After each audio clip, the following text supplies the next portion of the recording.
She's so straight up. She thinks good food ain't never good. She's light skinned. She's light skinned. She's out of sight and colorway. She's light skinned. She's so straight up red and she feels awesome head. She gets back for she's out. She's light skinned. She's smart, no first boy. She's light skinned. She's never ruined no attitude. She's light skinned. She's so well behaved. Girl, she is that. She don't need much of everybody. She's light skinned. She's satisfied and not fine. She's light skinned. Her skin is green, her self-esteem. She's light skinned. Her skin is so smooth and she knows how to move. She truly thinks she worth things. She's light skinned. She's much more than her heart. She's light skinned. Her skin is beige and lucid. She's light skinned. Her good white girl glass and a sexy fat ass. Her hair is on her center, so she's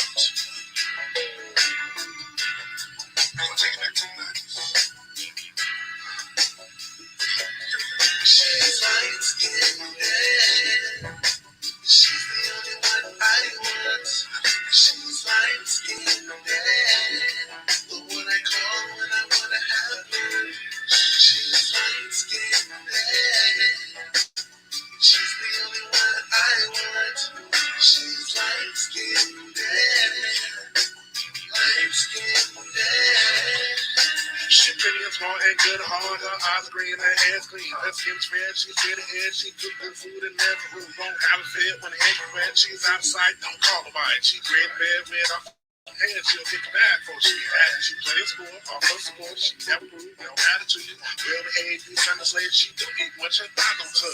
Out of sight and never find her skin's green, high self-esteem, her skin's smooth, no how to move, she really fit, can't write that big. Fine twine with a knife behind, her skin's beige, she can't stay red with a white girl class and a big fat ass, her hair's long. Let's see the song.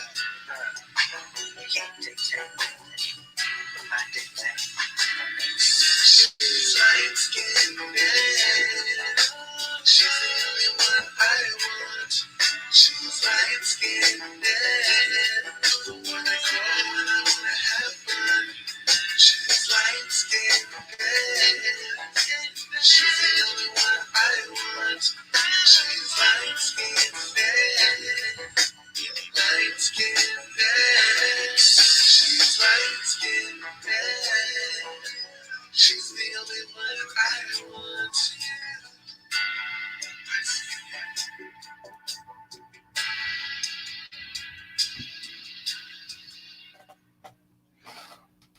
Welcome to the GameChanger 00100 show. I'm your host, GameChanger, and today we are going to talk about, or answer the question rather, is looks enough to sustain a relationship? Or should Black men rely on their looks to sustain a relationship? All right, so I have a short answer to the question, but I really want to get into it with this Nikki Ari Parker situation. Now, right off the bat, whenever a D-list actress, or really most people, but primarily like, unless you're like an A-list actress,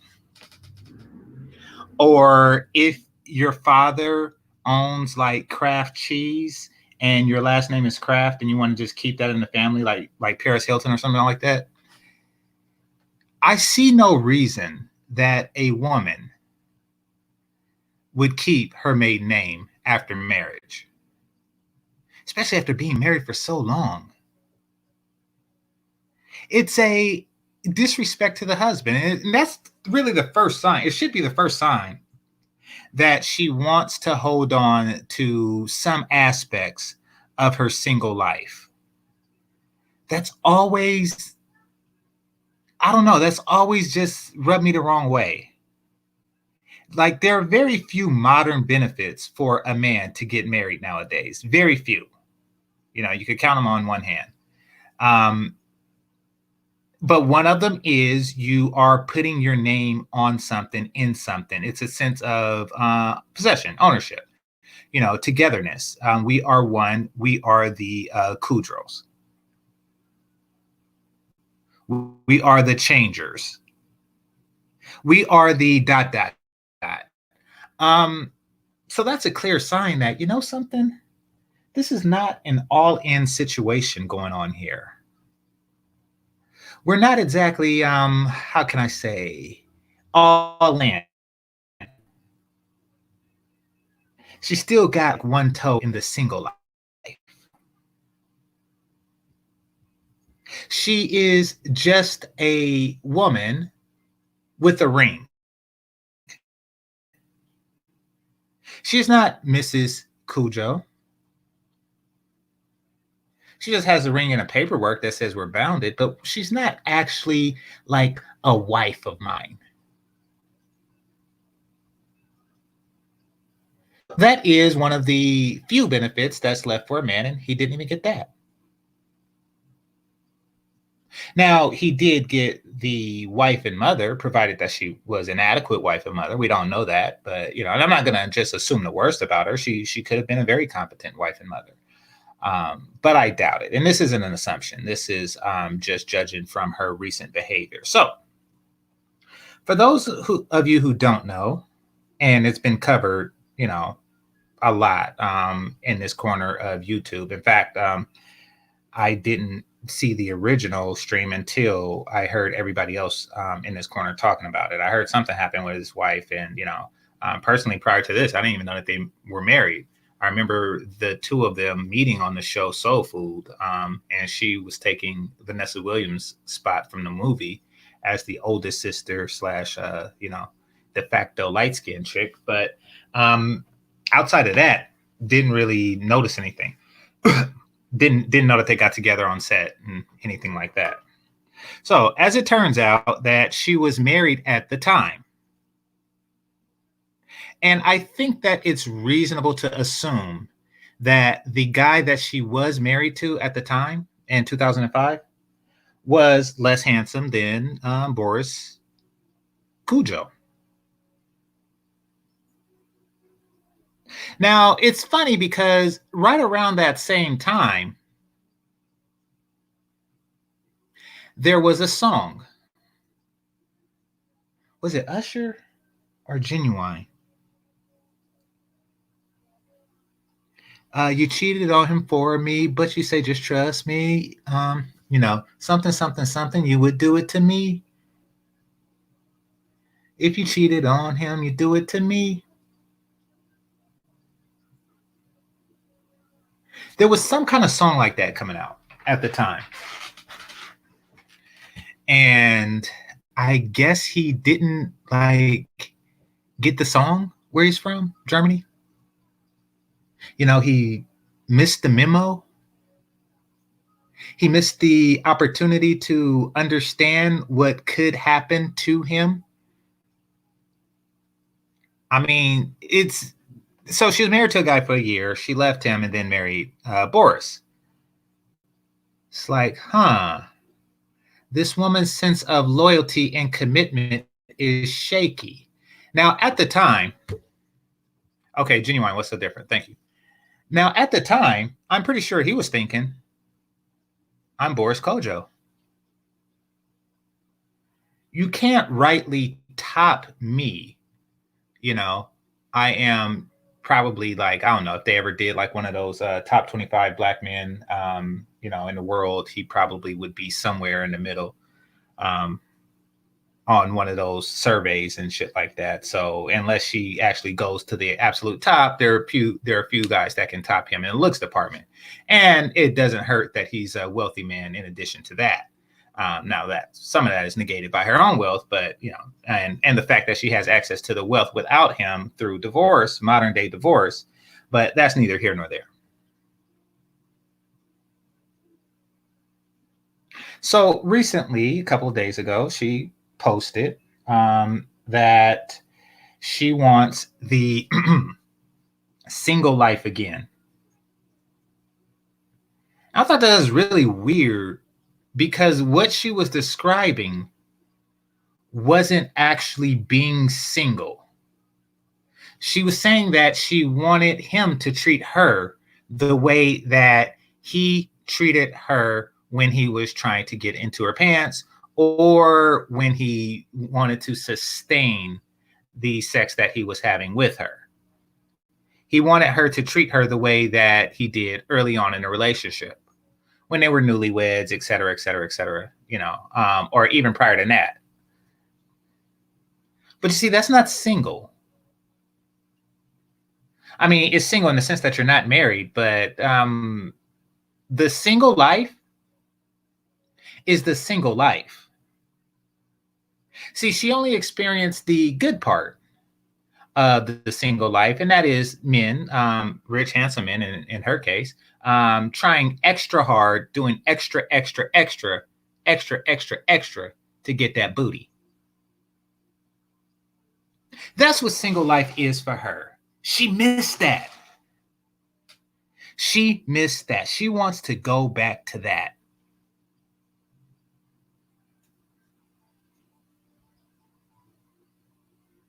But see, she never really experienced the downfall of single life. She never experienced the flip side of it. And she damn sure hasn't been single in modern times. That's for goddamn sure. If she became okay.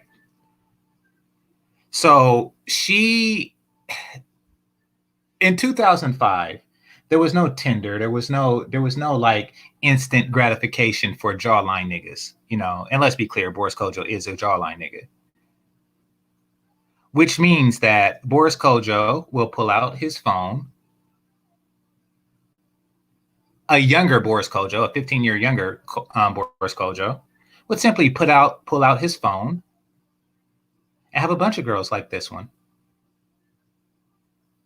Just in a line on their knees, waiting to suck his dick.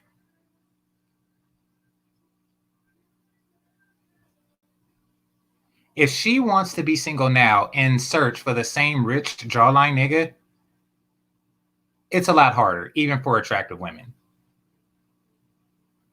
I mean, we count the number of guys that they're after, but see, of the thousands of guys that are hitting on these women, few of them are jawline niggas, and even fewer of those are rich jawline niggas. Let's be clear. She does not have the same opportunity that she did at 15 years ago, and she's 15 years older, and she has a twice stretched vagina.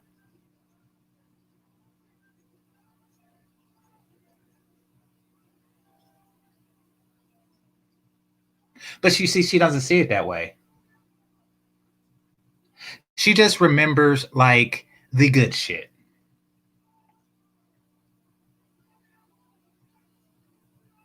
I mean, how many people here in their 30s or 40s want to go back to high school and do it all over again? They want to go back in college. Oh, shit. Go back to college and do it all over again. The dorm parties, the fraternity parties, the shit like that. How many people would just want to go back to childhood and just, experience that again? Not having any major worries, no bills, no nothing like that. Yeah. People want to rewind the clock from time to time. But we can't. We can't.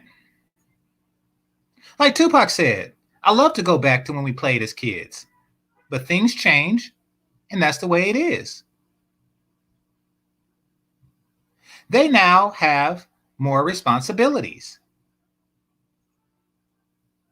She wants to go back to a time and place where his sole responsibility was to secure her pussy. That's what she wants. That is the world that she lives in. And I get it. No shade for that. No shade for wanting that. But to expect it, To expect it is extremely selfish. You see, a person's time, energy, attention is valuable. A man's is. Every second he's spending sprinkling rose petals on the bed, he could be doing something else. He could be curing corona. He could be doing push-ups. He could be in some process of improving himself or society, I should say. He could be at the gun range. He could be doing something more productive. However, he's spending it, wooing you. Now that's fine if you're Boris Kodjoe and you obviously get your push-ups done every day and you get all that shit done. That's perfectly fine. However, when you are a father and you're trying to build a career, because his career has been shaky for the last 15 years. So he's been trying hard with less reward, let's face it. Nevertheless, he's still putting in an enormous effort, and he just, between that and parenthood, you just don't have as much. See, it's not that he's different, even though he is. It's that his situation is different. He is now a father. So all the shit that you used to be into, you don't have time for all that shit. You don't have time to treat every day like it's your motherfucking birthday. Why? Because he has kids who also has birthdays. And the fact that you are still demanding this means that you don't give a shit about them. That's what that means. You don't give a shit about them. His whole life has changed, and he stood up for the responsibility.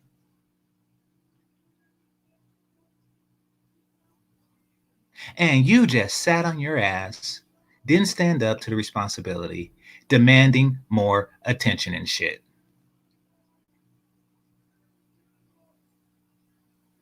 This man does stuff. He strikes me as the type of brother that climbs the ladder, puts the Christmas lights up one nail at a time, make sure it's properly timed and themed correctly, take the kids outside when it's done, and then light up their eyes at the same time he lights up the house. And then after that, he says, okay, kids, it's time to go pick out a tree. But you see, this isn't any tree. And he's not going to the local grocery store, to one of those corners where they sell the Christmas trees. Oh no. Because this is Boris Kodjoe. This is Boris Kodjoe. What is he doing? What's going on, Warren? What is he doing? He goes to the forest to get his trees. He goes to the forest to get his trees. Drives out in the snow, sees a tree, and says, okay, I want that one. He has to get a tree taller than him.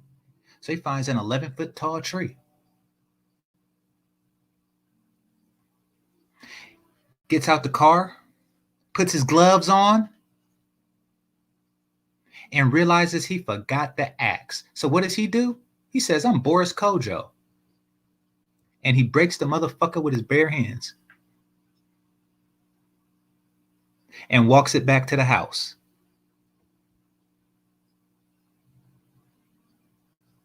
And then after the kids decorated and all that good shit,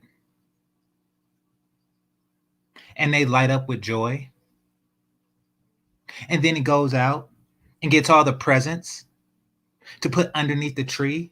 He's reading second grade handwriting and spelling, trying to figure out what this means, what this is, what toys are in, what's hip, what's cool right now. And then he's wrapping it all nice, pretty, and perfect and shit. And then he places the gifts underneath the tree for the kids' enjoyment, and he gets a nice piece of jewelry for his beautiful wife.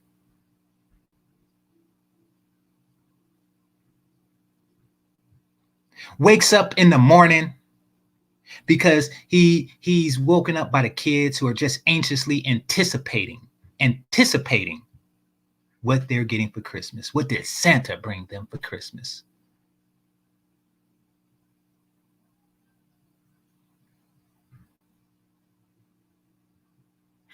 So they wake them up early in the morning. They open their gifts. They're happy. It was a happy Christmas. The family is happy. All of his efforts for the time between Thanksgiving and that day was spent on making the kids happy. And then the next day, he's up on the ladder again, taking the Christmas lights down. And do you want to know what this light-skinned bitch says? Why aren't you spending time with me? Bitch, please. Fuck you. Fuck you. How dare you say that shit? You have created, through your vagina, something in this world that is more important to him than you are. Twice.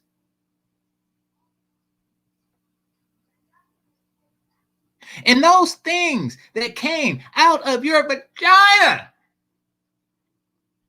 should be more important to you than his attention or the attention of some random ass office nigga.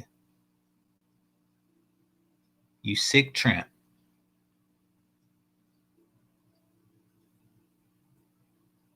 That's sickening.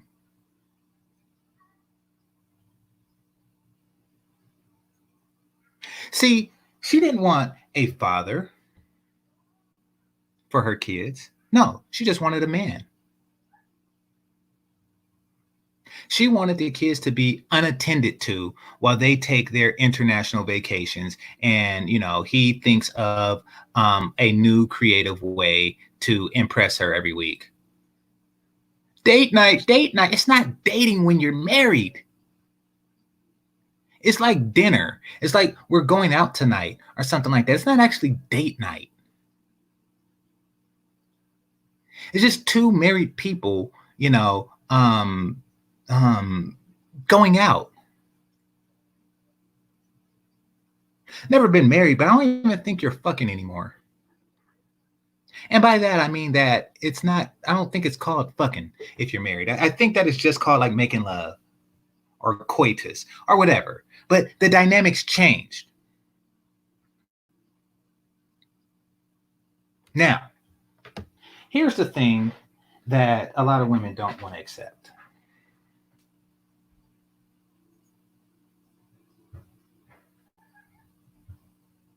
And that is the number 2 benefit of marriage is so you do not have to continue to court.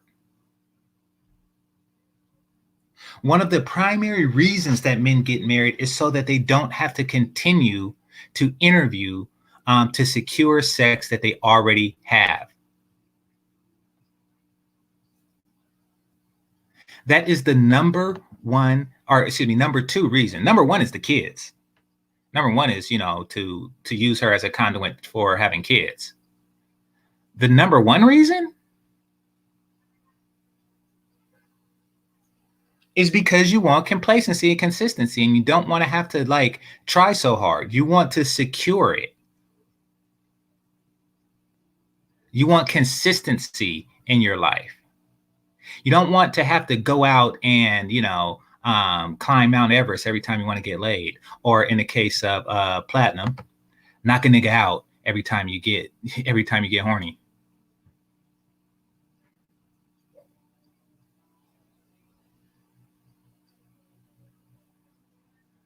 That's the difference. That's why a lot of guys do it.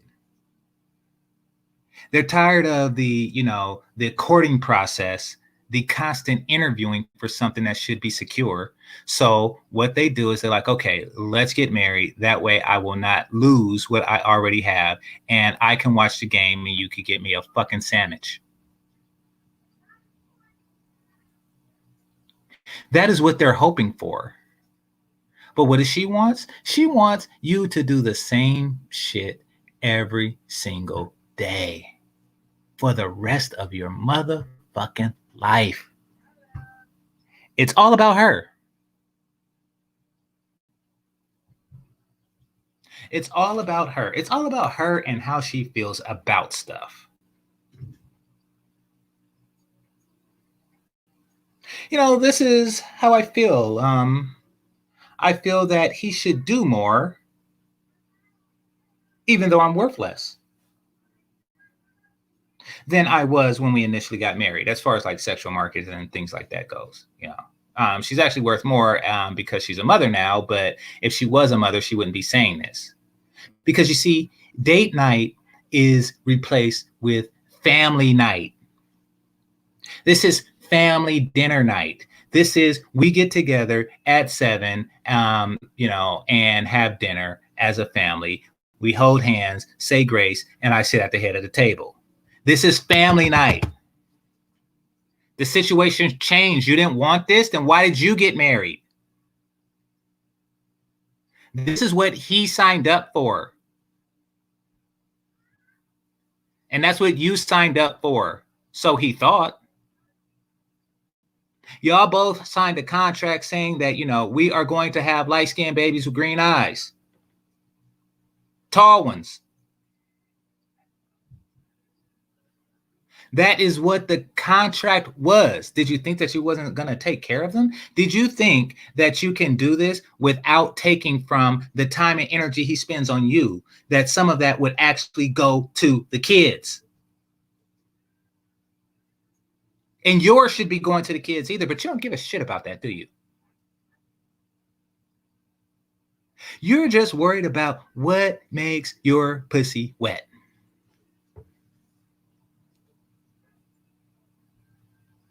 Perhaps Boris should just knock a nigga out. That'll get them juices going. That'll get them juices going, right?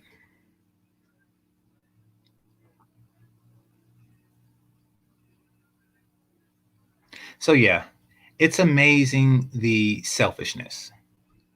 Now, in the interview, or whatever you want to call it, oh, she said something else about them. You two are attractive people. Like, what does that mean? What does that mean to somebody in their fucking 40s? Wait, how old is this chick? Hold on, let me look that up. Give me a second. Because she looks old as hell on Empire. I mean, don't get me wrong, she's hotter than others her age, but she's still like old as hell. And here, one moment.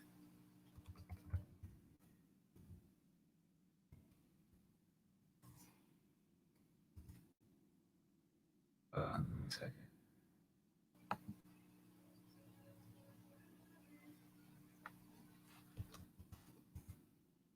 She is 49 years. She is 40 fucking 9 years old.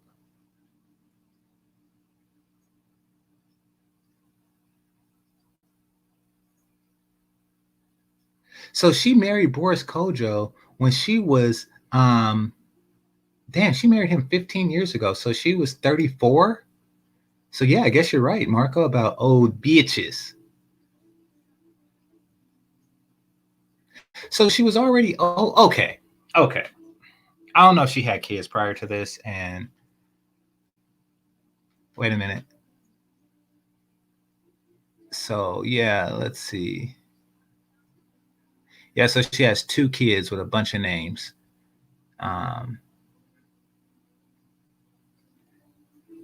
She divorced a guy in 2001. Hold on right quick. So she was married to a white dude in 2001, divorced him. Okay, not a good look. Not a good look. Okay, so no shade on Boris because there was no red pill or anything like that back then. It was nothing like that to prepare him. He just saw an attractive woman, level 3, very likely, with no kids. She was divorced and, still looked good. So that's how he's seen the situation.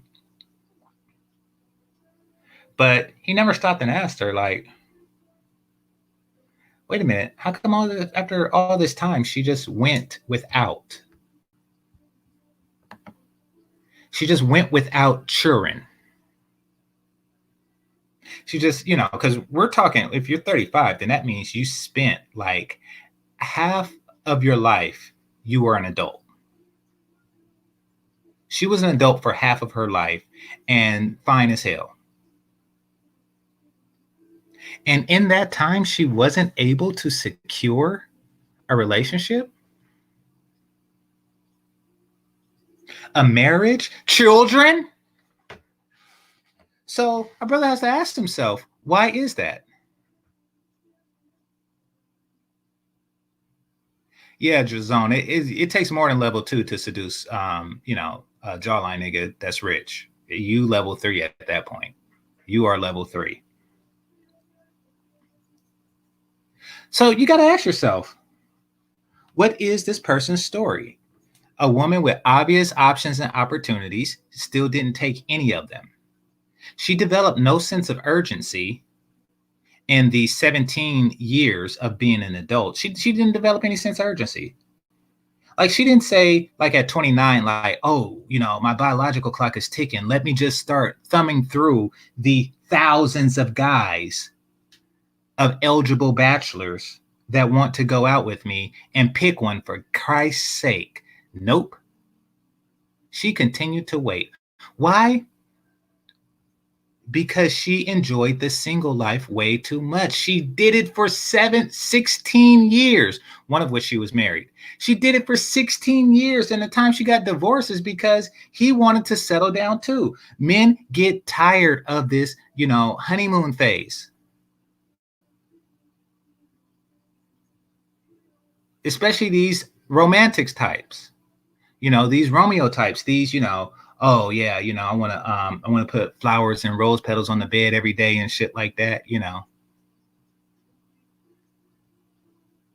They get tired of shit like that. They do. That's why they get married, so they don't have to continue that. But see, relationships to her are only good in the beginning.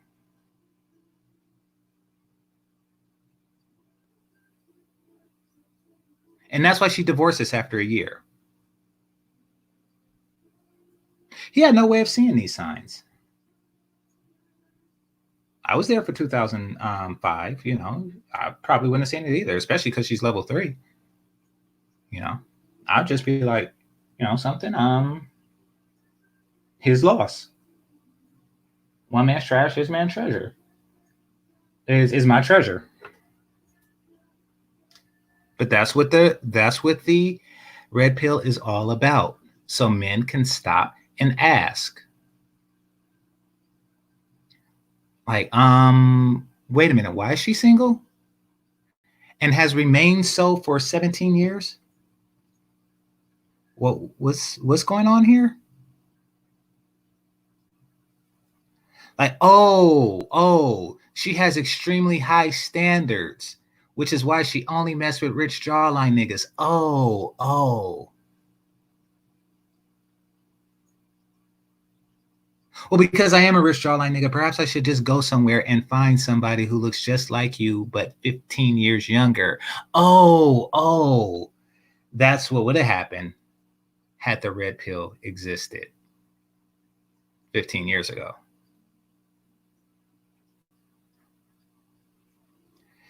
But it didn't, and he's in this predicament. Now, I like his body language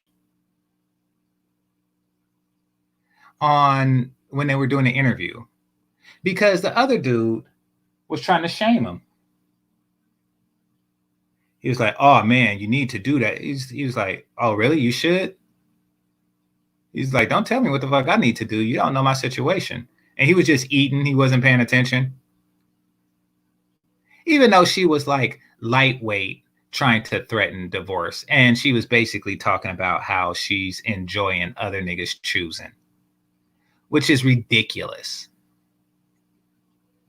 Now, I want to talk about that. And keep in mind, I still haven't touched on the topic at hand.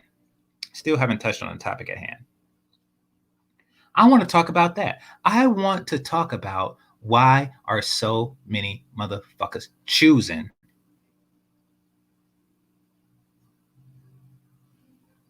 49-year-old bitches. I don't care what they look like. Now, some of it is celebrity.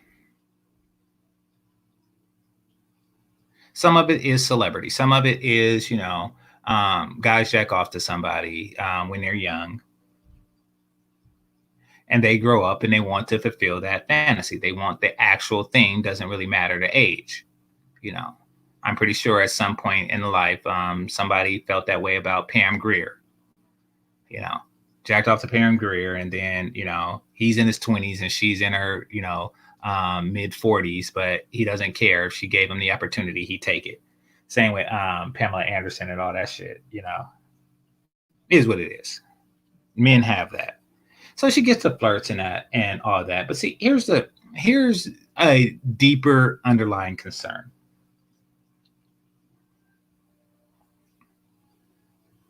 Is that being single is contagious. It's contagious.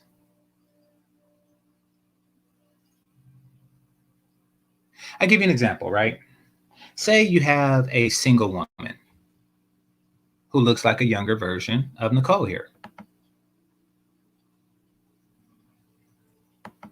Now, and let's just say we have a situation where like 99, we have a society where 99.9% of the population is married, right? Or in a relationship, in a long-term relationship, right? But you have a single woman and she's out choosing. And she's looking at these married guys because 99.9% of the guys are married. So she's looking and she's choosing, and she's wearing the low cut blouse, and she's wearing the legs and shit like that, the nice skirts and the stilettos. She's choosing. She's throwing out signals. And what happens? Those married guys start getting second thoughts. They start thinking thoughts. They be thinking them thoughts. It's making them second guess their union when they shouldn't be.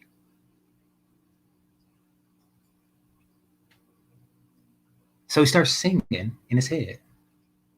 Girl, you make me want to leave the one I'm with and start a new relationship with you. This is what I do. It's contagious. Single thinking is contagious. Now let's reverse it. Let's put it on. Let's say, there's a guy out there who's also single. 99% of people are couples. And she started thinking, my husband, his hairline is now in the middle of his hair. His hairline is the 50-yard line now.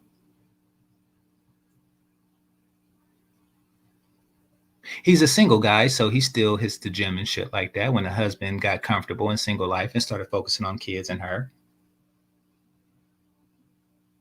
All of his disposable income is going to, luxury goods, shiny shit that she finds oh so appealing. So she starts thinking thoughts. She starts thinking about that penis.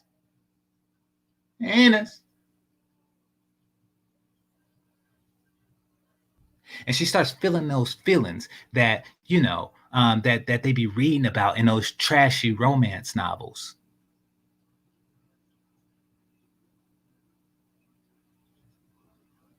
It starts to entice her. The thrill of being the object of somebody's infatuation gets into her brain, and she starts looking at her husband in a different way, just as Nicole is. She might even act on this thought. You belong to me for just one night as we slept the night away. That's what she's thinking.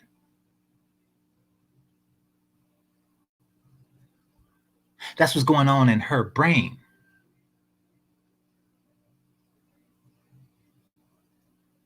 And that's where it starts. So instead of for 99.9%, it starts to be 99.8 because so many people are thinking of thoughts. And then because that 0.1% became 0.2%, more people start thinking of thoughts. And then we have a cascade. The only way she is thinking about this shit, the only way she got motherfuckers smelling her panties at 59 years old is because it's a bunch of 59-year-old single men out there. Period. That's looking to fuck. Thirst is contagious. It's like yawning. One person yawning, then the next one, and then the next one, and then the next one. One person thirsty, and then the next one, and the next one, and the next one. It's contagious. It's a virus. More deadly than corona.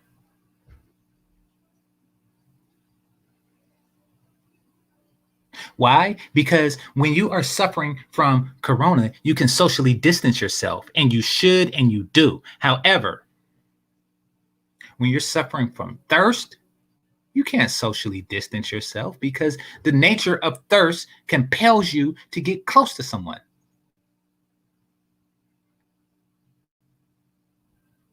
Distracts you from your responsibility. Is contagious.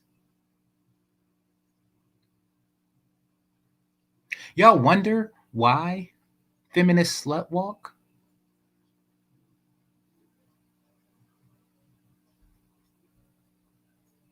Because it seems to go against everything they say. Well, there's several reasons, but I'm gonna focus on one of them. One of the reasons is to undermine traditional marriage. They want you to think thoughts against traditional marriage. They're trying to sell you on their fat ass, ugly bitch vaginas with a hairy armpit. They're trying to sell you on this concept. They are anti-marriage. They are anti the union that has brought civilization together. They're not people. They are not people.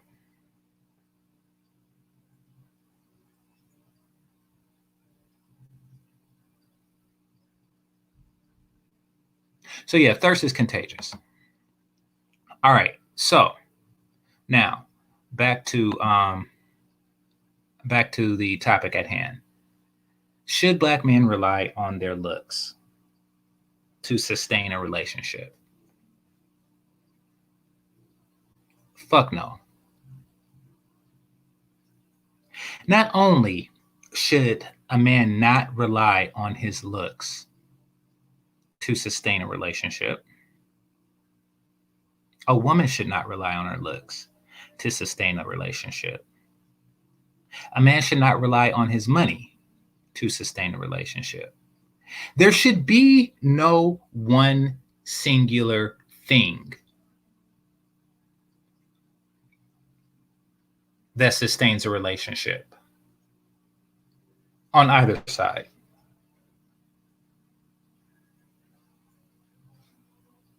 You see, compatibility should not be linear. Linear means like you have X and then you have Y, and that's pretty much it.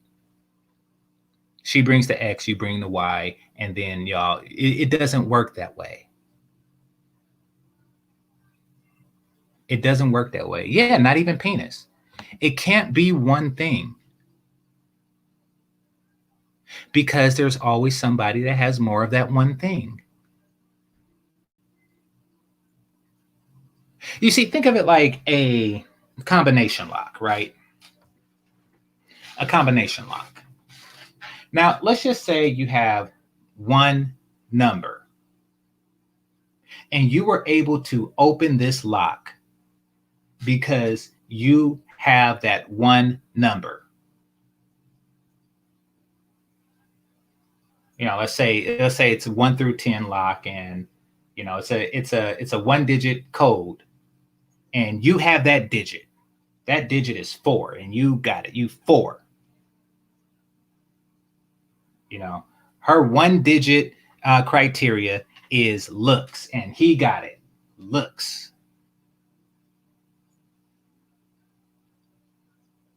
But because it's only one digit, more people have access to it. However, if it is a part of a greater combination of things,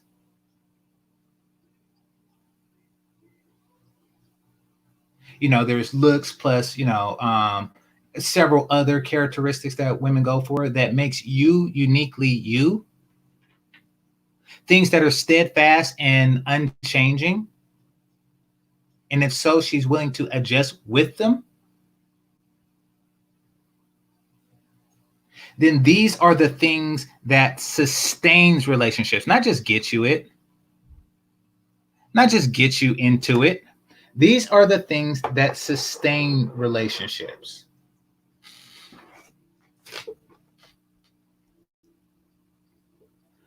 Now, do I think that she should be with a nigga that look like Lil Wayne? Fuck no. Do I think she should be with an ugly nigga? I don't know.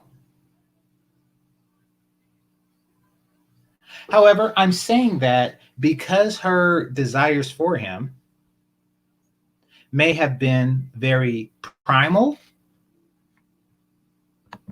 that makes her a primal bitch.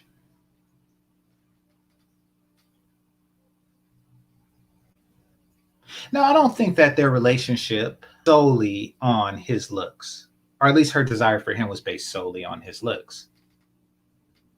I believe that it was a combination of his looks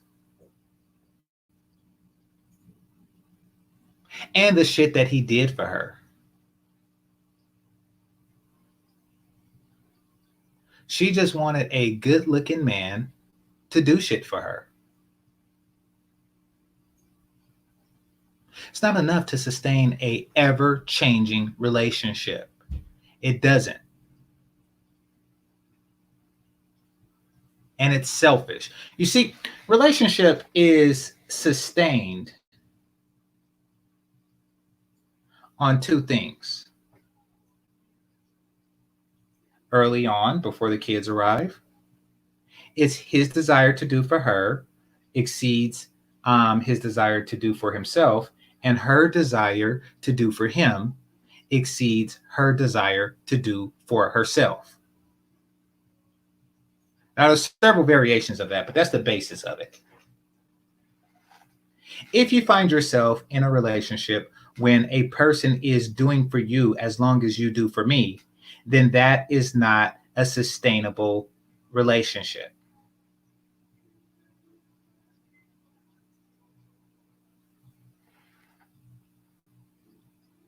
And that was the foundation of this relationship. And that's why I think it's going to survive this because she's too far to go back, personally. But that's why they're having this particular trouble.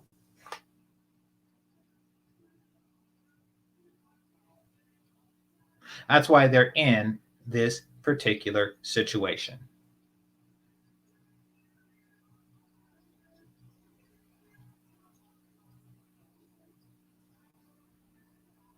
Yeah, that's what I mean, Starscream. See, and that's the whole point. Like, he is doing for her, and I don't think she ever made him a sandwich. Which means that she doesn't understand. See, he wasn't looking for motherly qualities.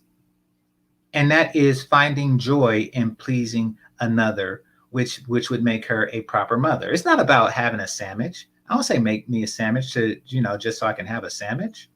Make my own fucking sandwich. You have to show me your functionality. You have to show me your nurturing side, your catering side, your domesticity. To allow me to know that you are a good and decent mother. Because if not, you have a situation like this. You have what's called, or a term that I am coining right now, a me bitch. A bitch that's chronically saying, yes, but what about me? What about me? He's a good wife, he's a good husband and father. Yeah, but what about me? I want to live every single day like I'm 22 years old. Well, you've been doing that since, before you had your first kids. Yeah, but I want to keep doing it. And if you don't allow me to keep living like I'm Wendy from Peter Pan, then there's going to be consequences.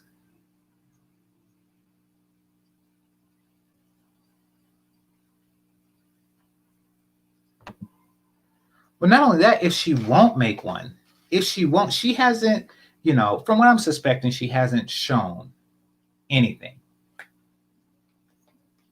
She's saying to herself, I didn't have, if he was to demand a sandwich, she would have just went out and found another nigga that didn't demand a sandwich. And that's what she's been doing like her entire adulthood until she found him.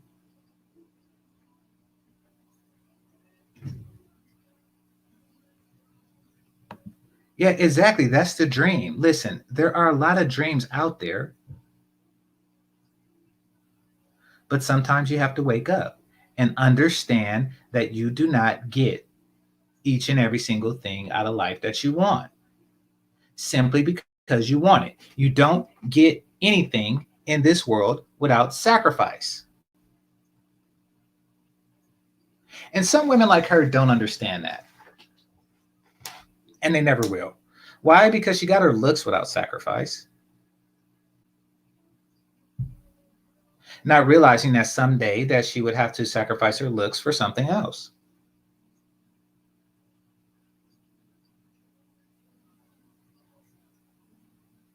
You don't get anything without sacrifice.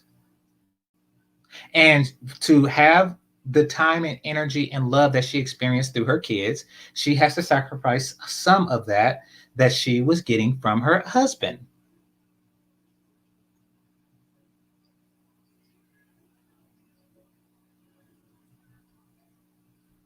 He's a father now. So in exchange for a functioning father, let me put the string right out there.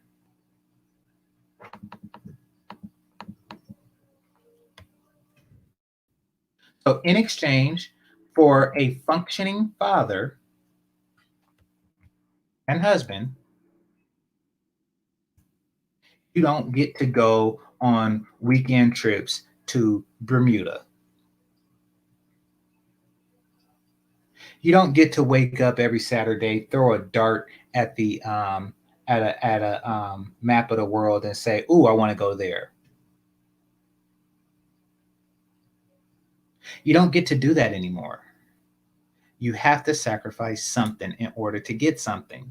And what you would be getting in this case is happy, healthy, well adjusted kids. But to you, you don't think that it's worth it. You do not think that having kids, happy kids, is worth a piece of your own happiness. Why? Because you cannot find happiness and making others happy. Makes you a horrible human being and a non pick me.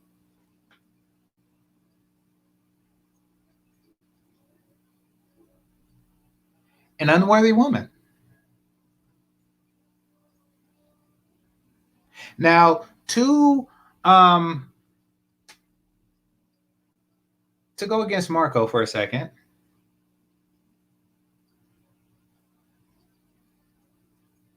She was fucked up at 25 too.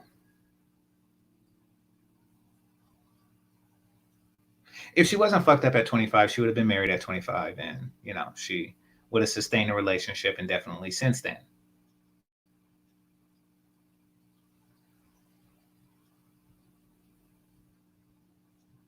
Nope.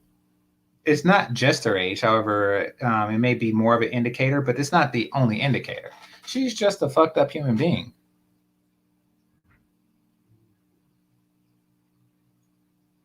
Now, some of you who have been with me day one is probably asking, why such hatred towards her and such little towards Ayesha Curry? Because I stood to back up Ayesha Curry when she did her thing. Well, it's simple, really. It's one thing to want something. It's another thing to expect it.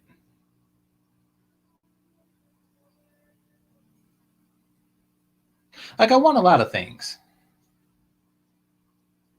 But if I expect it without anything,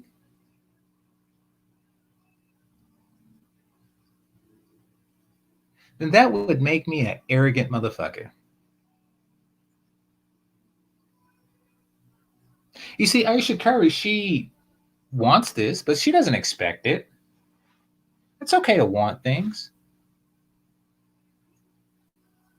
Like if a married guy, if Boris was to say, look, I want a threesome with you and your sister.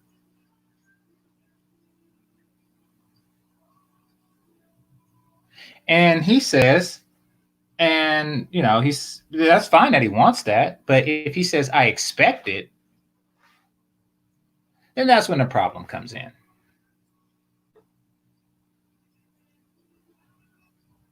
That's how that works. All right, hold on one moment. So, okay, so Zone got it. All right, never mind. Now, back to the looks portion. There are people, even some YouTubers,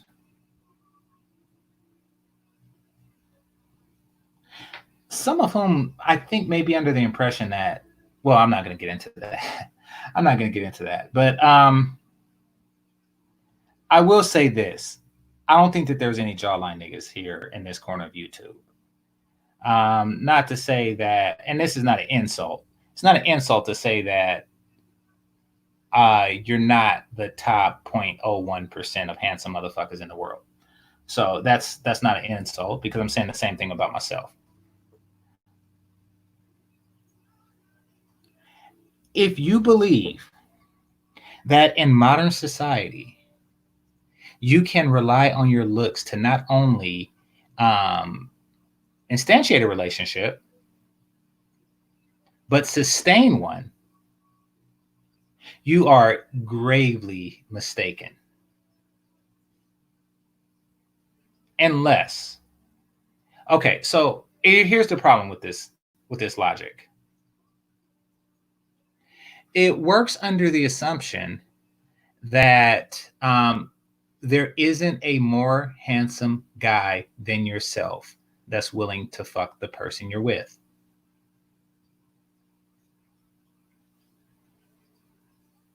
There isn't. Now, here is the kicker when it comes to that. That is true if and only if you are the ugliest nigga alive. Or excuse me, she's the ugliest bitch alive. Like, say you're a guy, right? And you're with a woman and you have to say to yourself, I am the handsomest motherfucker that's willing to fuck her. Would you be satisfied with knowing that? Like, think about that for a second. Nobody with more options than you is willing to fuck her. You are taking the woman that nobody handsomer than you is willing to fuck. What does that say about you? What does that say about you and the person that you're willing to fuck?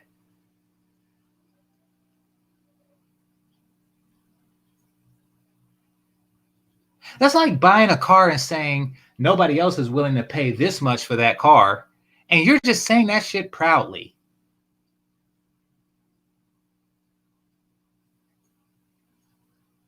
I'm willing to spend the most money for this car.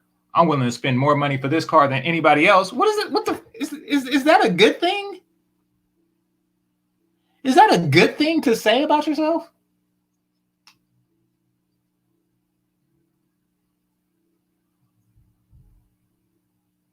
And then with guys who think like that, and it's something else I notice, they are negotiating with themselves. So for anybody who's been to an auction, and I've been to several. I used to go to the San Francisco one. That's where I got like my first 4 cars and shit. Anybody who's ever been to an auction, you ever see a motherfucker auction against himself?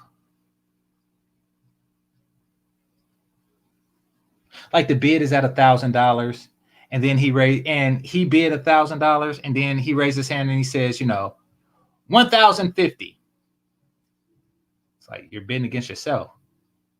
But I'm winning, though. It's like, what the hell?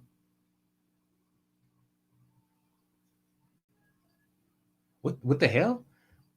That's just the stupidest thing a person can do. But guys who seek to look so exceptionally more attractive than their female counterpart so that she may lust after him more is doing the same thing, logically speaking.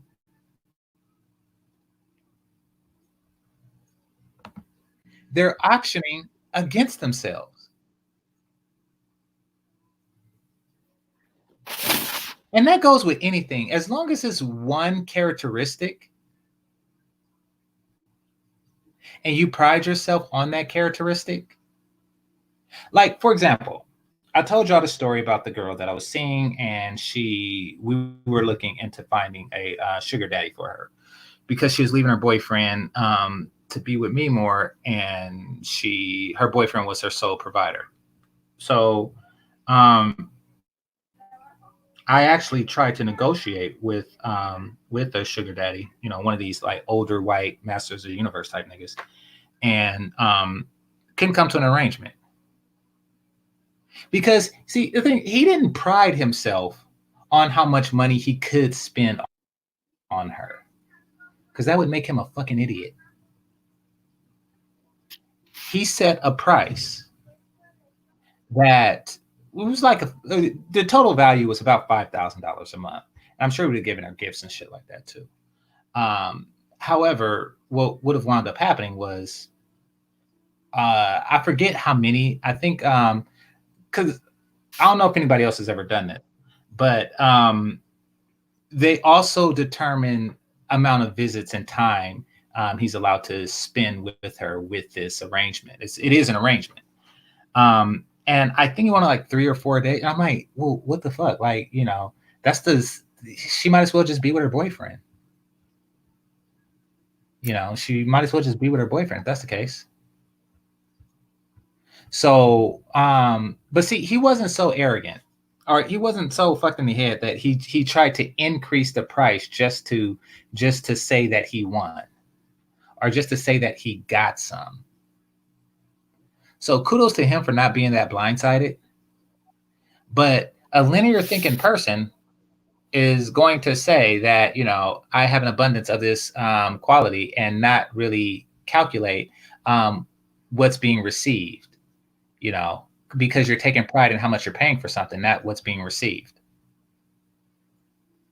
So we actually didn't come to any arrangements, and she wound up staying with her friends. Now her friends were identical twins. I shit you not. I wanted to force them with them. She wasn't down. And when I say she, I'm talking about the twins. The chick was down, but she wasn't down. So she wound up in San Francisco. She wound up staying with her roommates, but you see, they already had like a bedroom for each of them. I shit you not. Do y'all want to know where she slept? And we fucked there one time. Y'all want to know where she slept? In the windowsill. Like they had, it was big enough for us. She was a small girl. It was big enough for her, and they put like beds and blankets and shit like that down. It was like a little nook, and it was a window, and they covered up the window and made like a little bed area for her. That's where she slept. The shit was funny as fuck. San Francisco living is expensive as hell. So, you know, she's not from there. She just went to university there. She was from Napa, but you know, she slept in the windowsill. I mean, it was good looking out on them, so she didn't have to do the whole sugar baby thing. But yeah, that's just an interesting side story. One of my Seinfeld stories. What's going on, Marco? Hey, what's going on, GZ? How are you, brother? Pretty good, man. What's on your mind? Well, you know what's on my mind. Yeah, I know what's on your mind, man. So you gonna speak on this Boris Kodjoe thing? He's irrelevant, man. He's irrelevant, really. He's just another victim. Okay, he's really has nothing to do with this. It is sadly it is the whole philosophy that I've been telling you guys about. I know you guys find it funny when I say the whole bitches, and I do say it as a joke, but it is true. These women that when they get 25, man, they're really, really worthless. Their mind just goes off somewhere else. So it's useless. So if you cannot get somebody at 18 to 24 just to have fun, after that, man, you're gonna have a hard time. Mm-hmm. These whole things, their mind is just cracked up. I don't think I'm being like negative, or I'm being we call it unreasonable, or I just have not met every hole in the planet. I got that. I got all the pushback because I've been dealing with this since I wrote, since 2001. I've been preaching this, and I've heard all the pushback, and it just seems that, I mean, as time goes by, it just shows it more and more, and even nowadays it's even worse, because I guess in like 2008, 2010, it was less blatant. Mm-hmm. They were a little bit more reserved. They were a little more discreet on the outer disrespect for the man, mm-hmm. on how they just feel that they just control you, and that you are supposed to just be their servant, their yes man, and it's horrible. It's ridiculous, and I don't even want to get to talk about the looks, but it is so silly to really try to negotiate, conversate, or even worse, habitate with an old bitch. Well, I mean, here's the problem that that causes, though. I think that the reason why women over 25 are different is because they spent their 18 to 24-year-olds being, pursued by every man 18 to 80. So they have this abundance mindset that really corrupts their thinking. So, I mean, there is truth in what you're saying, but if everybody just all of a sudden at once started to pursue 24 and unders, or between 18 and 24s, then, what's going to wind up happening is, is going to be worse, because they're going to get saturated. I think that they're just spoiled from opportunity, personally. I got that. And again, I'm just, I guess I'm not saying everybody, okay, do this, because I know what people do, and I know what their intentions are. But it is a waste of time, energy, and money for you to ever be with a hoe that's over 25. And I even argue, as you know, I even argue that just for you to be with just one hoe, it's just a big time, waste of time and energy, mm-hmm. because they're all fucked up, every single one of them. And I know this is harsh, and people just always push back on me. Oh no, you don't know my girl. She's special. I got the last good one. Oh my God, when they made her, they broke the mold.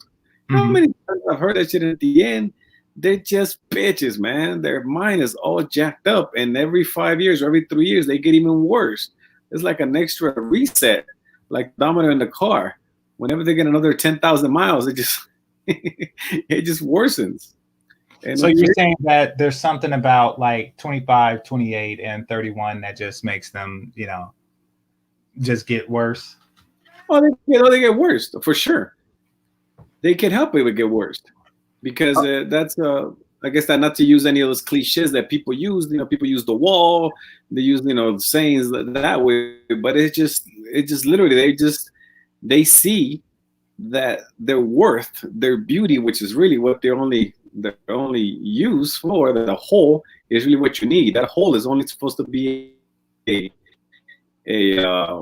what do you call it? Like Magic Mountain, amusement park, or a way for you to have babies. That is the only use. Everything else is worthless, especially the head, the brain. So then when they can't do that, or they've already done that, then they see how further and further they get away from their purpose, and they just start thinking some stupid shit and talking some nonsense. Have you ever talked to these women? Yeah. I mean, I hear you guys do it all attempt to do it in the panels, and it's fucking worthless. It's worthless. It's just a big waste of time, and obviously for entertainment purposes or for research purposes or for the show, I guess it's fun. But in real life, if your time and your money are at stake, man, don't do it, man. It's just dumb. Well, I mean, reasonably speaking, women were not meant to be single this long. I think that we're all drinking expired milk, that should have been drinking, days ago. But, society has changed so much.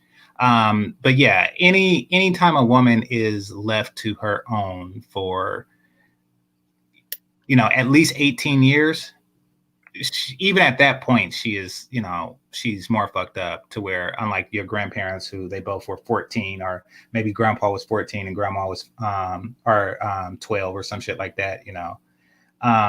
Yeah, I do think that extra time does fuck them up, and then it becomes progressively more fucked up each and every single year after that. So they're already working at a deficit. They're already working at a deficit. Now, there isn't really a good way to be a woman of a certain age. I'm not going to say 25, but just a woman of a certain age and be single. It means that she actually, been in a series of relationships. I said this before. She's either been in a series of relationships. She's been in one major relationship. She decided to leave a guy after so many years, which is, ridiculous. It shows lack of commitment, even to somebody that you committed a large swath of time to. Or she has been completely alone, which really is a red flag. Or she's been in like partial relationships, like 2 years here, 3 years there, and stuff like that, which is really not a good track record. Like, I can't imagine unless a person just all of a sudden died, unless she's widowed or something. I can't imagine a person, going through that for so long and not having the psychological baggage that comes with, being in situations, whatever led to you being single at that point. Oh no, I tell you, and I know we had this conversation many times, and you've heard my points, and I know I exaggerated sometimes, or I am very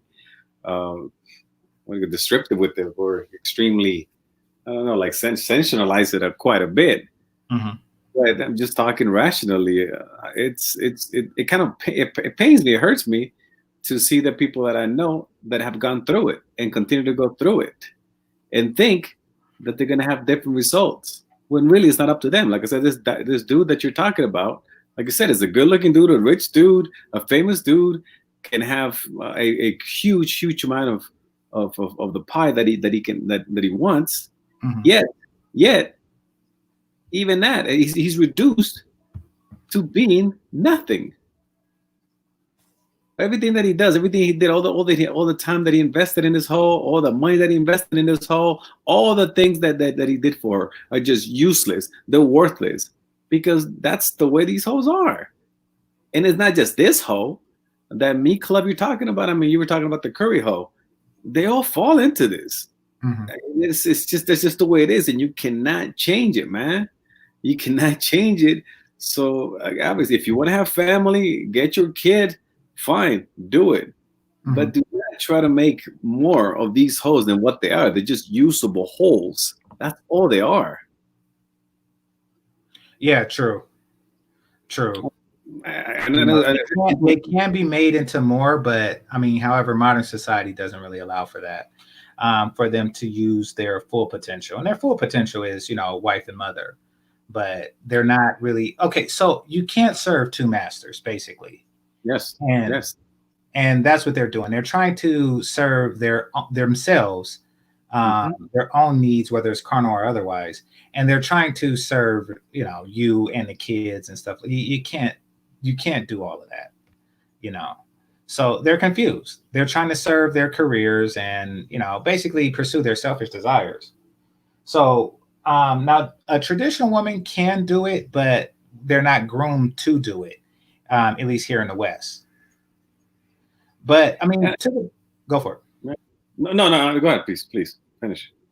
So to the topic, do you think that that men should rely on their looks to sustain a relationship? Now I know you don't believe in sustaining a relationship.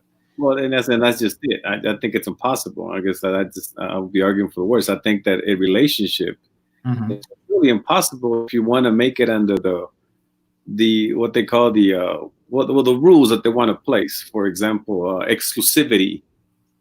It's like, okay, I'm only going to be with this one person. Okay, you woman, I am only going to be with you. You're my girl. You're my woman. You're my this, and vice versa. That is literally impossible. Many try. I mean, the majority fail, and it's not a fault on them. It's just not. It's just going against nature. I see it all the time. It's just you're really suppressing many of your feelings, many of your desires, many of your wants. And you really that particular arrangement is suppressing and going against everything that you want. And it's it's yourself. So just like I was saying earlier, that the woman needs to sacrifice. A man has to sacrifice some of the things he wants, or for the sake of healthy child rearing. So if both are willing to sacrifice something, then yeah, it could work. Yeah, and the thing is that is temporary, and it is temporary, and a lot of the times it is only for show. It's only for what they call optics. Most of the time, people they're miserable. Most of obviously I never say all. There are people that generally like each other. But most people, they're bitter, and they're just not happy. They're miserable. They're sustaining this thing that they've been sold. That listen, you have to stay together, and you have to raise this kid together because this is what it has to be doing, so you can make some functional adults or some good people. And then what happens is a lot of the times, and I've seen it, and I'm speaking from many things that I've seen, other places that I've been. That they're having this facade, but then they're not fooling anybody, especially the children. They see how dysfunctional it is. They see that they don't love each other, and they just act out. So then you have to question, so what the hell's the point? Why can't you just really just change the whole dynamic of it and get down to, okay, what is it that we desire? What is it that we want? Why does it have to be what we call a traditional or conventional? Why can't it be another way to do it? Why does it have to be this way? I always argue, not everybody can be a baseball player. Not everybody can be a computer engineer. Not everybody can be an astronaut, a doctor, etc., etc., etc. Yet we're all supposed to be husbands. We're all supposed to be loyal. We're all supposed to be fathers. All of us supposed to be. That's it. No matter how different we're in every other aspect. And we have to be all the same. I don't think that we all are supposed to be, but I think that most should be, or at least strive to be. Right. Well, it's preached. I mean, again, that is what is preached. That's what they tell you. Go to school, get married, have a family. That's what they tell everybody. Everybody. That's what they tell you. Listen, you have to go to school. You have to get married, and you have to have children. Everybody. like I said, they don't tell everybody, listen, you have to be a shortstop. You have to play for the Lakers. You have to be an astronaut. You have to be a doctor. They don't tell everybody the same thing. Mm-hmm. Yet here, we're all the same. That's silly. It's not very realistic. And the society shows it. No, I mean, once again, I don't think that everyone should have to do it. I just think that, like, not everybody should have to be a Marine or, you know, or in the armed forces, period, Right. or in the military, period. However, you know, somebody has to do it, or else, well, it comes to America, and America does it right, because in America, it is voluntary, and that is the best way to do it. In other countries, it's forced. In America, it's great, because people that want to do it, like I said, I couldn't do it. I didn't want to do it. Okay? But see, here's the thing, Marco, is voluntary as long as people volunteer. Right. If people didn't volunteer, then it would be forced. Right.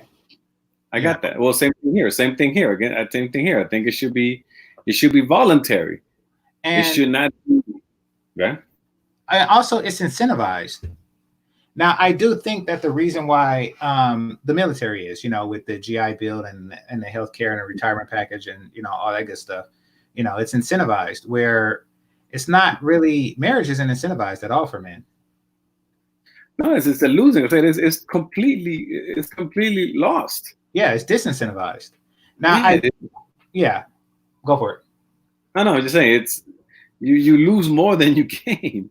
It's completely set up against you when you go into it, mm-hmm. when you're in it, mm-hmm. and if you get out of it, it's like you're losing all three facets of it. When you're in it, like, okay, when you're in it, you have to court this hoe, right? You have to treat her, or you have to treat her special. You have to take her here, you have to take her there, and then after all that, okay, after all that dating, all that courting, okay, I am gonna give you this thing, this ring that's 3 months of my salary, what the hell it is. Here it is. I've shown you my commitment, my love to you, okay? Because I have invested 3 months of my salary into this freaking this thing that's gonna go on your ring, on your finger, right? Mm-hmm. And then after that, okay, now here we are. Now we're married. Now you have to invest all of this money, all this time, all this effort into that. And then for whatever reason, if it doesn't work out, okay, now I'm gonna get out of it. So now I have to part ways with more of my money. Yeah. Where the hell do you win here? No, no, trust me, under the current legal system, you know, which is probably why people are moving to places like you did, you know, at least ones who want to get married. Under the current legal system, it doesn't work at all. You know, I mean, there's no incentive for a guy to get married. Now, there are incentives for women to get married, obviously, but, you know, they're not the ones who make the decision solely. So, you know, I get it. In fact, with this, and that's why I want people to be prepared for level 2, is going to be problems. Now, the only preparation a person has for level 2 is really time, you know, kind of like how time sniffed out cocaine kills. Like, time will tell you if a bitch is a bitch, but, you know, sometimes that take them past 25. Well, you have to go in the, I look at it completely different. I look at it going into it, that they're all prostitutes, they're all bitches, and they're all fucked up. That's how I go into it. Mm-hmm. And people tell me, oh, you're pessimistic or negative, or you're okay, fine. You can say whatever the hell you want. But then, as you say, with time, time reveals, like the great El DeBar said, time will reveal. And that's what happens every single time. And I've seen it with my friends, with my colleagues, with my teammates, with my co-workers. I've seen it, man. They just turn into shit. The women that start out cool, nice, and this, but then they turn into shit. Everything, not only appearance-wise, but just personality-wise. Yeah, they're fucked up. They bit her up. They're worse than milk. Well, I mean, I think we just live in a shitty country. Belly, you got to talk to a doctor, man. That's all it is to it. You got to talk to a doctor. All right. But I get it. I mean, it's a losing proposition here in the West. It takes a mature person on both sides to really make it happen, which is why it fails so often. And Yeah. why? So, Yeah. yeah. So to the topic, physical appearance again. It's worthless because obviously you see this dude is a good looking dude, right? It's a good looking dude. Mm-hmm. And so it has nothing to do with it here, because especially if the woman is she's good looking as well as she thinks she is, then the woman will always have more opportunity, to get dick. You're talking So about then Boris? pardon? You're talking about Boris, right? Well, there's this chick, the chick. I don't know what her name is. Yeah, Nicole. Yeah, okay, got you. Yeah. So I mean, the guy's good looking, and yeah, he can get a lot of it, but then the woman will always be able to get more. That's just how it is. The woman will always be able to get more, so she doesn't really think that he is better than her. She's always gonna think, like you said, the me bitch. That is true. They want to be worshipped and think they should be, and they could do no wrong. And in this society with all this, the feminism muscle that's upon America, you can win no matter who you are. Mm-hmm. No matter who you are. So looks, except money, it's irrelevant. And then if you talk about money, there's Bezos. And then if you thought, look, the guy's good looking, so it really doesn't matter. It's a non-winning proposition. It really is. I think men should really, really be aware of this and stop pretending that things aren't the way that they really, really are. And I know I always joke around on the chat and when I get on here, but it's you have to listen to people like me, even if you don't like it, because you will be disappointed and you will be crushed. Sadly, it's more likely than not likely. Do you classify yourself as a MGTOW? I don't understand those terms. I really don't. I mean, I don't know what it is. I never thought about that, because again, I decided this, almost 20 years ago to be like this. Mm-hmm. Number one, I identified that getting women was no issue, because if you were successful, if you were somewhere, then they would just come by themselves. You didn't have to go get them. Mm-hmm. I identified that, and then I would the nature of how they were, how they would just be just complete trash to get what they want among themselves, amongst everybody. They just go up against anything just to get what they want. So right away, I just did not think that they were nice creatures. And I saw this when I was like 17, 18, when I was playing ball all over the place. And I was like, these bitches ain't shit. I mean, they just do whatever just to get what they want. They just do whatever. They'll compromise whatever values, whatever teachings, whatever the hell they, what do you call those, scruples and morals. They'll just do whatever. So I lost respect for them. So then I just said, man, I'm never, ever going to end up with these hoes. So I didn't, at that time, there was no such thing as MGTOW or what they call it, or the red pill or the blue pill or all that stuff. But there wasn't anything like that. I identified what they were, and I just decided to just, I guess I'm a me bitch. So, what recommendations would you have for a guy that wants to have kids with the understanding that you just, with the conclusion that you just came to? If you must have children, I think that you could, but you have to come up to an understanding with if you want to do it with a mate, like with another person, you want to have an understanding of raising. That's how it is. It has to be a negotiation. It has to be really a partnership, not a sentimental one. You have to take the emotion and the sentiments out of it. If you want to have almost like a subcontract with this person, okay, listen, I want to have children, and this is going to be your duties. This is going to be my duties. If you want to do someone in that sense, like directly, or the other, of course, is if you must have children, have your bloodline, and have surrogate, have a surrogate mother. And then you hire the people to, like they do nannies and stuff like that, to raise this child with the best caretakers and the teachers, so they can instill in them what you want to instill in them. That's what I recommend. But the traditional, like, oh, okay, mom and dad are in the other room and all that, that's really a reach. That I'm sure you do a way better job than me looking at the numbers, the statistics of the success rate of that. And not only when they stay together, but about happiness and about abuse and all the other things that go along with them suppressing their feelings and their desires just what they call in the goodness of to stay together for the children's sake. Mm-hmm. I'm sure that you could do a way better job than me looking at those numbers. Again, I'm just looking at it from what I've seen, living and being in so many countries and so many situations as a tourist, as a businessman, as an athlete. So I've seen it. Mm-hmm. So it's not a winning proposition. So the contract that you were talking about, isn't that what a marriage is? Like a contract for raising children? Well, see, there's no emotions though. See, when a marriage is like you're supposed to have like, oh, you fall in love, Mm-hmm. and then you like this person.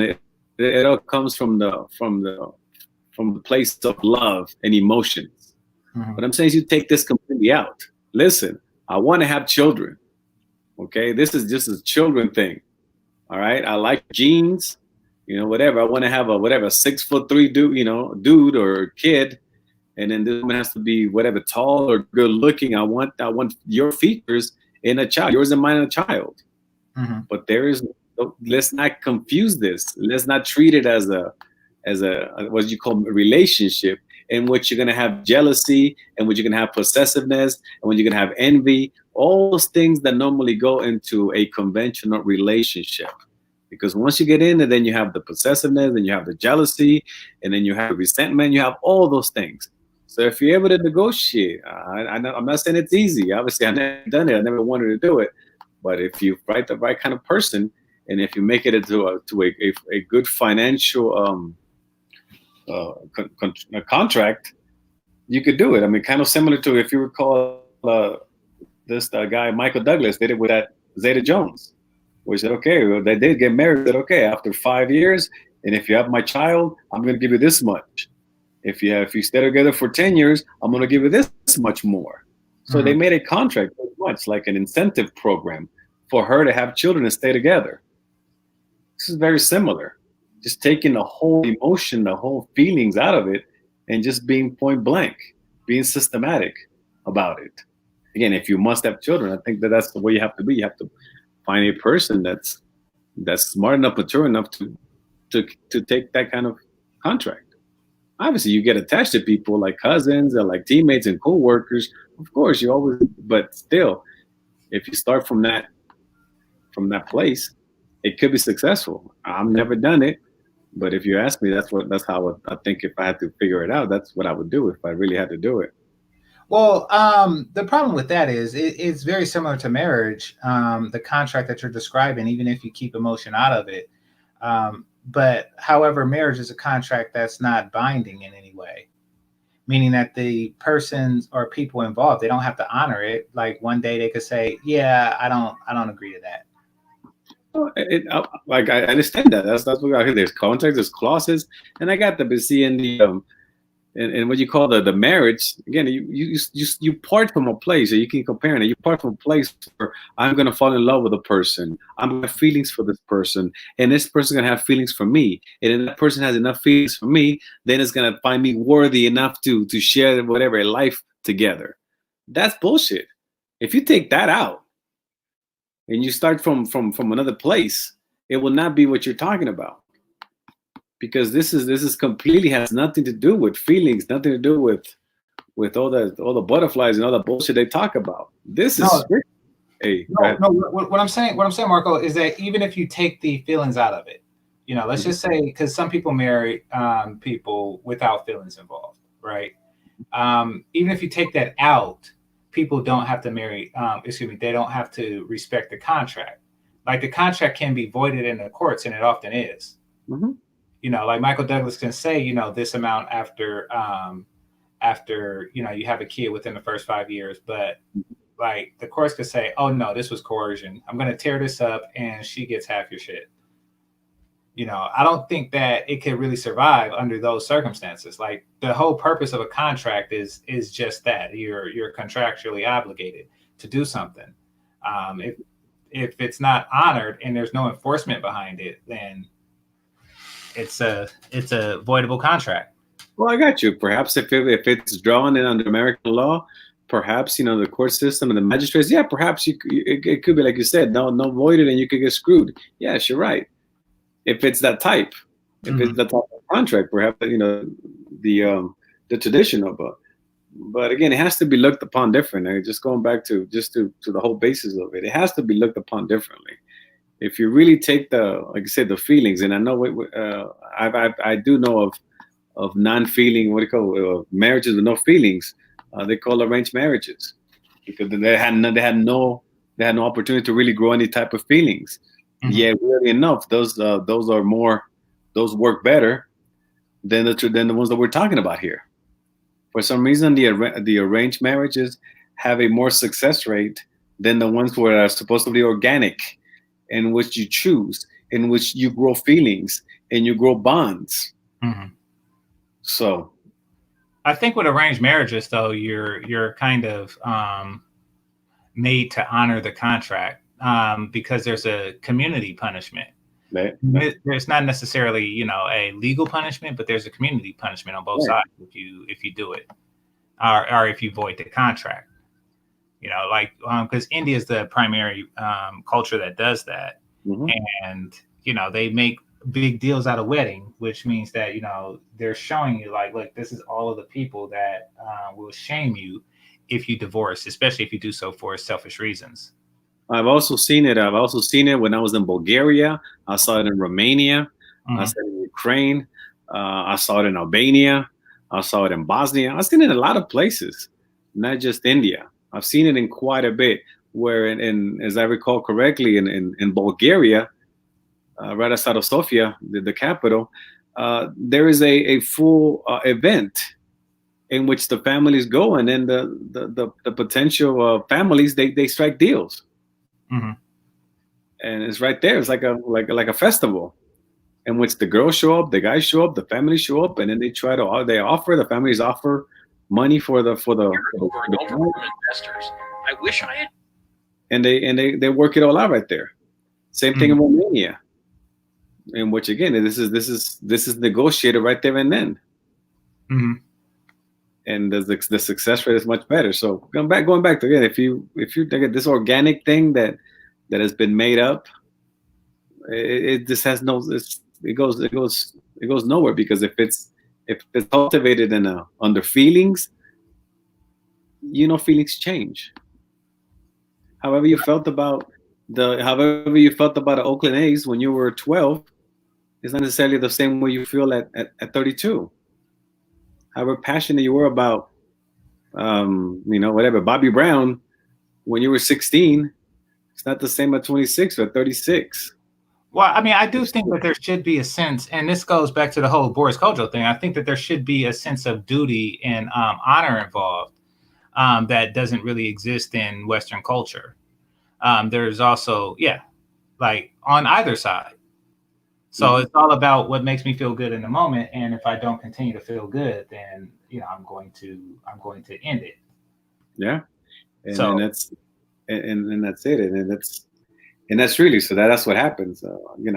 In my case, I completely took the whole feelings and the whole complication out of it, and it's just a straight what do you call it?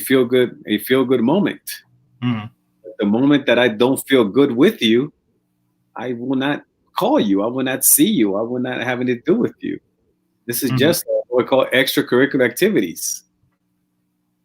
But that's how the approach that I took to all of the females that I deal with, and I'm straight up with them about that. Like, listen, man, I dig you and everything, but listen, I mean, I don't know how long it's gonna last. So let's make the most of it. No questions, no bullshit. Just have fun. Don't question me. Don't question me about how come you haven't called me. Do you miss me? Did you think about me? I don't know that bullshit. Well, no, that's the arrangement that you have with them. I was just thinking of what arrangement will work for kids. I mean, your arrangement is great if you don't want to have kids. If you were to create a separate arrangement for kids, it would be like you described, right? You would pick somebody with the genetics that you want, have her work as a surrogate / nanny. However, there's no relationship involved. I get that. Yeah, that's exactly what I do. I would just pick a woman. I would tell her, you have children. This is what it is. And you would be hiring your surrogate as a man. No, I definitely agree that's that should be That's exactly what I go for it. Instead of having her being, instead of, because and I like the way you put it. I guess the hiring, I guess, is a good way to put it. Because what happens normally is that way she does not at any point feels that she's above you, she controls you, or she's your boss. Mm-hmm. So, I mean, it must be tried. No, I mean, it makes sense, and it's not much different than what people are doing under the arranged marriage setting. Yeah, because we've seen it. I mean, the arranged marriage setting, or the what do you call it? The traditional marriage has been tried over and over and over and over again, and the results are. Well, it worked until recent times. Failure. Results are failure. Well, it worked until recent times. It wasn't until recent times that this whole system collapsed, and that's with feminism and things like that. But that's because the contract was voidable. You see, whenever you have a long-term contract of anything, and you know this as an athlete, there are times when you want to renege, but you can't. It's kind of like signing a lease or buying a house or something like that. I mean, there are times that you just want to up and leave, but if you are contractually or economically committed to something, you stick through it through the hard times. That's no longer the case. We've made divorce too easy, and that's why. So it's an easily voidable contract. Yeah, there is no. It's silly, and the wording the wording is completely. It's completely not applicable, till death do us apart, in sickness and in health. So, right quick, check. I've been out of the U.S. Several times. As far as the UK and the EU, I don't go places with no palm trees.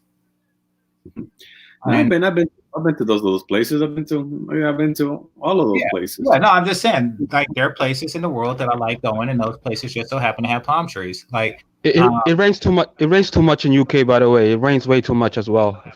It will ruin your tan, game changer. Say that again. I got a natural one, but it will ruin your tan. I can't stand to be a little bit darker, get my Wesley Snipes on, but I got that natural tan. But yeah, no, I'm not one of these dudes that Wikipedia is a place and pretend to know all about it. I'm not a nigga like that. I actually have traveled, so I've experienced other cultures. Vision, what's on your mind? Vision. Just give me a moment. I gotta fix something. Give me a moment, please. Yeah, go for it. Well, yeah, I was listening to one of those the pro-black channels. I don't know which ones they are, like the real extreme ones, that say that the original man was black, right? Okay. And that the white man came because they moved to the north. Some black dudes moved to the Antarctica area, and if you're exposed to the ice and the elements, eventually your skin will clear and your nose and your features will change. That was his explanation as to where white people came from. That they're actually black people that were in the cold too long. When they say too long, you're talking about individually too long, or through generations? They said, I guess, millions of years, whatever how many years, but they're actually black up in the north. Hey, Marco, another theory is also albinos. Like, actually, I never see them around. Like, I've only seen like five albinos in my entire life. That's another theory. And then instead of having sex with other, like, an African person, because they are African, to maybe get some melanin back, they just continue to kind of get with other albinos, and then but it's a theory, bro. You know what? We need our own, like, we need genetic. We need, yeah, they have African features, exactly. Then I gotta look like Brad Pitt for. Yeah, when I was in that movement, bro, we gotta do our own research. We gotta have a credible company, but like, really, nobody knows where they come from. Maybe you guys can. That's right. You in the hope tip. You in the hope tip. I heard you in the hope tip. Nobody knows, right? where what comes from, albinos. No, No, the white people. no one's ever really explained it. You No, know, no, I've heard, no, I mean, I heard other galaxies. I've heard, the Albano. I've heard what, yeah, no, Marco, I the know Ice the Age other narrative. I've heard yeah. no one's really answering that question. Well, And so I don't. basically, there's truth to what yeah, they did mix with Neanderthals, but no, there's truth to what he was saying, Marco, and that is that the reason that we have melanin is to protect our skin from skin cancer. Oh, I know. For black Right. people. I know about that. Sure, I know about that for sure. So if you move to a place where it snows and it's colder and it's not as warm all the time, then melanin is not needed as much. Yep, I got that. Yeah. So Under the Ice Age, they had to go in the caves. But again, that's a theory. And then they stayed in the caves too long, and then when they came out, they basically changed. But that's a theory. See, sorry about that. yeah, no worries. So there's truth in that. It's not really millions, it's thousands of years, but it's truth in that. It doesn't really matter because they basically just got rid of a feature that they didn't really need anymore where they lived. I don't know why he could claim superiority for that reason. Whoever was saying this, but it's just like people who live in different places are going to evolve differently if you live there for so many generations. Yeah, but go on. and I guess I could understand for a shade or two. I got it. Like for example, if you could be Shamar, you know what I'm saying, like a lighter, or like Christopher Williams, I got that. Mm-hmm. But to go from I guess from Michael Jordan to Brad Pitt. Hey, Marco, Michael Jackson, your favorite artist. Remember the guy that's better than Prince? He did it. Features to a Brad Pitt features. Well, so there's one or two things that happen with that. One is that not only in Europe was melanin not needed, it was not. It was just downright toxic, or meaning that it worked against them somehow for a reason that I wouldn't know about.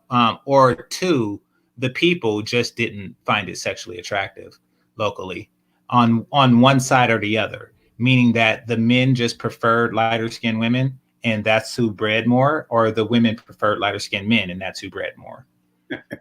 Either way, that's what you see is what the penis has spoken, and blonde hair, blue eyes is what they got.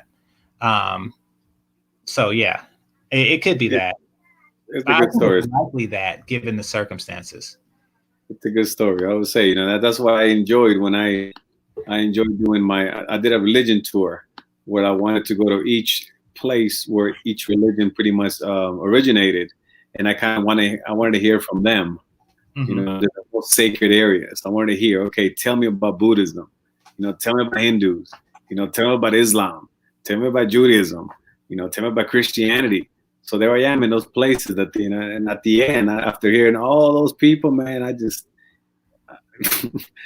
it's like hearing DC Comics or Marvel Comics. They'll have their nice little stories that they believe, but none of them can prove. They just believe it to be true. And by the way, can we have some money in the end? Yeah, I mean, anything that requires to be, disproven as opposed to proven, you should always, scratch your head on. Guys, with that, because like I said, I've said this many times. I was a heavy follower of the B1 Hotep community people, and I have a lot of their books still, it's gotten to a point where it's always going to be in the back of my mind, but at the end of the day, sorry, what made you change? Excuse me, what made you change, or what made me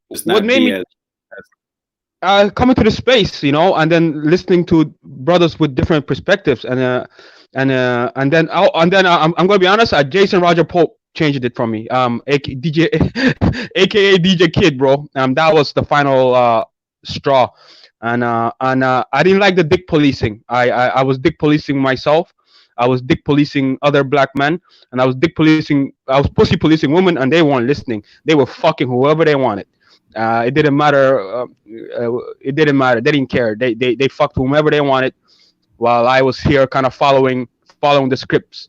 And so that's what made me change. That once I started learning about female nature from you guys as well, like from from all the different channels, and now we got feminism in as well. So that's my thinking. Holy shit. Yeah. Wait, Vision. You're telling me Mhm. that you were dick policed so much Yes. that you abstained. I passed up on all the white chicks, bro. You know how many sexy white chicks I passed on? How many friends, sisters I passed on? I don't know, bro. Well, I know it's 21 years worth. Wait a minute. But you could be. But weren't you people from Sudan though? Yeah. And I'm you from went. Sudan. But you went to the ADOS movement or which movement? The Hotep movement? Or which one? Yeah. I went to the Hotep movement, bro. The man, I don't like using this name, but the Nuwapians kind of is where it got me, and I was ready to move to the land. You know what I mean? But I don't like to talk about it too much in this space, but just experiencing subtle racism. You know, like I call it subconscious racism, or implicit biasness in an integrated system will make you do it, because the racism isn't in your face. It's done. You know, it's through different means. It's I call it, it's refined. It's very refined. You know, it's not in your face. And so, and then you hear the B1 people talking, and you just get sick of what you go through, and then let me follow this, and then you find out that it's a scam. Like I put in a lot of money and stuff like that. Books never got delivered, and you guys heard about the polite situation. Wait! You bought books from them and they didn't deliver them? Yeah, I bought books from there's a guy in your area. Let me see if I can remember his name. Siddiqui Bakari. Yeah, sorry, bro, I gotta call you out. He's got $300 of my money, bro, and my books are not here yet, and DVDs, and the website went down, bro. So yeah. So okay, everybody listen to this. This is what happened. This actually happened. So you signed up. You gave them money to buy a book. Now they could have just given you like a really shitty book, but instead they sent nothing at all. Yeah, no books have been sent. The site down. Yeah, I stopped hassling him. So but I don't want to throw dirt on a man's name. The problem is because you're saving $100. Yeah, and listen here. When I bought books from quote unquote white people who are in the similar, doing the similar things, those books got delivered, bro. No hesitation. You give them money, the book come but then when you deal with the hotel people, indoctrination. That's why Vision. They're devils. They're trying to indoctrinate you, so they make this to the thing.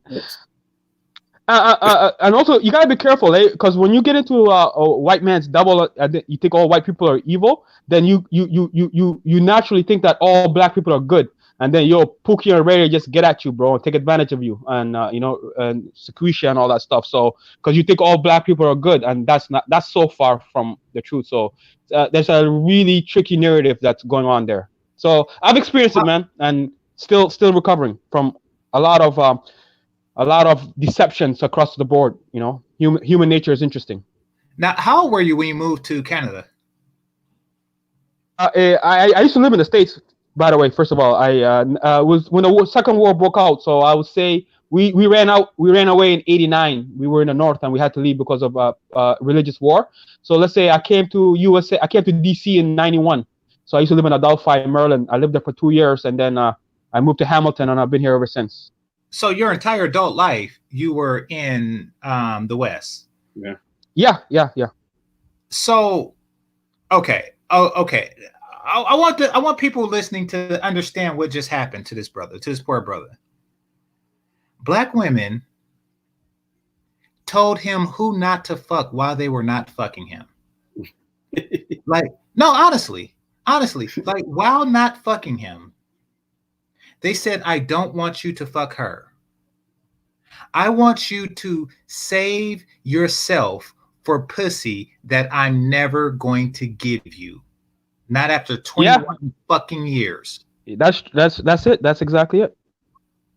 Do y'all see what the pro black community is doing? Do y'all see this shit? Now, what I mean, now let me ask. Okay, so Vision. So while they were telling you this, listen, you do not get with Becky, and do not get with Ling Ling, and do not get with Maria. Becky's a dog. Becky's a half dog, so you don't want to mess with a half dog. Yeah, that's what they said exactly. They're rats and they got fleas and all that nasty stuff, right? Because they're not true. So while they were doing this, did you ever ask, "Hey, how come Keisha don't fuck me?" No, yeah. I told you, DJ Pope, aka Roger Pope, DJ, aka Kid. That was it. Sigma. When I told you, this space saved me, bro.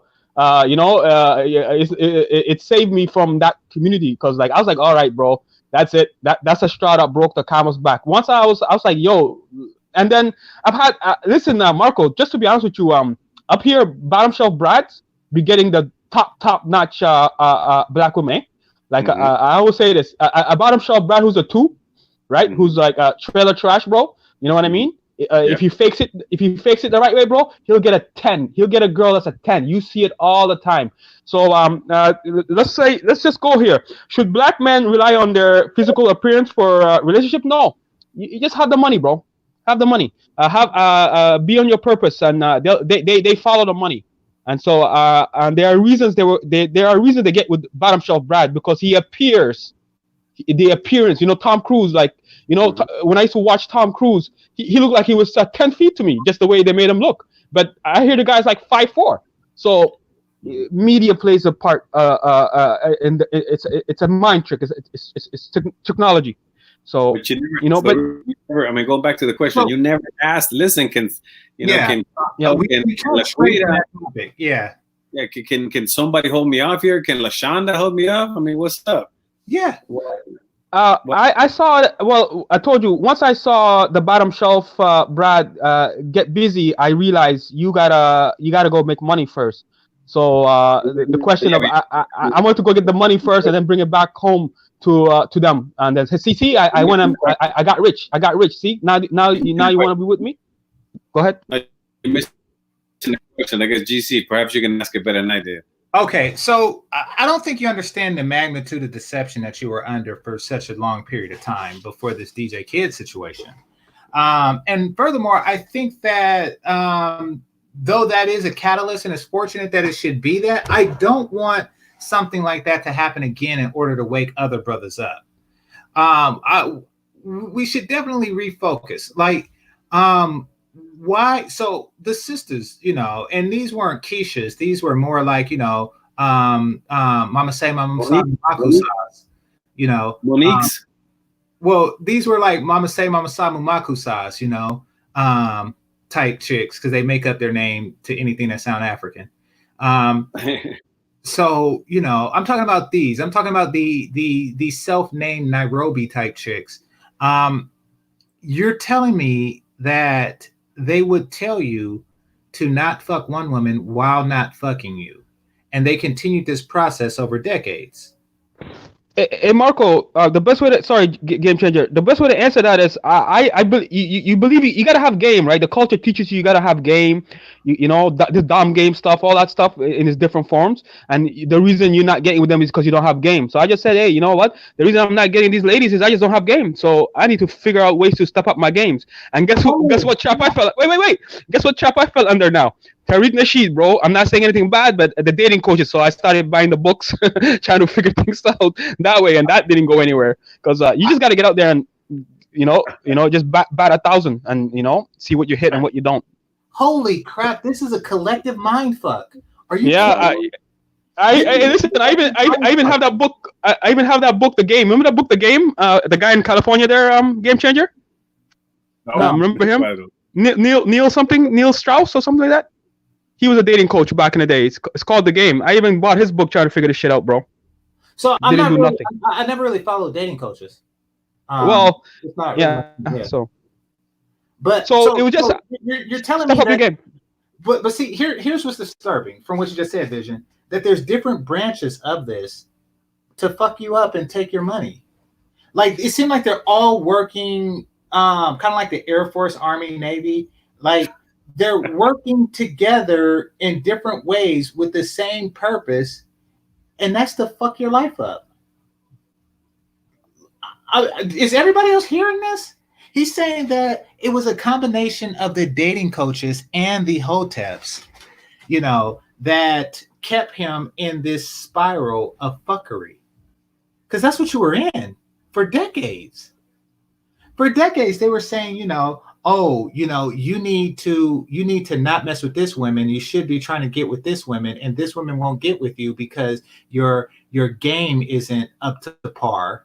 So you have to get your game up to par, which means that you have to buy this. And once you get your game up to par, you have to understand this in this book, Oh Christ, this is a nightmare.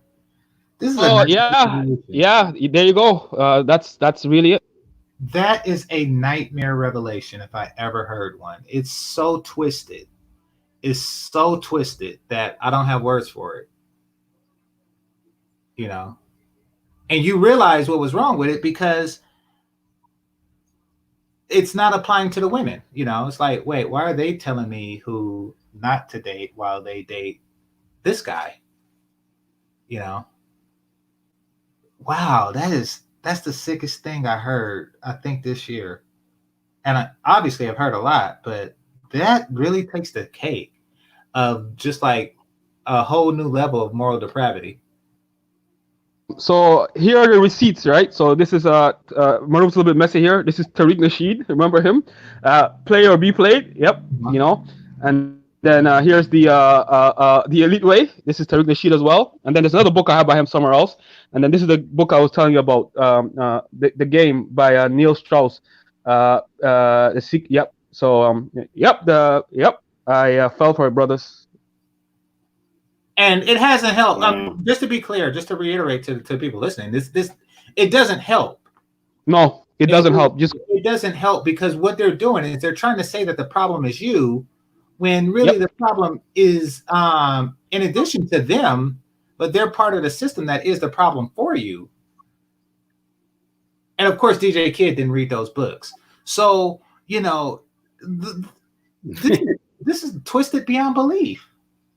Like this is so now everything makes perfect sense. I was wondering why they hated you so much, Marco. I was wondering why. And that's because that's because they wanted to continue to hoard people like Vision. Like they still want people like Vision to see you. And by the way, they're still doing it, eh? And Marco, remember that last stream with Solo 84 and Xanatos and and the other guy. These guys are still doing it. They're still like I mess with those guys. Like not like I watch their stuff, so I'm not gonna throw any shade at them. But Marco has every right to do what he's got to do. And you know what, Marco, you need to step the game up, bro. Because if you got to starve them. To me, they're what do you call it? They're meaningless to me. I mean, they're meaningless. To me, they're useless. What I mean is like what you did on the Fantastic Show. You're gonna have to do you got to keep doing that, bro. Even you said you're gonna have them go in water or stuff like that. Just to kind of prove a point, like just to show. But I'll bet you was that again. I've seen this movie before for lack of better comparison or analogy. I've seen this movie before. What I'll do is, let's say they say, well, listen, why don't you get in the bathtub with these chicks, okay, to see if it's really okay. So I'll have them strip, and I will be in the bathtub, and whatever, and then that'll happen. And then the next, and then after that, it'll be like, well, how come you didn't kiss any of them? How come they didn't suck your tit? How come you didn't fuck them right there in front of us? Well, how come they don't have, it's like, it's never no. That's not what I meant. What I meant was I was listening to a show where you guys were saying black women don't like to get into water, but you said the girls in Colombia, they don't mind like going into water, and that was like kind of that's what I meant. Yeah. Okay. And I was referring to exactly what they said, because what they said, GameChanger, and if you heard it, I played it on Coot, I think. Where they were saying, did you hear it? No, I didn't hear it. What did they say? I heard it. Basically, they said, well, actually, I have it here. Let me check it. I'll play it for you. Oh no, don't play it. Don't play it because Let's see. don't play it because it's probably copyrighted material, and I don't want it to, mess up the thing. So I'm trying to get monetized. So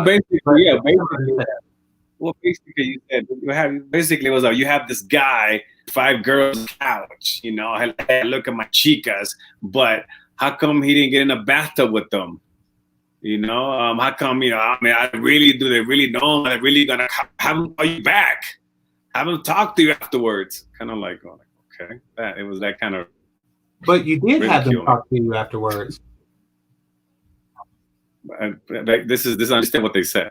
Yeah, no, I'm being cheeky, but it's ironic because you did. I mean, and you can't really show that on YouTube. Now, who said that? Was that Solo or? No, that was the guy's name. Clutch? Zanatos? Xanatos Clutch is the name. Zanatos, that's the name. Now that's interesting coming from Xanatos because. And then. Well, I mean, yeah, you and him are friends, GameChanger, I believe. Well, we still are. I mean, but I don't get it because he understands the concept of that certain places have better female availability than others. Like, he moved from Maryland where he got no play to Utah where he got a lot of it, and now to the Bay Area where I forget. I think he said it's spotty or something like that, but not as good as Utah. So he understands that some places are better than others. Why is he? Why couldn't that apply to you? And also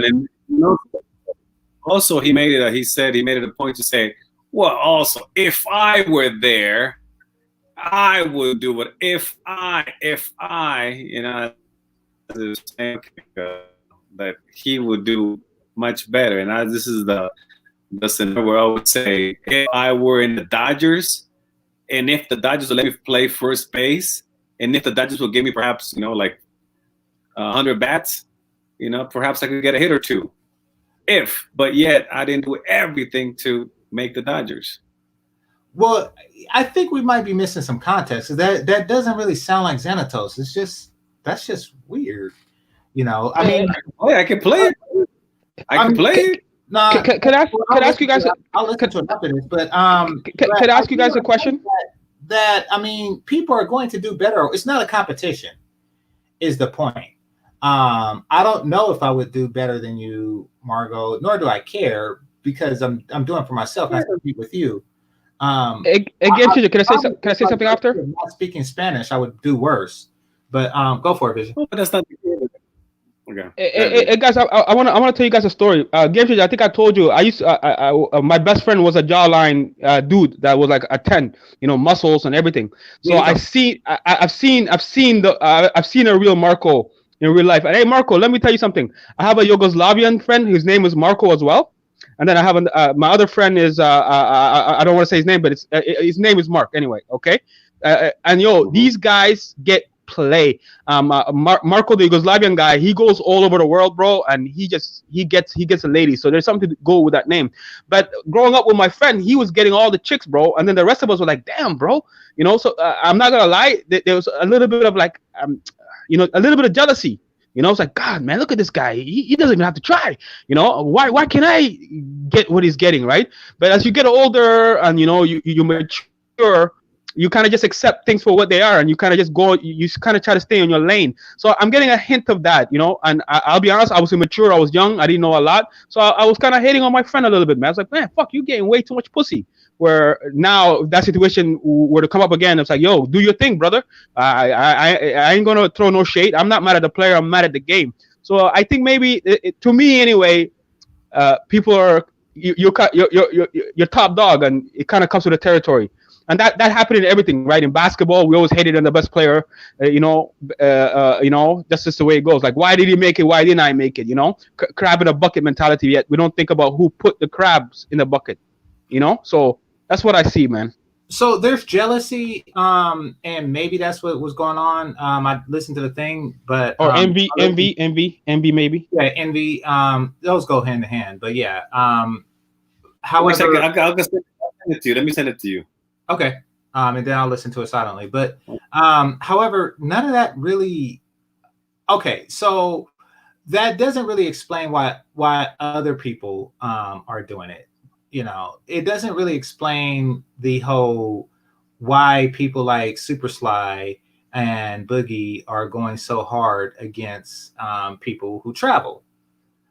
Now, what does explain it, Vision, is what you were talking about, because it seems like you are a customer base. Your thinking is like a customer base for both the dating coaches and the pro blacks. Your customer base. They want to keep you in this perpetual cycle of buying something. Yeah, and I don't know, like I said, when I came to this sector, it got me out of that. You know, like kind of like in the movie The Matrix, like my red pill, blue pill moment was in the space.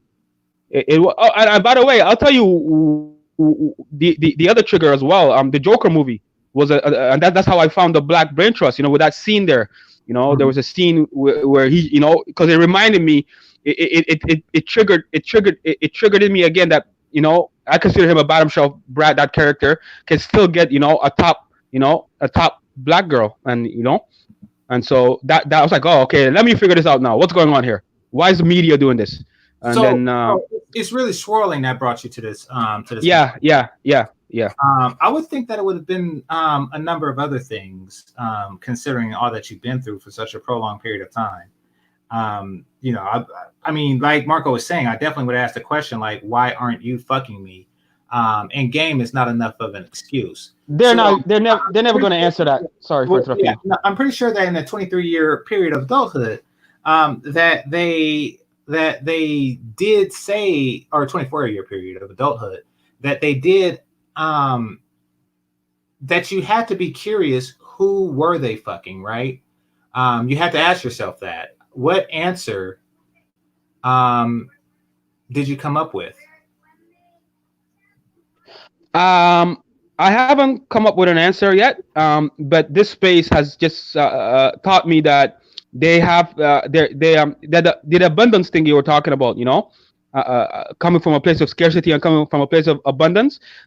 They always they always have options. Like there's always somebody there for them. So they don't. I don't. Whether it's conscious or unconsciously, they don't even think about it because there's always going to be a man there for them. You know what I mean? Somebody's always hollering at them. Did that? I think that's the best way I can answer it. That's what I've learned. They can have whomever they want.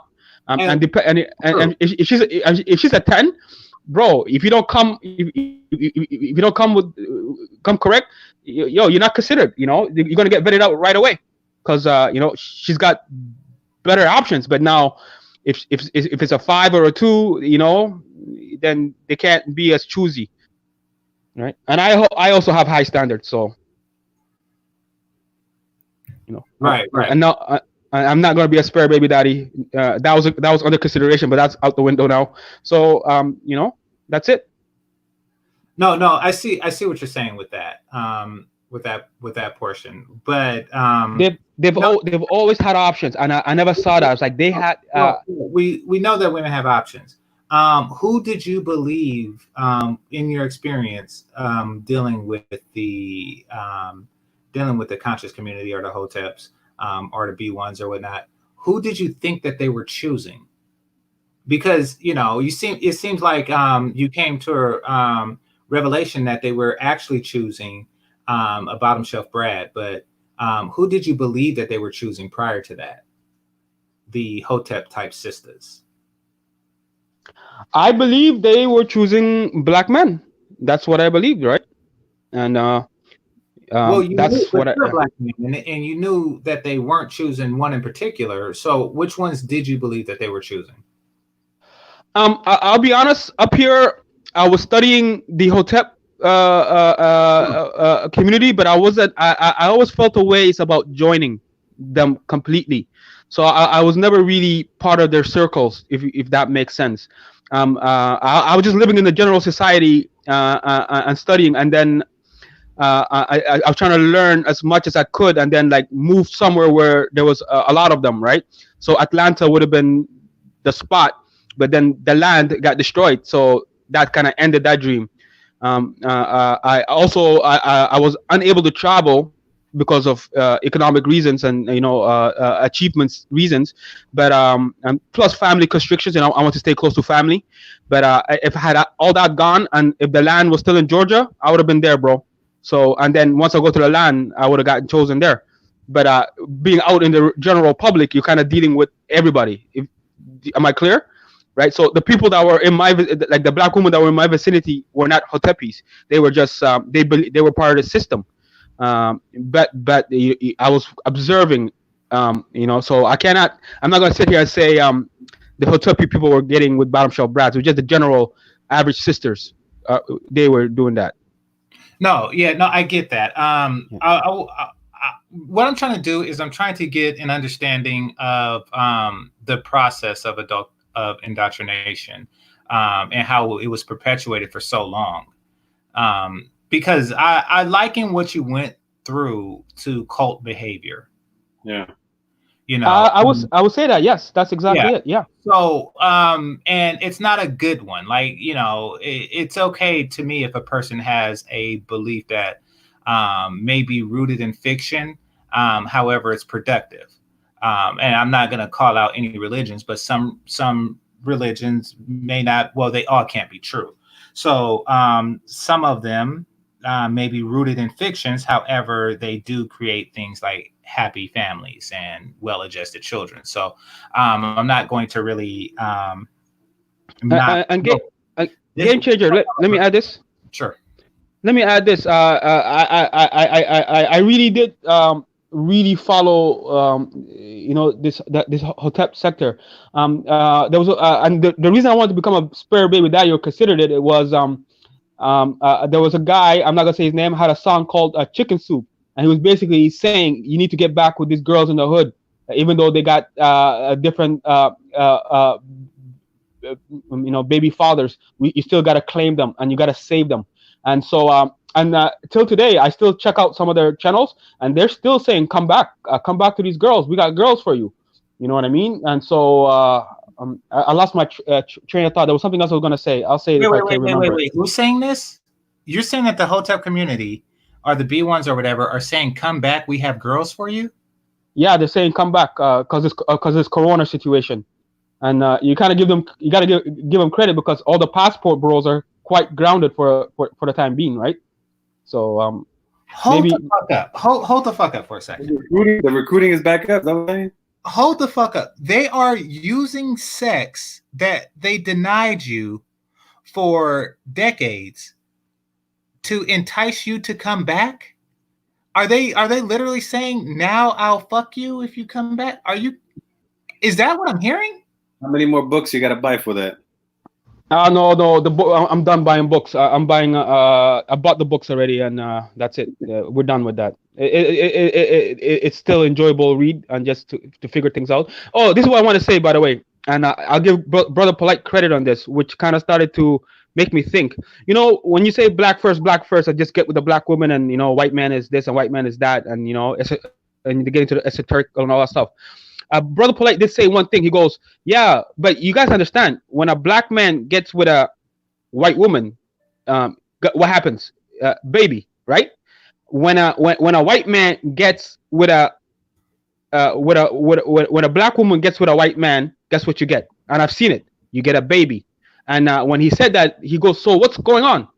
And I was like, that's when it was like, yeah. And then I was put in a state of confusion from that point. I was like, yeah, this is true. When a black man, and black men up here get with white women all the time, bro. And yeah, babies are being born like no tomorrow, and the other way around too. So that sort of made me like just go, what's going on? And then I was left in a state of confusion because there was no answer after that. Did that make sense, guys? Well, okay, Vision, you're making sense, but I understand this. What I want to do, because I know that you really want to cover the swirling aspect, and the IR aspect of it. And we'll get to that definitely. Definitely. What I'm trying to do with you and what I want your help with, Vision, is to understand the psychological tactics that they use to keep you involved in this so long. So I'd like to stick to that as much as possible so we can explore that while we have this opportunity. All right, let's do it. And the reason for that is I want to prevent this from happening again. And there are people who are watching, nearly 50 people are watching, and I want them to be able to, perhaps maybe even some of them will see some of the tactics applied to them at a younger age. So, you know, and recognize it as a technique so they can avoid this pitfall. Because it was a pitfall that cost you not only a lot of money and time, missed sexual opportunity as well. So the dick police. I'm disappointed in the dick policing. Like once I realized I was a dick policer and a pussy policer, I was ashamed of myself. Right.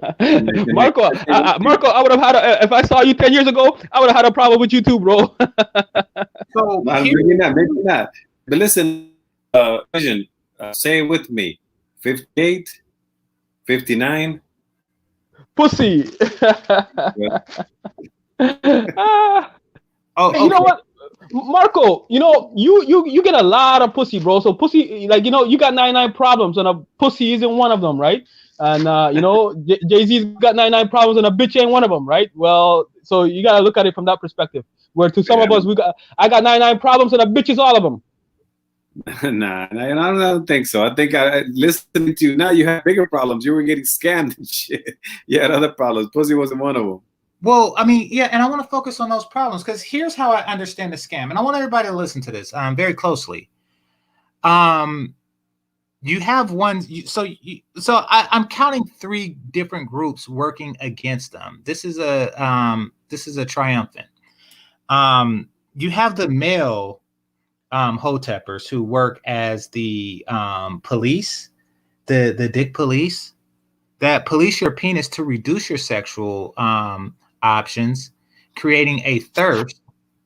You have the females who extend an empty possibility of sex without ever actually giving it to you, to also increase your thirst. And then you have a third faction, which is like the dating coaches who are saying that, it's the reason why it's not happening is you. And if you do this, you will have it. So it seems like they're really just creating. So what they're doing is they're causing a drought and selling you water in a sexual sense. And they've done it for quite some time. And all 3 factions. Well, 2 of the factions, the female hoteppers, as well as the and maybe even the dating coaches, but primarily the female hoteppers, are saying that you're this close. All you have to do is come back to us. In this case, just come back to us. So so it's kind of like a horse where you have a carrot and a stick, and they're holding the carrot in front of the horse, but the faster the horse runs, the further the carrot moves. So it's just like an endless chase. That seems to, and this is not me making fun. This is what they have done to you for quite some time. I didn't know that they were working together on this. And by the way, LL Cool J also says, he does the same as well. I have noticed, but I don't really watch his stuff. And then after what happened with the situation, I don't watch anything from him at all anymore. Interesting, eh? Tariq Nasheed was a dating coach, and then he became a hotepper. I say half a hotepper with the what do you call it, Hidden Colors series. You know what I mean? That's interesting. And then I don't know what the guy's name. You have Steve the Dean, who was like a Madden guy, and then he became a dating coach. So it's very interesting. Just I want to see if you guys can tie in the correlation there. GC? Yeah, nah, brother, I just did. The correlation between the dating coach. Holy shit, he got a picture of the grits. I seen that in Dominican. I was cracking up. I bought that box home. Yeah, I had that box at the house place. But no, I just made. What's up, everybody? I just made the correlation. I mean, basically, what the dating coach's part in the whole hustle is to convince you that you're the problem. So whenever you doubt the system and that you might be And the female and the female is perfect. There's nothing wrong with her. She's perfect. Yep, you're the problem if you can't get her. She's perfect. There's nothing wrong with her. It's you. Step up your game. That's exactly it. Right. So yeah, I mean, you have one side, the male hotepper, saying that it's you, and the male dating coaches, or excuse me, you have the male hotepper saying that she's perfect, and you have the male dating coaches saying that it's you. She's God. She's God. She's God. Yeah. Yeah, and at the same time, you have the female hotepper saying that it can happen as long as you ... Holy shit. Holy shit. Man. This is so fucked up. This is worse than I can imagine. I actually been to a Scientology thing before. That's another story. But I thought that was fucked up. This is fucked up. This is I don't have words for it. When I look back at it, it is. You Zen Yumi helped me out too. Zen guy when he told his story, and look at his life, bro. And it really goes back to female nature, guys. I'm trying to stay on topic, but it goes. There's something about their nature that you have to understand them before you even start playing with them. And Marco, by the way, if anybody in this space would understand them, it would be you, because of like your like, you know, the things you're saying are starting to make sense, man. You know, after 25 expired, like, but we all cannot do what you can do. But I think if anybody in this space could understand, because you see them so much, and you've seen them, so I think you would understand their nature. Well, I've had the I don't know if it was, I mean, the opportunity to see him in some weird situations, and it led me to what I regurgitate out here on these panels and on the chat. But obviously, that was perhaps, and I always have a disclaimer, that was perhaps my experience, and perhaps I'm wrong. And but that's what I see, man. I just can't see it the other way. This is so fucked up. And game change. I cannot believe this. I game change. Real quick, Vision. I cannot believe this. Like, now everything makes so much perfect sense. So they're trying to destroy the very same brothers that we're trying to save. And that's why they go so hard. I'm like, what do these niggas have against vacations and shit like that? Like, pedophiles, really? Like, why are they trying so? Now I know. It's all part of a fucked up cycle. A game changer. I believe it's a feminist movement that's trying to destroy you. I think there's a feminist component in this, but that's a conspiracy theory. No, Vision. Be 100% clear. This is a nigga conspiracy against you. This is all nigga what you're going through. You know, this is something separate. You know, and I want to say something about you as well. I agree with you. You know what I mean? Like somewhere inside me, there's still that desire to like find the right female that I can compromise with, right, and have children with and things like that, right, and you know, and try to you know, build a stable home, because there was a period of my life that I semi saw that, right, like, you know, I was born from a mother and father, and you know, it was at one time it was a 2-parent household, and so but I don't have much hope anymore. You know what I mean? Just the way things are going. And what I'm starting to learn in the spaces, like once again, I keep saying, I never peep what their nature is, and so you gotta understand them before you can deal with them. And I know you have a female friend right now, but you understand their nature. You know what I mean? You understand their nature, and they can they have it completely different, you know. And not to throw shade at Jessica X, but like Jessica X is waiting, right? She's taking her time because she's confident when she decides to get back in the market. There's somebody there going to be there for her. But well, I wouldn't recommend that for her. But you're shifting topic again. I want to stay on. Okay. Sorry, I'll stay. Yeah, go ahead. No worries. Blaze, what's on your mind, brother? Blaze, you there? I seen him unmuted a moment ago. He's muted. So okay, what you? Go ahead, Marco. No, he was saying. I think he came back on. He is unmuted. Or he muted. Okay, Game Changer. What's your perspective on this then? Well, right quick, Blaze. Is your mic working, man? I see you're unmuted. Maybe not. But we can't hear you. Oh, that's funny. He saw that flower, El Negrito. Yeah, there's a lot of them, man. Oh, there's a lot of them like that. Flower? I thought that was cream of wheat. Hold on, I think I got some. No, that's the flower.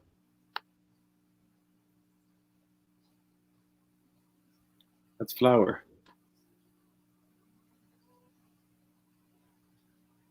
I think it is flower because yeah, that's possibly it. That looks like that looks like a flag. What country flag is that? In South America, Colombia? Yeah. No, because like Colombian...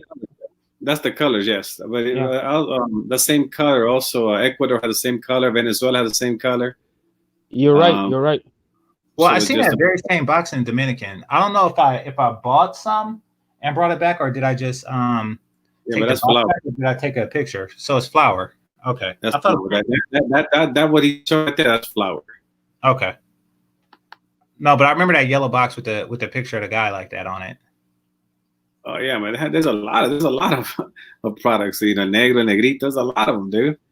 I'll show you another one here. Watch this. Oh, is that what it is? So it could have been cream of wheat then, right? For whatever reason, I thought it was cream of wheat. No, it's flour. So I'm saying, do cream of wheat come in a box like that? I don't know which one you got, but just I don't know what you got. But that right there was flour. I mean, if you want to make bread or whatever, that's okay. That's flour. But yeah, but there's a lot of them. There's one in Spain I remember that I used to watch. I'll show it to you. Hey, so he said it is cream of wheat.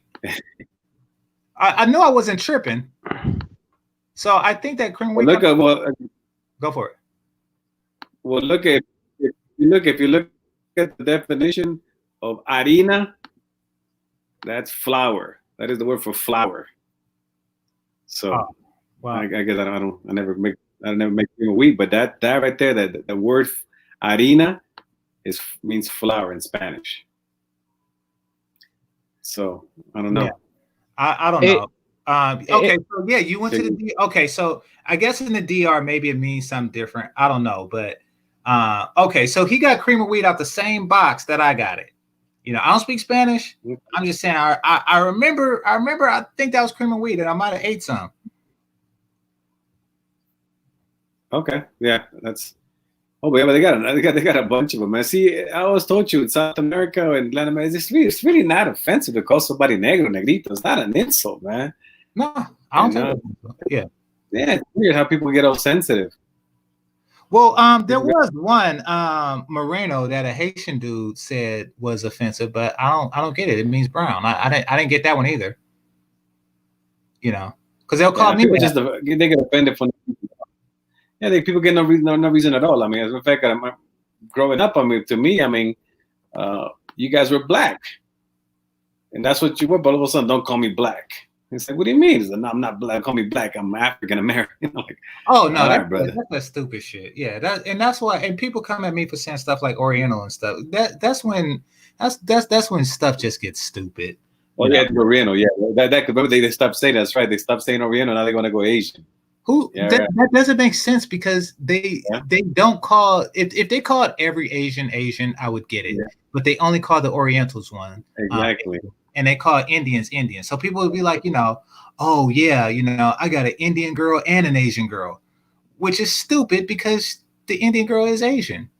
So like let's not do that. Just say what you mean. Nobody, and I could see if it was Asian people that were complaining, or if it was midgets that were complaining. Yeah. Look at this one. This is charcoal. Check it out. Okay. So, yo, that's funny, brother. You know why that's so funny? I was talking about Sambo earlier, so that's hilarious right there. Yeah, that's charcoal. Well, I think that Lucky Charms is kind of fucked up when you think about it. Yeah, with the what do you call it, with the Leprechaun. what do you call it? Leprechauns. Yeah. Yeah, like Yeah, Lucky but there's a Charms. lot of brands. Here's another one here. There's a lot of them, man. It's all over the place. There's Leguito, there's milk, That's so funny, man. Candy bars, there's a lot of them. But it's weird how they get offended. I never remember that it was offensive to call, hey, that's a black guy. I remember that being offensive until now. All of a sudden, it's like, yeah, man, don't call me black. I'm not black. I'm like, what? Like, what happened? Hey, real talk. Everybody that's listening, when I was a kid, I had a Dukes of Hazzard shirt with the Confederate flag, and I didn't think shit about it. I mean, it wasn't my favorite shirt, but it was just a shirt. Like I liked Dukes of Hazzard. Didn't really know shit about the flag or anything like that. So I just walked around with it, little black kid with the Dukes of Hazzard flag on, with the Confederate flag on it. But if you really want to get technical, there was a lot of black people that were in the Confederacy. So yeah, there. That's loaded. But yeah, there were. And if it wasn't for them, the emancipation wouldn't have happened.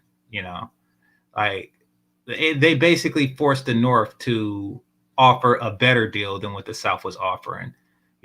Where the South was offering individual freedom, they were offering universal freedom.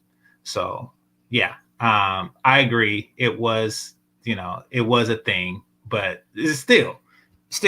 I'm just saying Dukes of Hazzard flag. Certain things, and here's the thing, and here's what pissed me off. It's not the people themselves that's complaining. Like it's not the midgets, it's not the retardeds, it's not the Orientals or black people that's complaining. It's the white liberals. White, yeah, they're the ones that get more offended by anything. It seems like sensitive. Exactly. About shit that doesn't concern them. Yeah. Exactly. And then every now and again you'll have a black person that says, I'm Afro. Shut your ass up, nigga. Well, I had some fools that I went to high school with. Okay. Mm-hmm. That I've been seeing for years, and I saw them later on, and then they were like, like they was like, oh, what's up, man? It's like, yeah, man, what's going on, man? It's like, yeah, so so I would say the word black, like, yeah, man, don't use that word. It ain't cool no more. I'm like, what do you mean? Wait, you say, hey, don't use that word. Yeah. Wait, you say, wait, what'd you call him? No, I was saying the black day, man. Hey, this fool guy, come here, black to come here. He's like, don't call him black, man. You should call him African American. Things have changed. It's been 5 years. It's been 5 years. But I remember, I said, it's been 5 years. What the hell are you talking about? And the worst thing is that it's too many syllables. It's too many syllables. Like, not only do I not want to have to say it all the time, I don't want to have to write it. So yeah, it's just too many syllables to like write and type and shit like that. It's just one syllable, yeah, and that's it. So I don't get that, but that's what happens when stuff becomes too politically correct. Man, that's the word. That's the word. Yeah. See, Benjamin D'Souza, he doesn't want to be called African American. He wants to be called counselor. He wants to be counselor. Yeah, but I'm glad. Listen, Vision, going back to you, man. 58, 59 pussy. I'm glad that you actually got. Okay, go ahead. I'm glad that you got out of it, man, because it really seems that it was not helping you. No, it wasn't. It was going nowhere. But it was closing you in. It was making things more difficult, I think, when you got into the world, thinking that everybody is just not. I don't know if it's worthy or just bad or is not as good as you. That's got to be a fucked up thing. And then on top of all that, then you have all that sexual frustration, and that's the fucking worst, I think. And then these niggas are trying to offer it back. They are out their fucking mind. And how long ago was this that they were trying to offer it back? They weren't trying to offer me back anything. It was just a video I was watching. They were just talking about the coronavirus, and they're like, yeah, basically, I'm just paraphrasing. I just don't want to use their real names. I can give their real names in the back chat if you want. But they were just saying, yeah, all right, you guys need to come back to the community now. You know, yeah, we know you like your Becky and this, and Lin and this. But yeah, we got some fine sisters for you now in the community, and just come back and I was interpreting that the sisters don't have any children, so they're still fertile. So Fertile. they young fertile concubines that you can come back home to. Holy shit! I'll put the name. I'll put the name in the back chat so you guys can see. And then I don't know. I don't know what video it was. Like an old time slave auction. We got some hot young fillies over here. You just need to come back to the community, and oh my fucking god, we got some good wenches over here. Got a couple wenches, a nice young one here. Holy shit! This one ain't never been bred. That's what they sound like right now. We just need y'all to come on back. So Marco, if you're wondering how they got some of the brothers to fight for the Confederacy, that was how. They just they offered them what? Wow. It's like, well, that's very similar to the, I guess, the what we call now with the 72 virgins, right? That's, I guess. Yeah, it's almost like that. It is almost like that. It's Marco, man, like this is honestly, man, it just creates more confusion. Well, I'm confused. I'm confused. But MOT, I think MOT is. I don't want to change the subject. MOT, I see where he's coming from, but I'm not changing the subject. I'm just listening. Wait, what are you talking about? MOT is saying separate, man. Separate. And we don't go back. Right? Don't. The right. names are in the back chat, by the way. Marco, could you hold it down for like 30 seconds? I gotta step away. Yeah, go ahead.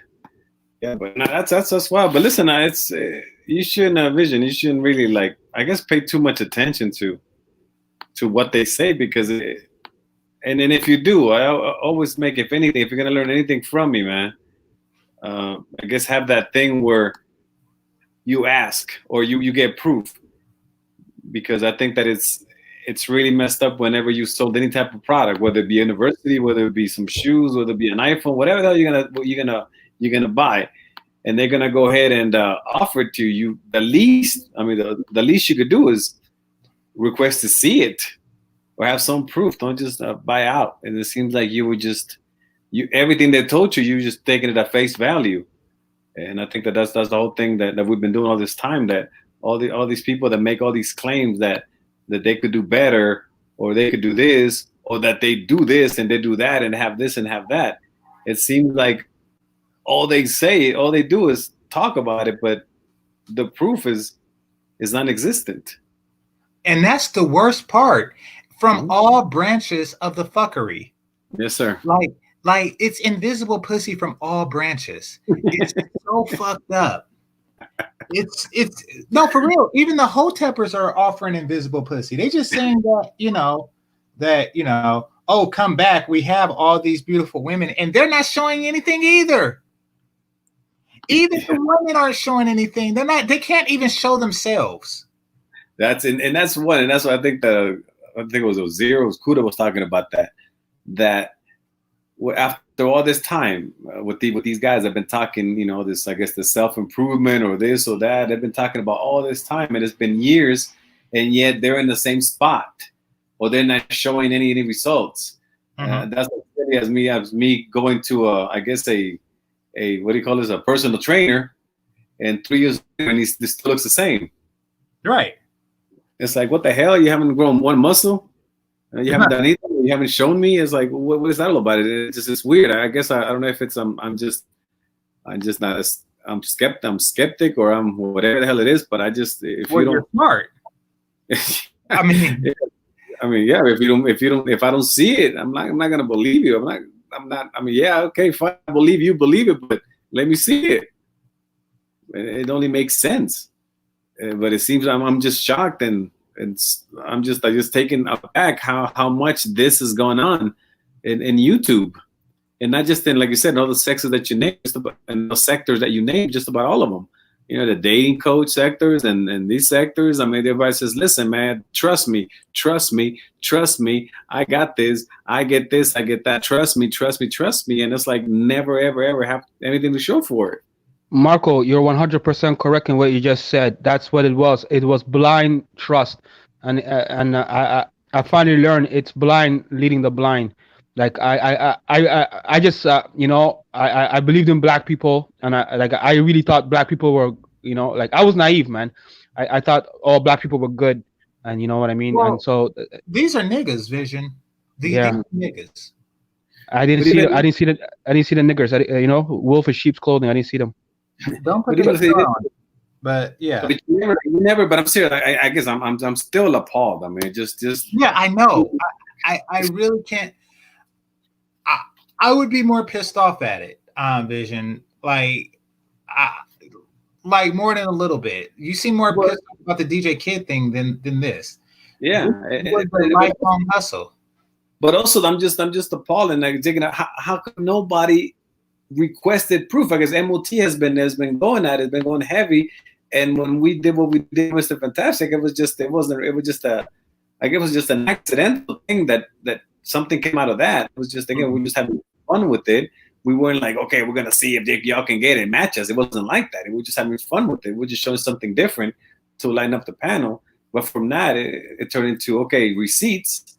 But it's weird how nobody ever requested receipts before. What the hell is that all about? Well, I think that the people that just didn't believe it just didn't want to rock the boat. Like, okay, I don't believe this shit, but I'm going to just keep it to myself.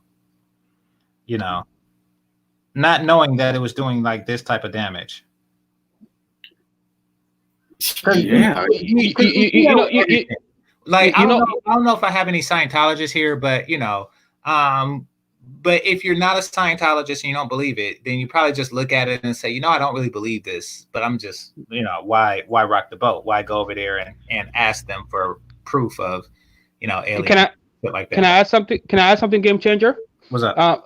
I took responsibility. Remember Big Daddy Kane, Ain't No Half Stepping? Remember that track there?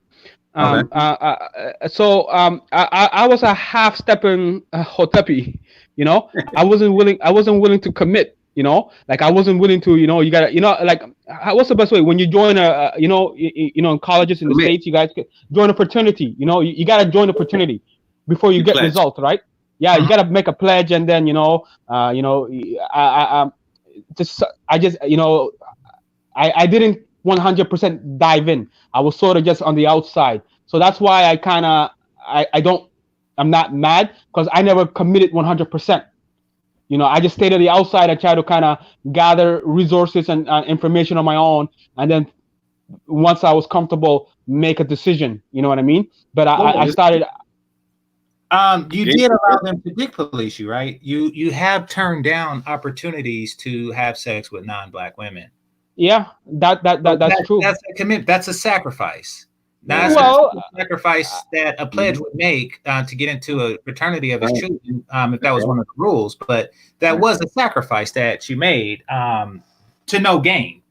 It's not like you actually, became. I think Game Changer.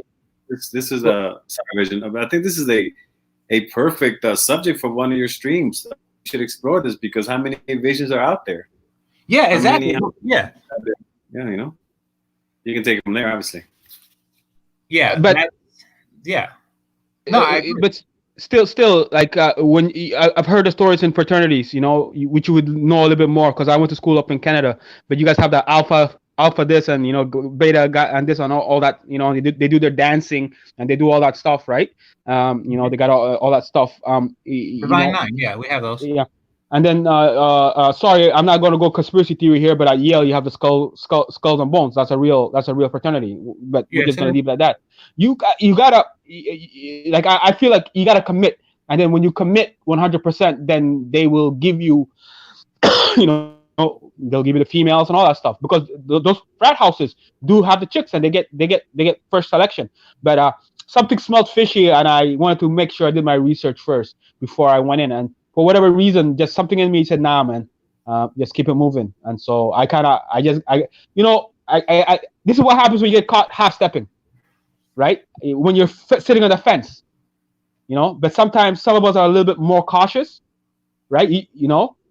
But and so well, I can tell you this: if beautiful women is your motivation, that's probably not going to be the right path for you. I mean, do you really see many attractive women in these hotep circles? Like, do you really even see that? I mean, I'm in California, and I do, you know, participate in a hotep event from the time. Personal Now, experience.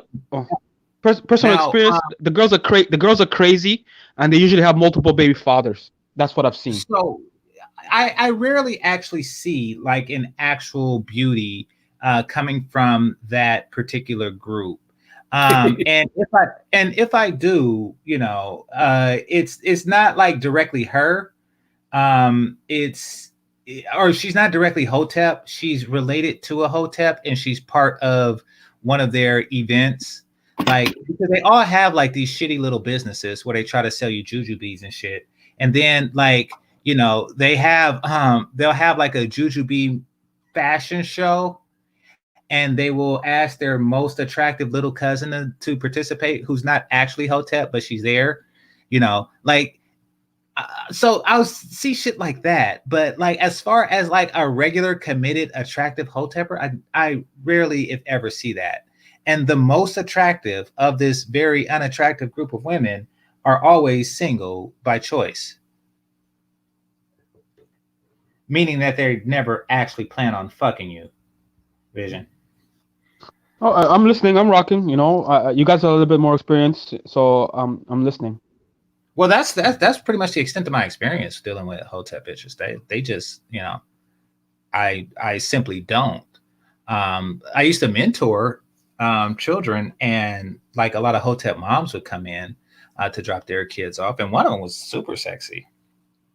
But as you know, I'm not going to get involved with a mentee's mother, so that was that. And she was ditzy as hell, but she's hotep. But anyway, never let anybody dictate what your dick takes. You know, they caused the drought and sold you water, swamp water. Yeah, I've never thought about it that way. Game changer. Did you just say that they'll never let anybody dictate what your dick takes? Yeah. I like that. Don't dictate my dictate. Yeah.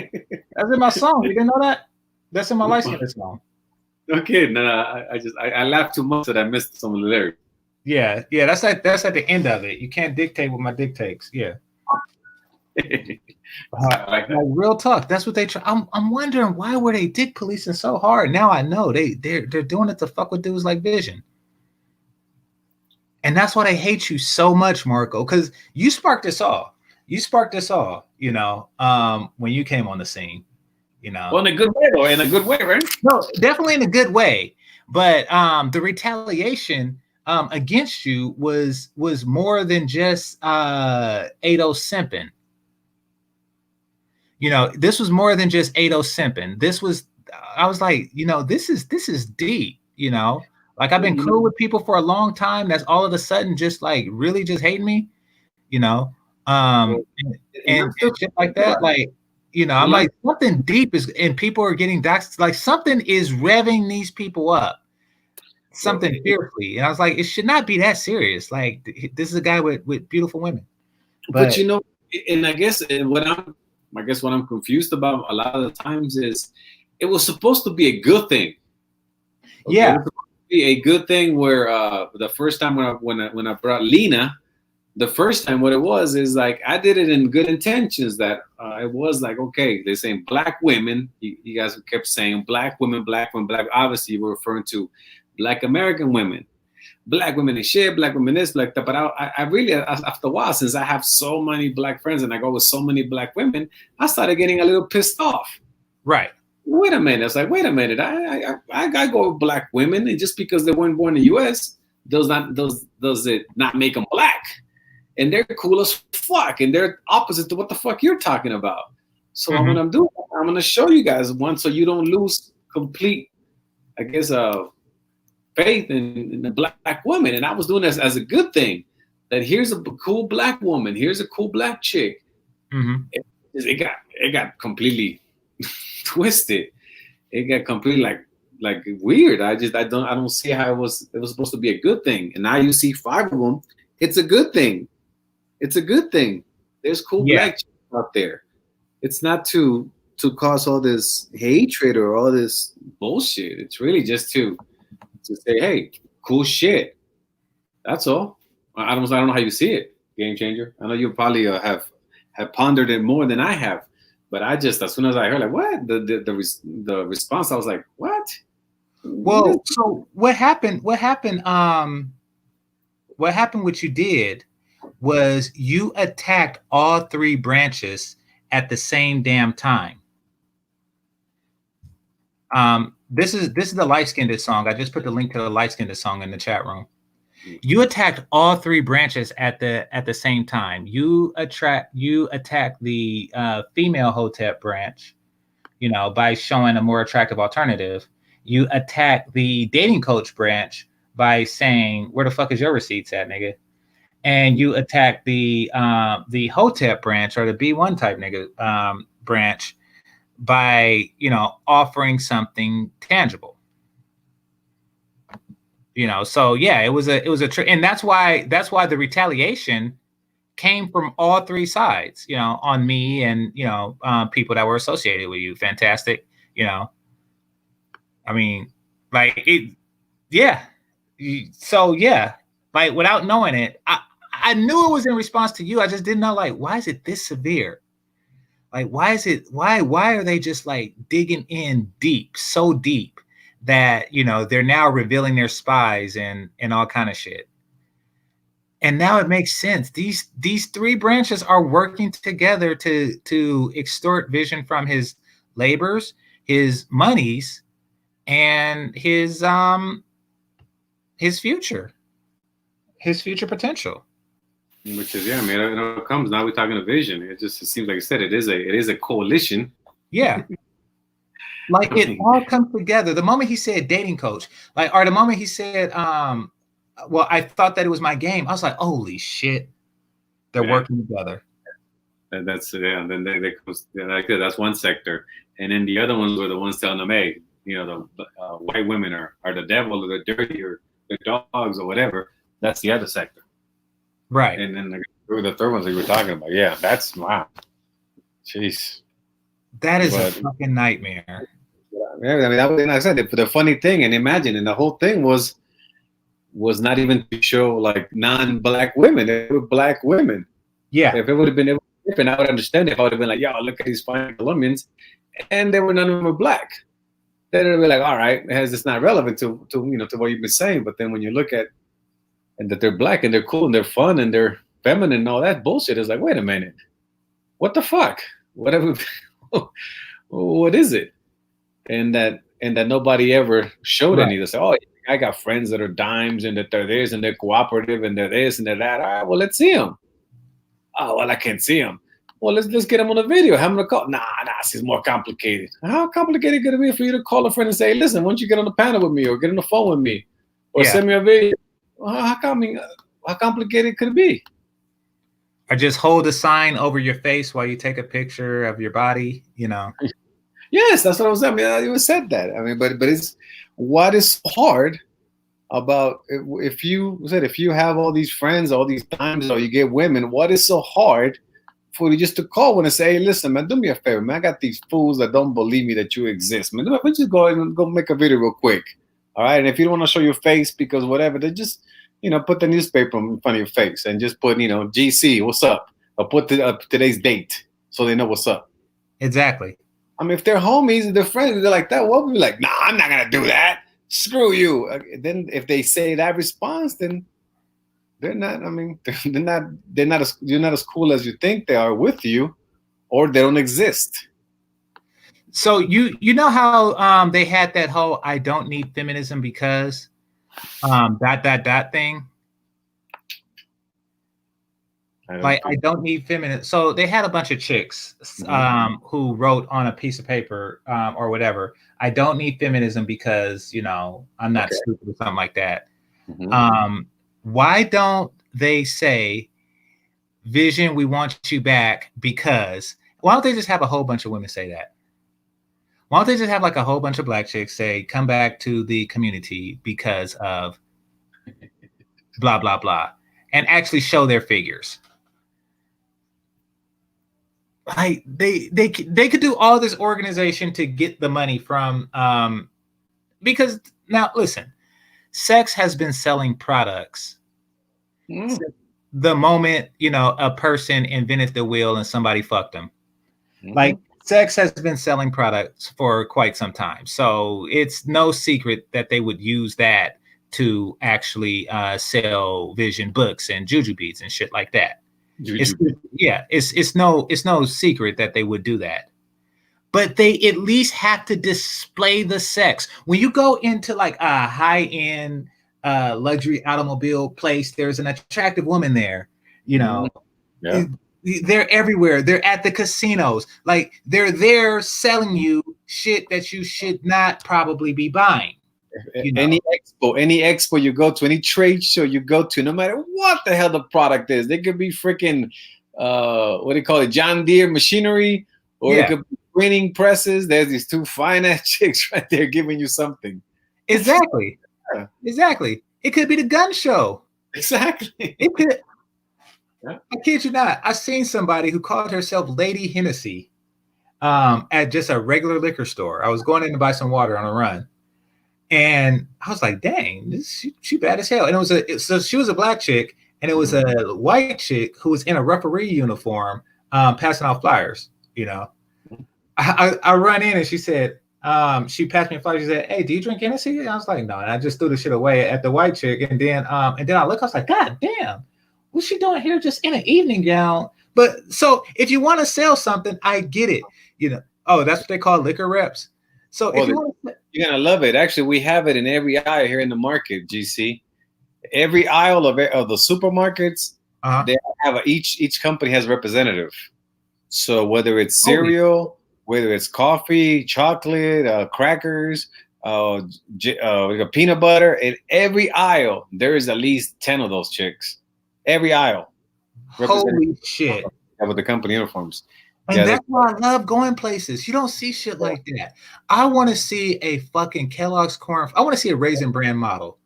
I want to see the chick who's hired by Kellogg's to stand there and model Raisin Bran. That shit will be so hilarious. Some of my friends work there. Some of my friends work doing that. Holy shit. I love seeing shit like that. I love foreign shit that's just so interesting that you never think of. That they have so many beautiful women that they can afford to just have them stand there and sell cereal.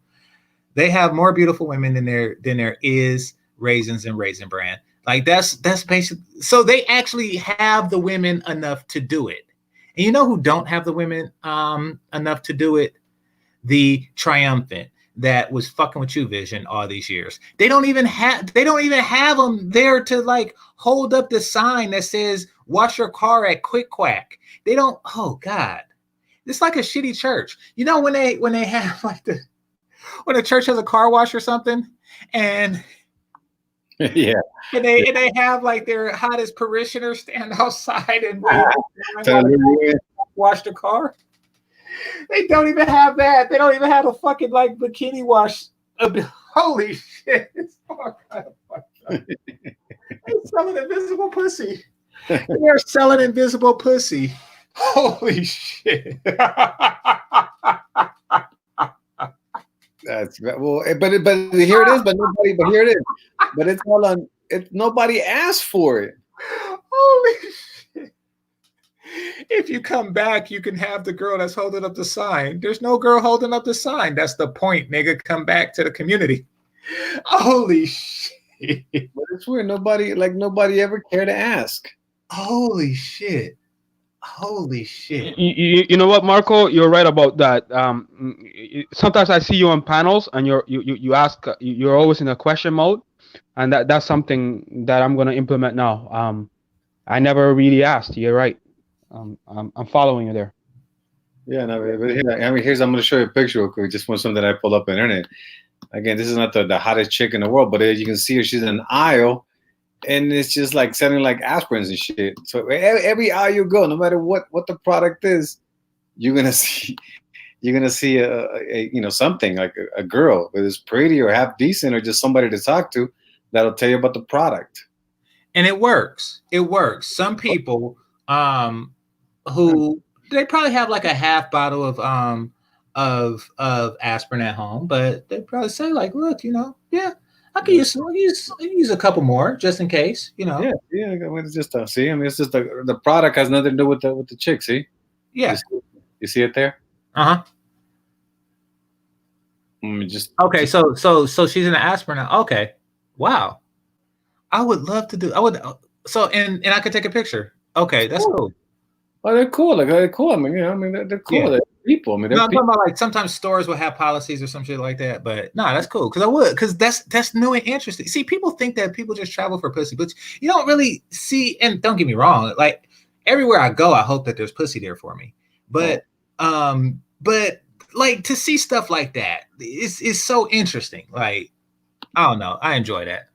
Yeah, but you see, this like they're everywhere, man. Like so, they're everywhere. Every eye you go to. I mean, that's the aspect. Hey, Marco, the one amazing thing about that fantastic video, and I noticed it. I don't know if I was the one that came up with it, but the women were very feminine. Like a lot of the women you show, like I don't think I knew what a feminine woman looked like till I saw the shit you started to show, bro. I gotta be honest. I either I forgot or I've never seen feminine women until I saw what you had. It was amazing. That is so the hoteps didn't even provide images of feminine women. They didn't even show you feminine. I'm telling you, they're denying water and they're causing a drought and selling water. In fact, some of the women are very masculine, bro. It's kind of scary, man. But I think that's a Western problem now. Mainly in our community, the women are very masculine, very, very aggressive, yelling, so where the women that Marco showed, man, they were feminine women. I have an image of what a feminine woman is now, and it'll never change. That's wild, man. That is wild that you never got to see that stuff, and it's just something that I guess people take it for granted, or people say believe doesn't exist. Or it's that it's non-existent, I guess, because you haven't seen it, but it's weird. It's not, and it wasn't. And you ask all of them, if you recall how they handle themselves and how they acted, they'll tell you they're just average women. Right. They're just average women in Colombia. They're not pretty. They're not ugly. They're just average women. They'll tell you that. Melody, he's from Sudan originally, and now he lives in Canada. However, he spent time in the U.S. She's asking where you're from, Vision. Hey, this is North Sudan? South Sudan. North or South, Vision? Oh, excellent question. I'm a Southerner, but I lived in the North. So I don't really know much about the South. So.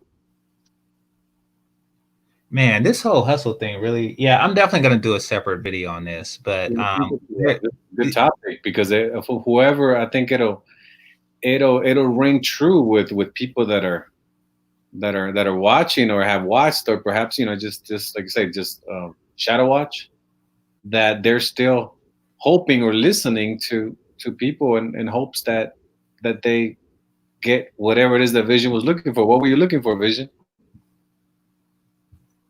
Good question. I was honestly, I talk about like I'll do, if I don't answer this question correctly, maybe you can rephrase it. I was just looking for a beautiful black woman to settle down with, that thought the same way I thought, and had similar point of views regarding race dynamics and things like that. I think that's the best way I can answer it. I can get more specific if you need me to, but that's really the simple answer that I have for you right now that came to mind. No, that covers it. Yeah, that's yeah. Beautiful black woman that can help me build whatever empire I have and can ride with me, but it didn't work out. And now let me ask you. Now, why does it? When did it start? How did it get to the point that you said it has to be a black woman? Given that given in Africa and Sudan, I mean, obviously you're exposed to different cultures because Africa and pretty much all the countries, there's a lot of tourism. There's a lot of interest. It is a great magnet for people to go to. So I know you saw many different races. You mentioned that it was a college town, so you saw all the different people doing their different studies. It was the buildings were owned by the University of Khartoum, and you know what? At the time, race was never really an issue. I just like beautiful women. It didn't matter if she was European. There was one European girl one time I remember, and her dress kind of ripped, and I got to see her underwear, and I got really curious. I was like, I like what I see here. You know what I mean? And then there were you know how Ethiopian girls look? The Arab girls. The Arab girls, I call them Arab, but they're actually half African and half us and then half Arabs, right? Yeah. So they're brown, but they are some of the most beautiful women. But it's hard for us to get to them because we're Catholics and they're Muslims. So you understand that dynamic, right? Yeah, of course. Right? You know. Yeah. So there's that dynamic too. So they're very beautiful women, though. Don't get it twisted. Like I beautiful, like the Ethiopians and the Somalians, and they're like that. And I don't know. But when did you switch the point? Can you repeat that? You're borging on my side. But was it when you came to America that you? Yeah, when I came to America, when I came to America, I just liked black women, bro. Like, that was my preference. It didn't mean I didn't like other women, but when I was in DC, that's all I saw. Not DC, Adelphi, Maryland. Let me be correct. When I was in Maryland and I was a little bit older and now I'm getting interested in women, it was dumb. It was that's all I saw was black women, right? You know what I mean? Now when you come up here to go ahead. But you felt that you could, but you felt that that's the only thing that you wanted. Like, I mean, obviously you saw something else. But you decided to like, no, this is exactly what I need. I would only deal with a black woman. So when I was in the States, that's all I saw. I didn't see anything else. Okay, you didn't see Chinese. You didn't at the time, right? It's probably different now. There was a lot of Spanish people too from El Salvador. Mm-hmm. But the Spanish people from El Salvador that I would see were very like almost white, look almost white, if you know what I mean, right? Even though they have a little bit of hue. And then Haitians, you see a lot of Haitians. But black women. Then when I came up to Canada, I started getting interested in other girls, like Chinese and stuff like that, and Japanese and Koreans. And then you started seeing them, all these women that you started passing up. That was when you got to Canada that you started passing up. You were already indoctrinated, perhaps, to look at them in a bad way. I don't know what I was in high school. I just struggled with females, but like if I saw Chinese, but I was always going out to African, like Zulu girls. There was one Zulu girl that I tried to get with, but it didn't work out. Then Jamaicans, there's Jamaicans up here. There's like Trinidadians, and they're beautiful women, bro. They're very beautiful women. So that's just. And then so you try to get with them, but then if you see a beautiful Chinese girl, you're not gonna pass up on her either. White girls just at the time, I just wasn't interested at the time. But then when I got into the Hotopi thing, I really shut it down then. But does that make sense? It makes sense. You have a preference, ethnic preference. Yeah, but at what point was it? I'm confused. At what point was it that you decided? Because if you remember GC, he said that there was one point that he just decided just to pass them all up and just go and concentrate strictly on them for Hotep, the Hotep movement. Once I started learning about the Hotep movement, the Nawapians and stuff like that, and started reading their material, then you start hearing they're the devil and this and that, and it somehow just. Oh, Marco, by the way, I passed up on a white girl before too. Like I had her in bed and everything, and I ended up passing up on her because of this nonsense. So yeah, it happened. yeah. If I stayed there a couple, a week or two, I would have got it. I passed it up, bro. I walked away. Yep, I did it. Yeah. French Canadian.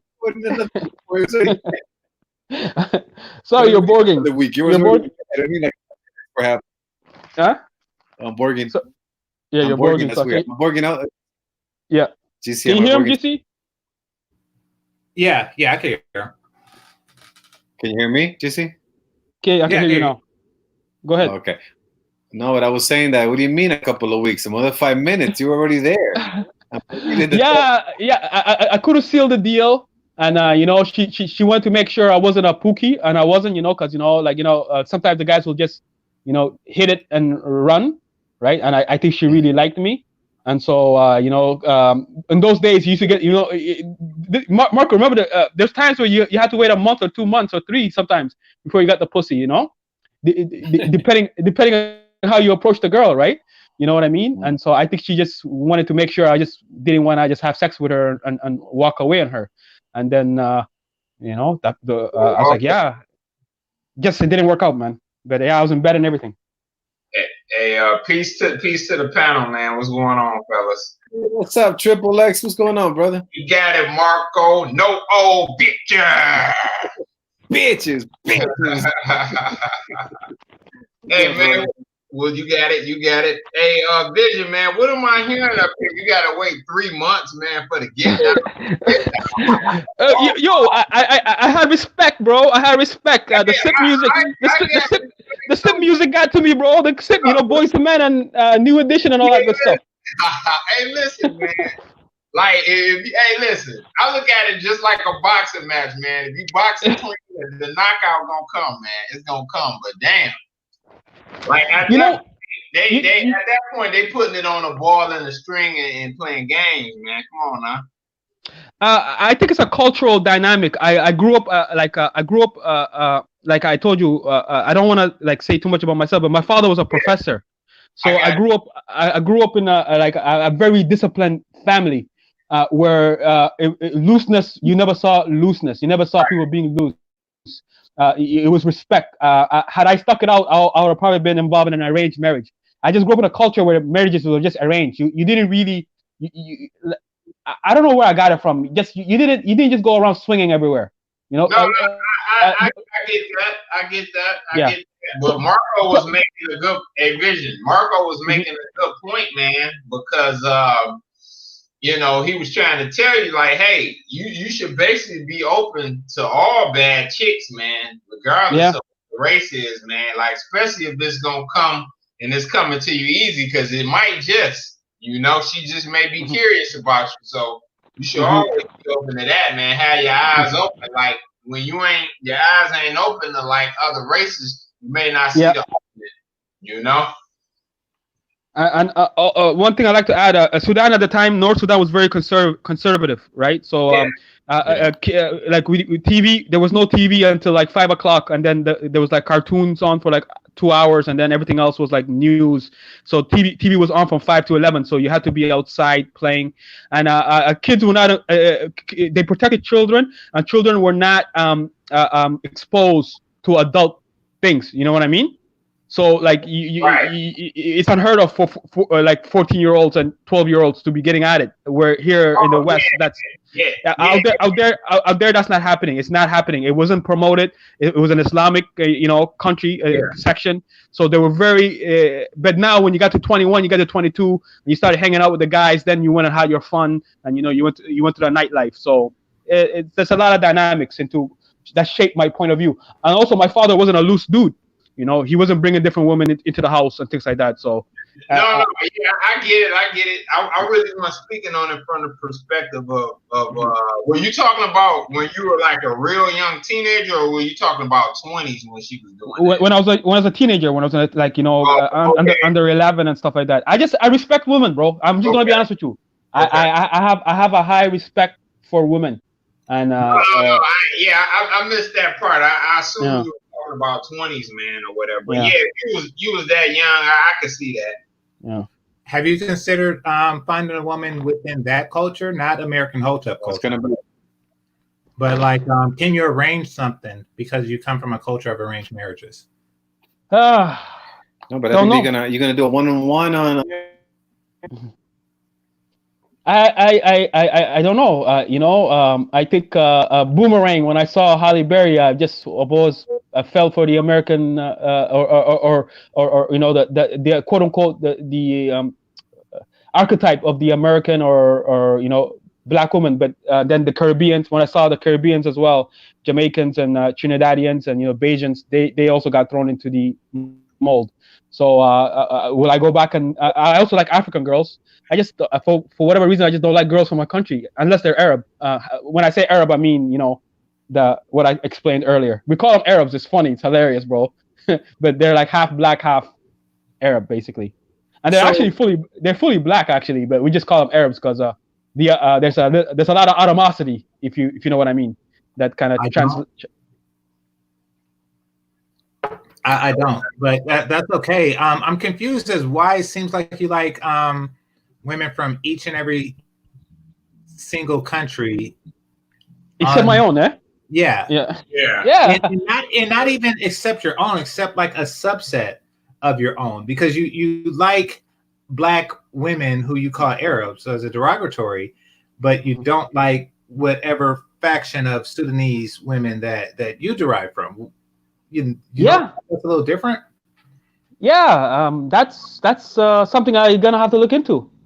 I think, I never thought about that, man. I never ever thought about that. There has to be a reason. I mean, and here's why. Like, I don't imagine them being that much different physically. I never really seen them. The most attractive women in the world to me are Eritrean. I don't know what a Sudanese women look like, but I can't imagine them looking that much different from one country to another in an inland continent like that. I can't really. I'll share a story with you, Game Changer, and this is recently. I was considering. Look at Miss Sudan real quick. Can you look at Miss Sudan, Game Changer, on Google? Sure. They look like Lupita. Some of them look like Lupita, Marco. Like Lupita. Some of them look like Lupita. I figured because I've been to that area. I know what you're talking about, man. You said Sudan. I was there earlier. Yeah, those women like half Arabic, the half black ones. Yeah, I know. They're bad. They're bad. They're bad. They look amazing, but they can never get past it. They can. Vision. I thought the Nubians were extremely pretty when I was in Egypt, all the way down south. You know, where you have what you call the Arab Egyptians, and then right when you get down low, then that's when they become black. You're right. You're right. I've heard this. I've heard the same. But I was never exposed to it. Right? We left. You know, at that age when you start to become a teenager. I left at like 12 or 13. You know. So that the age when you know, let's say between 13 and 18 to 21, this is the area. Now you go to high school, right? And now you get to see the different. That was denied me because we had to leave because of the war. So I was denied. Okay. I was denied experiencing other sectors of my culture, and I was also sheltered. I only stayed in Khartoum. So I never even went to my village. I only saw my village when I was a child, but like I've never gone back, and it's hard to go back because of the war. You know what I mean? So there's Marco, I'm not sure if we're looking at the same one, but yeah, she's not that hot. Miss Sudan? Yeah. I'm looking at one in the yellow dress. I didn't look at any. No, I didn't look. I said look it up. I thought you would bring it up in Google or something. I did. Oh, I'll show you the screen. Yeah, just show you. So I'll tell you what I see. But so I could see it, you know, and this is no offense to the women in your family, but if this is like Miss Sudan, it's not that hot.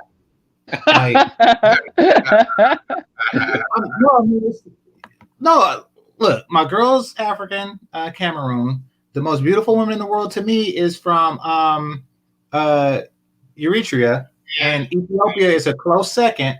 A very close second, Somalians have the most beautiful. Where's Iman from? Somalian. Where's Iman from? Where's who? Iman. I remember his name. Iman. That was the lady in the Michael Jackson movie. Remember the time? Iman. Yeah, she's from Ethiopia, right, Game Changer?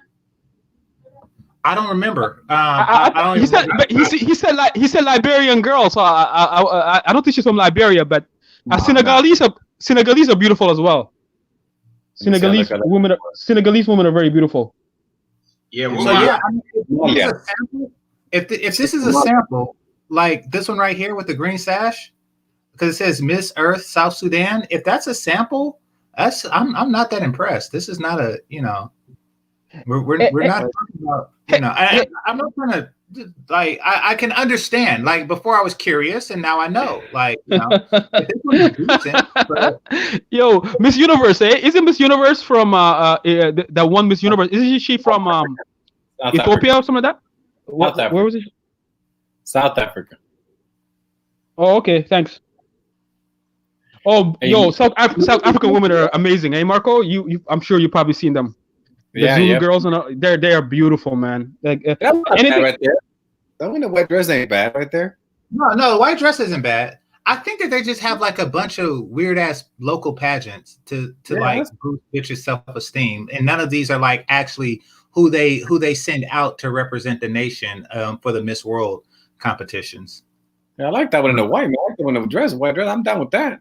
Okay, if this was the only one I've seen, then and if she's the actual one, then yeah, I'd say something. And this one right here is cool. She got that whole Thelma Evans going on, which I like. The one in the black dress is all right.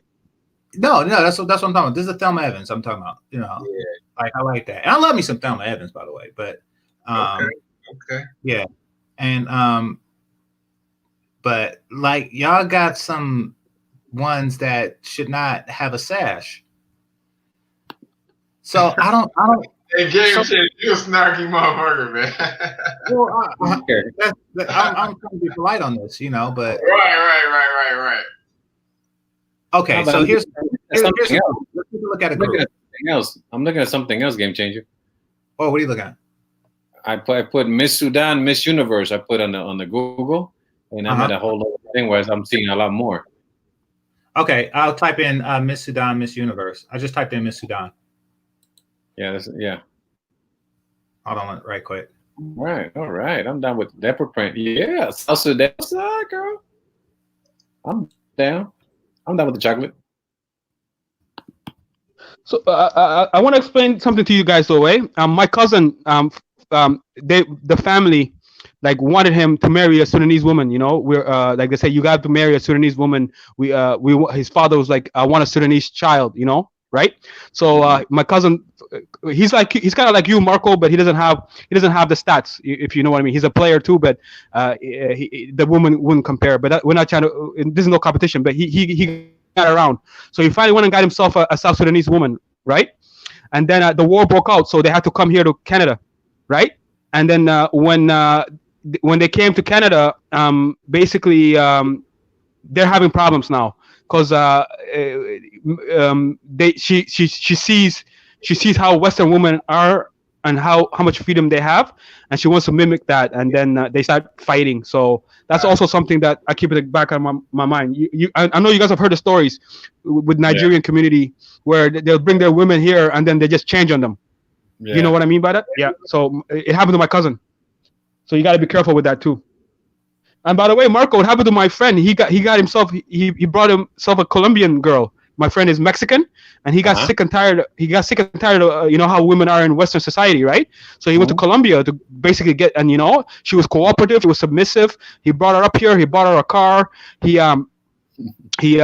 put her to a nursing school and everything like that. And you know what, man? She left him for another man, bro. So. And she's gonna get her sister. And she's gonna get her family here now. She's gonna get her sister over here. She got that green card. You guys call it green card. We call it Canadian citizenship. Once she got that citizenship, bro, she was out. Wow. I mean, it's funny, but it's not funny, Yeah, I just say wow. Well, Yeah. I mean, I'll tell you what. Before you go into this, see, what happens is I've actually seen it quite a bit of many times. I used to stay when I used to travel to a place for work in Cali. In that same hotel, there used to be 3 marriage agencies, 3 of them. Okay, so basically, there was like at least like 60 women at all times, and all these guys from the U.S. used to come and meet them, and they used to have like gatherings and events for them to get to know each other. And I would talk to the guys, and I'd be like, "Yeah, this is. I wouldn't advise you to do this, man." It's like you're not really getting to know them like this, because they would have like 3 dates, and then like some kind of event, and after that they had to sign like to bring them up. Yeah, like something like I got on speed dating, whatever the hell it was, but it was like I would tell her, "Hey, man, that's not the way to do it, man." And some of the women that they would have, you could clearly see that all they wanted to do was just get to the U.S. That's all they wanted to see. And but a lot of dudes fell for it, and I guess. Yeah, I think anytime. Hey, Marco, hold on, Triple X, Marco. She got half. Listen, she got half, and now she's dealing with another man, and since he makes more money, child support and all that stuff. Oh man, it's funny, bro. I'm sorry, I shouldn't be laughing. No, you shouldn't. Not really. I mean, again, when you look at something through the eyes of, I say, through the eyes of hunger, you're gonna make a bad decision. Right. Hey, excellent point, man. I think anytime that type of incentive is on the line and part of the negotiation, it's gonna always be questionable, man. Yep. Yeah. You gotta look at them really well. Yeah, definitely. All right. So what's the verdict? I'm down with Miss Sudan. I'm down. No, she's decent, but I mean, this is the representation of the whole country. I mean, I like it. Don't get me wrong, and she has beaten certain countries out. But would I say it's a land of beautiful women? No, not close. Is it in my top 5? From what I've seen of African women, no, not close. I agree as well. The northern girls are better looking. They just are, bro. Something about mixed people, bro. Maybe it's time for them to rule the world, man. Time for us originals to just get out of the way. Well, that's Miss Universe right there. We're from South Africa, right in the middle. Oh wait, where? You just passed above, top, a little bit higher. Yeah, right there, the one, the crown, that's Miss Universe. Yeah, that's Miss South. That's Miss South Africa. Who won before her? Who won the previous year? Was it another African? I think it was an Ethiopian that won. Philippines. Eh? Awesome. Mm-hmm. Oh, they found that one. Cambodian girls look amazing up here. Eh? There's something about Cambodian girls there, and of course we got some hot Cambodian girls up here, bro. But there's a lot of Filipinos as well. So they're decent. You could find you pick a wife. You pick a wife. Well, I guess right North Sudan. That's South Sudan. Yeah, do North Sudan now, bro. Please don't prove me right, please. Yeah, because they're different countries now. All right. So basically, because you've seen Halle Berry, you start thinking thoughts. Is that what I'm getting at? Yeah, man, Halle Berry and Boomerang, bro. I was part of that generation that fell for her. Boomerang was what did it, bro. Boomerang, man. She's light skinned. Yep, it was over. Game changer. There was no going back. Hey, you know she's half white, right? At the time, I didn't think that. At the time, I just saw her as black. I never knew the dynamics, right? I didn't know that. Right. I just said she was a black woman because in Sudan we have the Arabs, right? Yeah. So yeah. I was just asking if you knew that. Yeah. At the time, no. When I fell in love with her, no. When I found out, I didn't care. even when I was a B1, even when I was a B1 Hotepi Brotherhood guy, I didn't care. I still wanted Halle Berry type of chick. Go so ahead. Basically, the contract would not have been able to keep you away from Halle Berry, is what you're saying, right? Not even Shaka Zulu himself. No, nothing was stopping. If Halle Berry said come, but unfortunately, I would have been a simp though, bro. She would have ran through me like nothing. So I wasn't prepared for a horse like Halle Berry. Anyway, but I would have gone, bro. I would have taken that L. I guess the same chicks, GC, same ones come out. Yeah. I don't know why. Because the last time I just typed in Sudan, I didn't type in South. Okay. So or North. So yeah, it's probably gonna be some of the same ones. You got to remember the North is very conservative, and they're not really like they almost implemented Sharia law. So the most beautiful woman, you're just not gonna see them out there like that. It's gonna be very hard to find. So you got to keep that in mind. It's a completely different culture there. You know what I mean? So, and plus they wear the veils and all that stuff. Like only when they come to the West do they start adopting Western values. But you won't find it's very. You prove me wrong. I just hate they do have the wigs. I hate the wigs, man. I hate fucking wigs. Can't stand them.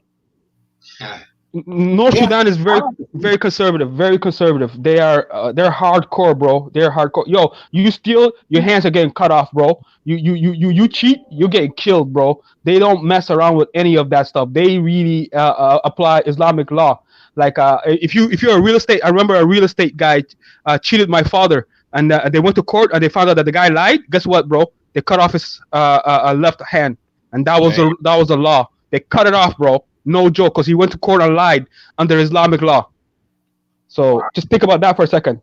So it seems like you might be able to, find yourself in a decent situation, with a Sudanese girl. And I'm not telling you how to live your life, but you're from there. They have decent women.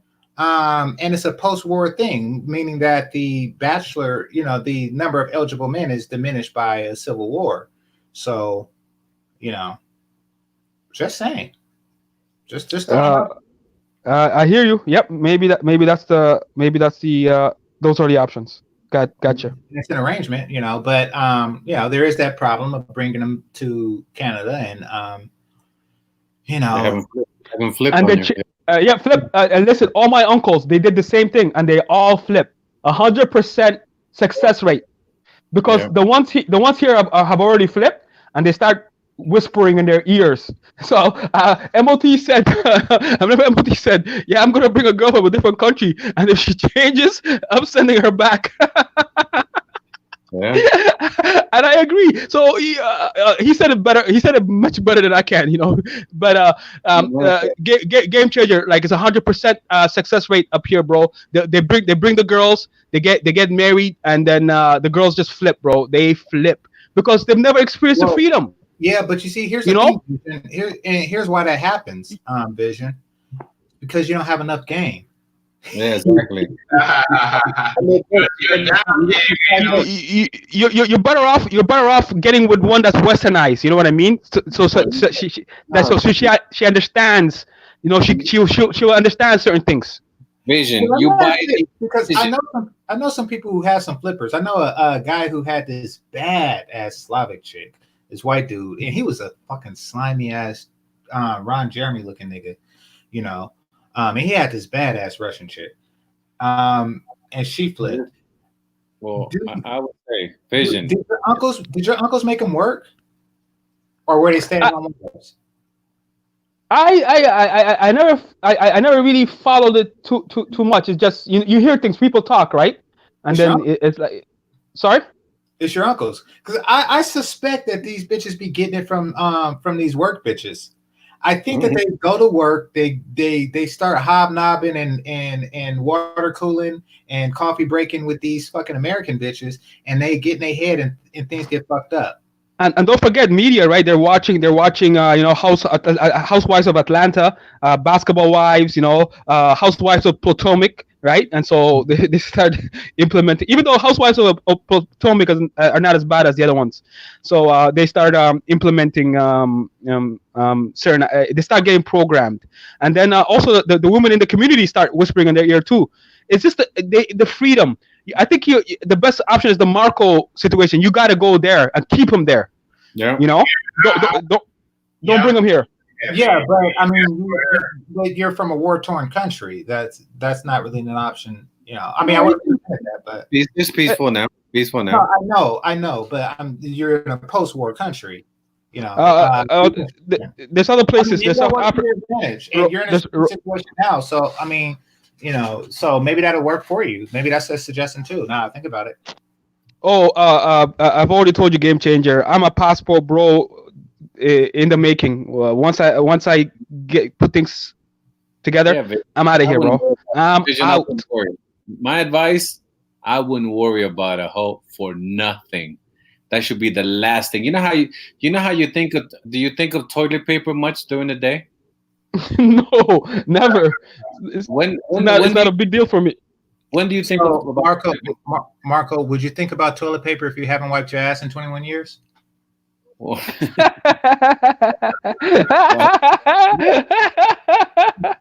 Yes. That's good. Thanks for kidding my analogy. I was trying to help the brother, man. You want to send him back to the hotel? Is that what you want to do? No, I'm not sending him back to the hotel. I'm just saying that, I want to get this man a lifetime supply of toilet paper somehow. I'm not going to sell him the illusion of toilet paper. I want to sell him the actual paper. I just want to give it to him. Here, okay, fine. Then I am doing. No. Marco is right, Game Changer. Though I gotta get on my purpose, right? That he's right. That is the last. That is last on the table. I gotta get my money right before I can worry about everything else, and then get my mind right. You don't have to worry. True, I agree with that. Yeah. Life as well. Think about toilet paper unless you're gonna use it. At the time you use it, whatever. You're borging, Marco. You're borging, Marco. You're borging. You're borging, Marco. Repeat yourself. You're borging.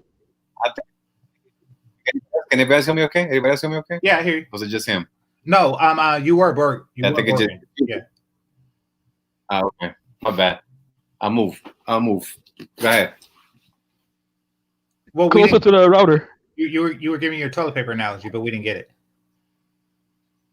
We're waiting, brother. I was saying that you don't think about the toilet paper until you're gonna use it. Same thing with these holes. Do not think about them unless you're gonna use them. That's the only time that you're gonna think about it. The rest of the time, you're gonna think about the other things that you have to do. That is my best advice. That is what has worked for me, and perhaps will work for you. I agree. You're 100% correct. That's facts. That's facts, Marco, man. Your main priority should be getting your career get started and what you're gonna do business-wise, man, and making yourself a success. The women is just a byproduct of that, period. Yeah, and it's not even about stacking money. It's not even about having a certain amount of money. It's not even having a certain amount of things. It's just getting to the point where you're comfortable, where you don't have to worry about it, that you feel good about yourself and you can do the things that you want to do, and then you have the freedom to do certain things when you want to do them. But don't ever think about just say 58, 59 pussy. Don't think about that, because these hoes, to me, they're not worth it. It's not worth you thinking about them all the time, because because what can happen, Marco, man, that's big facts. Because what can happen is you could get your nose cracked wide open by one of these chicks that you end up running into, and then she could put the moves on you and throw you in a loop, and then you may be another 5, 6, 7 years before you get out of that, and you'll be right back to square one. But now you're 5 or 6 years older, man. So that's why you want to make that your home base and your top priority of getting that stuff straight. And then it's like, because where I'm at now, like speaking about myself specifically, a chick can only join up because I pretty much got everything that's needed. You know what I'm saying? She could only join up. And if she ain't rocking with what I got going, she got to roll. You know, you want your setup like that, Vision. You feel me? Hey, in GameChanger, I already thought about your analogy there, and I thought about it, and it's not a good analogy, because he wouldn't think about toilet paper because I guess he hasn't been shitting in 21 years. But you only use it when you're gonna shit, so that's the whole thing. I equal it to the toilet paper only when you're gonna use it and you have that need. So if you shitted in 21 years, then what the hell does he need toilet paper for? Okay, fair enough. I didn't say he hadn't shit. I said he hadn't wiped his ass, but he's just been. That's the whole thing. Yeah, but no, I get what you're saying. I get what you're saying. Yeah, I get what you're saying. It was good. That was great. It was great. You made me think about it. Which is the whole point. This is the thinking persons, right? This is what we're supposed to think. We're supposed to learn. So, yeah. But what advice do you have? Marco, I'm still not shitting. So you know what? I really. There's no point in worrying about it. If you're not shitting, don't think about it. Exactly. So it's just, I gotta keep moving. you gotta eat. You know, you have to worry about getting food. You know what I mean? Getting good nourishment. That way, you know, when you do shit, then you're gonna get the toilet paper. True. No, I mean, I definitely agree with you in getting yourself economically grounded before anything, and you know, taking care of the other things that we were talking about the other day. The reason why I was bringing up the arranged situation is because Marco, you were speaking so highly of it earlier. Oh yeah, definitely. I am. No, I am, and I think that's what you want. But I was just saying that obviously, if because it appeared that we were going towards get you a good woman, get you this, that we were like trying to drive them towards getting a woman. It seemed like we were, so I just did not want to. I want to kind of like get away from that. I'm not driving you towards get you a good woman, get you this. I'm not gonna get. And by the way, guys, just so you, let me add this. In my culture, right? In my culture, if you get married, my family on my father's side would have to give your family like a certain amount of cows, right? Like I don't know, it's like 50 cows, right? And from what I heard, each cow is worth $500. Yep, so so if you don't want you say fuck it, I don't want no cows. Yeah, they're like okay, we'll give you money. But if you say yes, let's say you're in Colombia, right? The family's in Colombia. Say yeah, send us a cow. They'll have to put the cows on the ship and send it to your family, bro. And then they have to do it. Like it's no joke. If you say yeah, we want the cows, but most people just go for the cash, right? So no, we don't want the cows. Just send the money. And my family side would have to come up with the money and then give it to the family of the woman that I'm marrying. So if I do get married, bro, the family would benefit. There's other dynamics that have changed, but that was going to always be the plan. Like they did want me to get married, and they wanted. And in my culture, your firstborn has to be named after your father names the firstborn. You don't get to name him. And my father was going to name if it was a boy. It was going to be named after he's supposed to be named after your grandfather because he's dead, right? But my father was going to kind of break that rule and name the firstborn after him. And then if it's a daughter, she has to be named after my father's mother, which was Alwang. And there's no getting out of that kind of thing. But when you come to this Western culture, they break those dynamics down. And so that culture, I say in the next 100 years, that's not going to exist. They're going to be westernized. But man, there's a lot of things, man. A lot of fascinating things. Cultures come to die. It really is. But you do realize that you're saying that every marriage costs a man $25,000. Well, I don't like GameChanger. You kind of know I'm not reading communication anymore with certain so that knowledge hasn't been fully passed down. But yeah, it's worth it. It's I'll have to Google it to give you the exact numbers. It most certainly is not worth it. This is before you paid for anything. Well, how much is the ring? How much is the ring in the States? How much is the ring in the States for 3 months? How much is that? Sorry? How much is that? Well, in the United States, how much is an engagement ring? I've never looked at that shit, bro. I don't know. It's 2 months' salary, but you know, few people in the U.S. make $25,000 or $12,000 a month. So that'll be. I can't imagine this being a common practice. I think that now I do know that it's dependent. Like my girl, it just it just depends on your economic status at the time. The guy's economic status at the time, but not like say 3 months of your salary. That's what I heard. For a dowry? For an engagement ring. Oh yeah, well yeah. I guess if a guy makes that much, I mean, yeah. But I'm just saying, not everybody makes that. It seems a bit unreasonable. Well, the whole thing. The amount, like. So what was okay? Here's my question. Here's my question. Vision. What would a poor guy do? What would a poor guy that just don't? He's a one cow type of guy.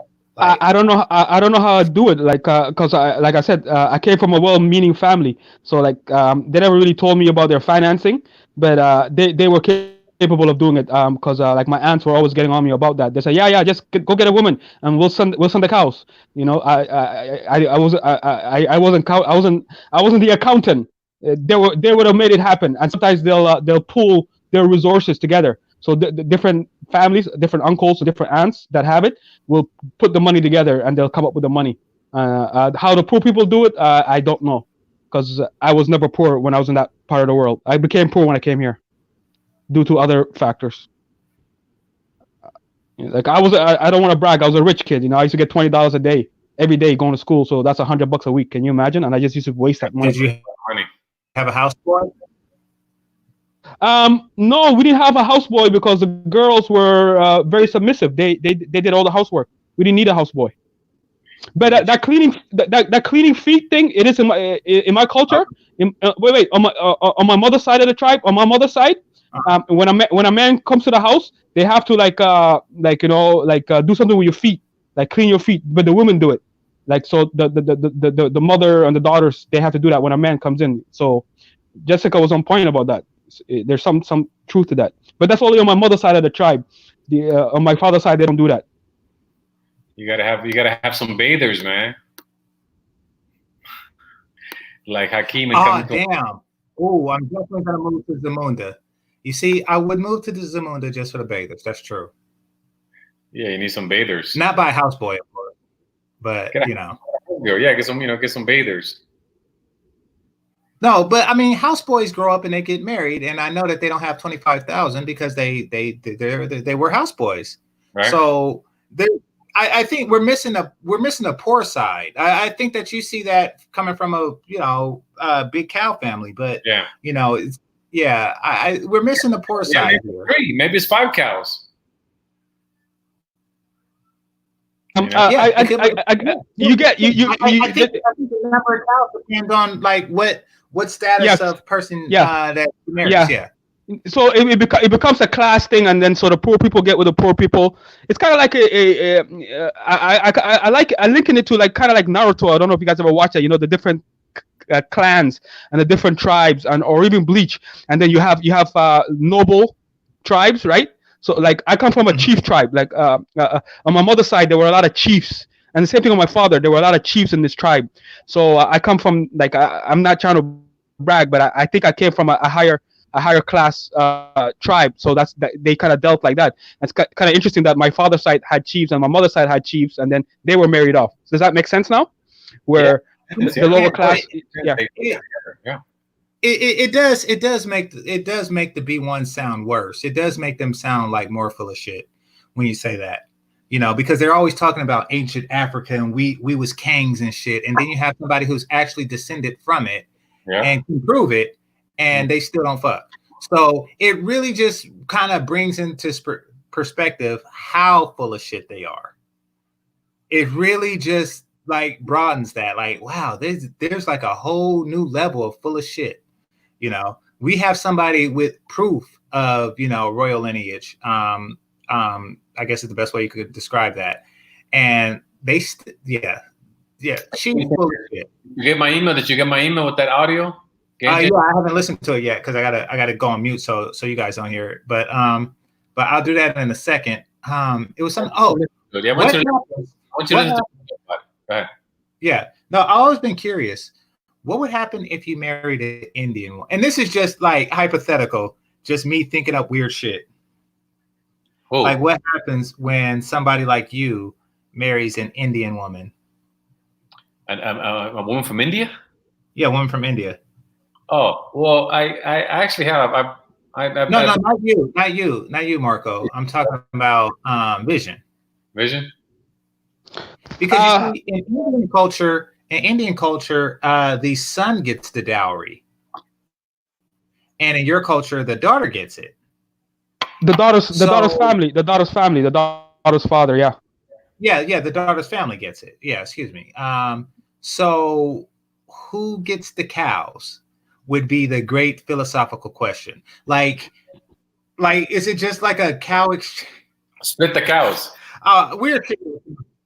Yeah, like weird shit goes to my head from time to time. I was like, Honestly, game changer. That's an excellent question. We don't get along with It's the not a Indi- question. we don't get along with the Indian culture, and in their Well, it's culture, probably a cow thing. people that look like me are considered untouchables.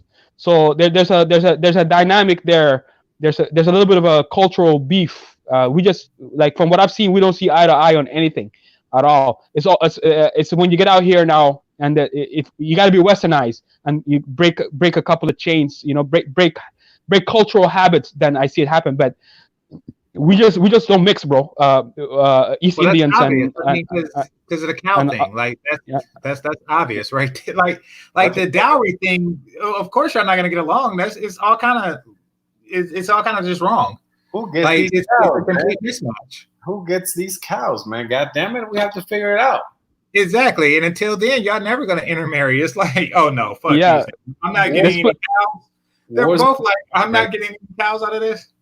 And then if the opposite happens, like an Indian guy marries the African girl, like they just like cowless. Like it's the whole shit. Y'all not meant to get along. Cowless. We don't be cowless. Meant to get along. They like old cowless ass niggas. You get no cows. Oh shit! It's just not supposed No to happen. cow for you.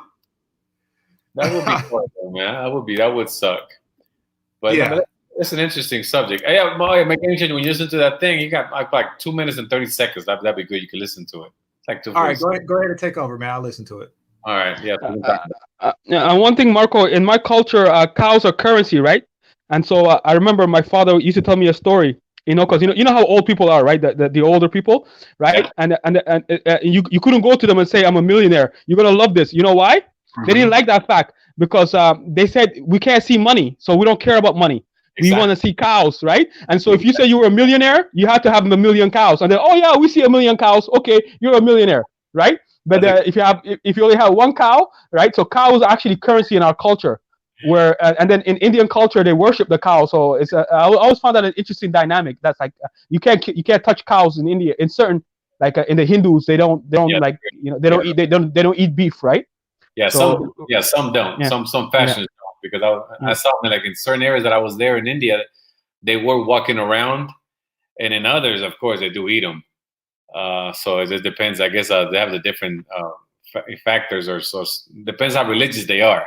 Yeah, I'll tell you a funny story. I was chilling, because in Canada you meet different people, right? And so one of my friends is a Hindu, an Indian, right? So we go to his house and we order pizza, right? So everybody's like, no pork, right? I'm a Hotep guy, right? We don't eat pork, right? So and everybody's like, no pork on the pizza, no pork. Everybody's like, okay, let's get ground beef. and then I'm like, oh no ground beef. He's Hindu. I was like, oh yeah. And then like we had to get chicken. Everybody agreed on chicken. So yeah, everybody eats chicken. And then we got chicken and vegetarian because they couldn't even have beef in the house. They came you see their gods, you see their altars and all that stuff. Shiva, Krishna, and you can't even have beef in the house, bro. So that was amazing. Yeah, no, like I had a good time. I like India, man. I like I like India. I guess I like more I guess if you get to the real religious, I guess the real religious part, I would rather have the Hindus than the Muslims. I thought for some reason they were like the Hindus were a little bit more like open and understanding. Well, I felt that the Muslims were just way too freaking hardcore, and just like it seemed like no fun. I went to a town in Morocco. It's called Layoun, and it's way in the south, right in the Sahara Desert. And there it's just completely Muslim. We're a real Muslim. Again, different than Casablanca. The city is Marrakesh, but there, man, there's no alcohol anywhere in the town, anywhere except for like a hotel and a lobby, and that's it. And the kids, man, they just walk around.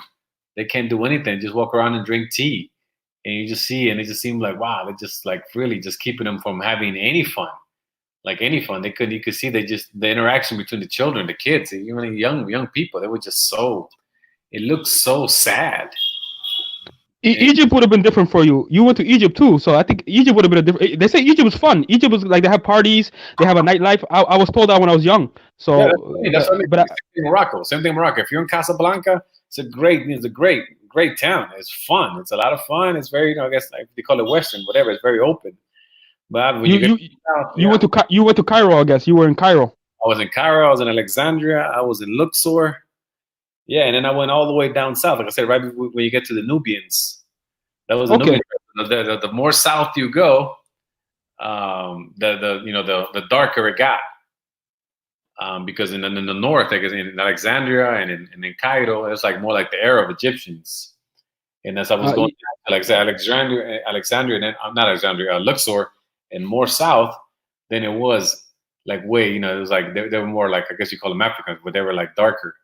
They were like the Nubian tribes from the Nubian, and it was interesting, man. It was I liked it, but I never liked and in the Orthodox, they were just way too hardcore. It seems like they prevent you from doing more. While in India, it seems like even though they're religious, they still let you do your thing. They really don't enforce it upon you, and that's what I like about it. Well, that's why they had to separate, right? Pakistan and India were one, and I think it was a religious thing that I remember reading about partition. So that's why Pakistan and there's still a lot of Muslims in India still. Yeah. But the Sikhs are something else as well. Like honestly, man, up here in Canada, I can never imagine getting like I'm 58, 59 pussy. I can never imagine getting with a Sikh woman either. They seem to have things under control. We even have a Sikh. We have a Sikh leader of a party, right? Of the NDP, and we also have a Sikh. The guy. I don't know how to say it, but like a national defense. The national defense guy, like responsible for the army. He's also a Sikh, and so like these guys are actually warriors. They know how to fight, bro, and they're in the military, and you see them in the military up here. Like they're gangster when it comes to that stuff.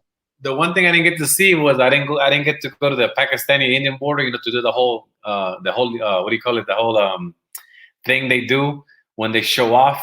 I don't know if you've seen that. When right at the border of Pakistan, like the Indian soldiers.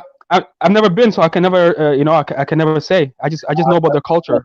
I'll pull up a video. I'll put in the link so maybe GC can play it. But it is what basically the Indians, they do like their I guess they put away the flag and stuff, and they do like a whole show of force. Yes, I've seen it. I know what you're talking about. Yes, I've seen it. I have. Yeah, I wanted to go see it, but I couldn't get to that side, that border. I went to Nepal after I was in Delhi. After I went to the Taj Mahal. So I was just gonna ask you about that, man. I want to see that place. I'm glad you just said that, man. Oh, geez. Wow. Oh man, it is something else. Oh man.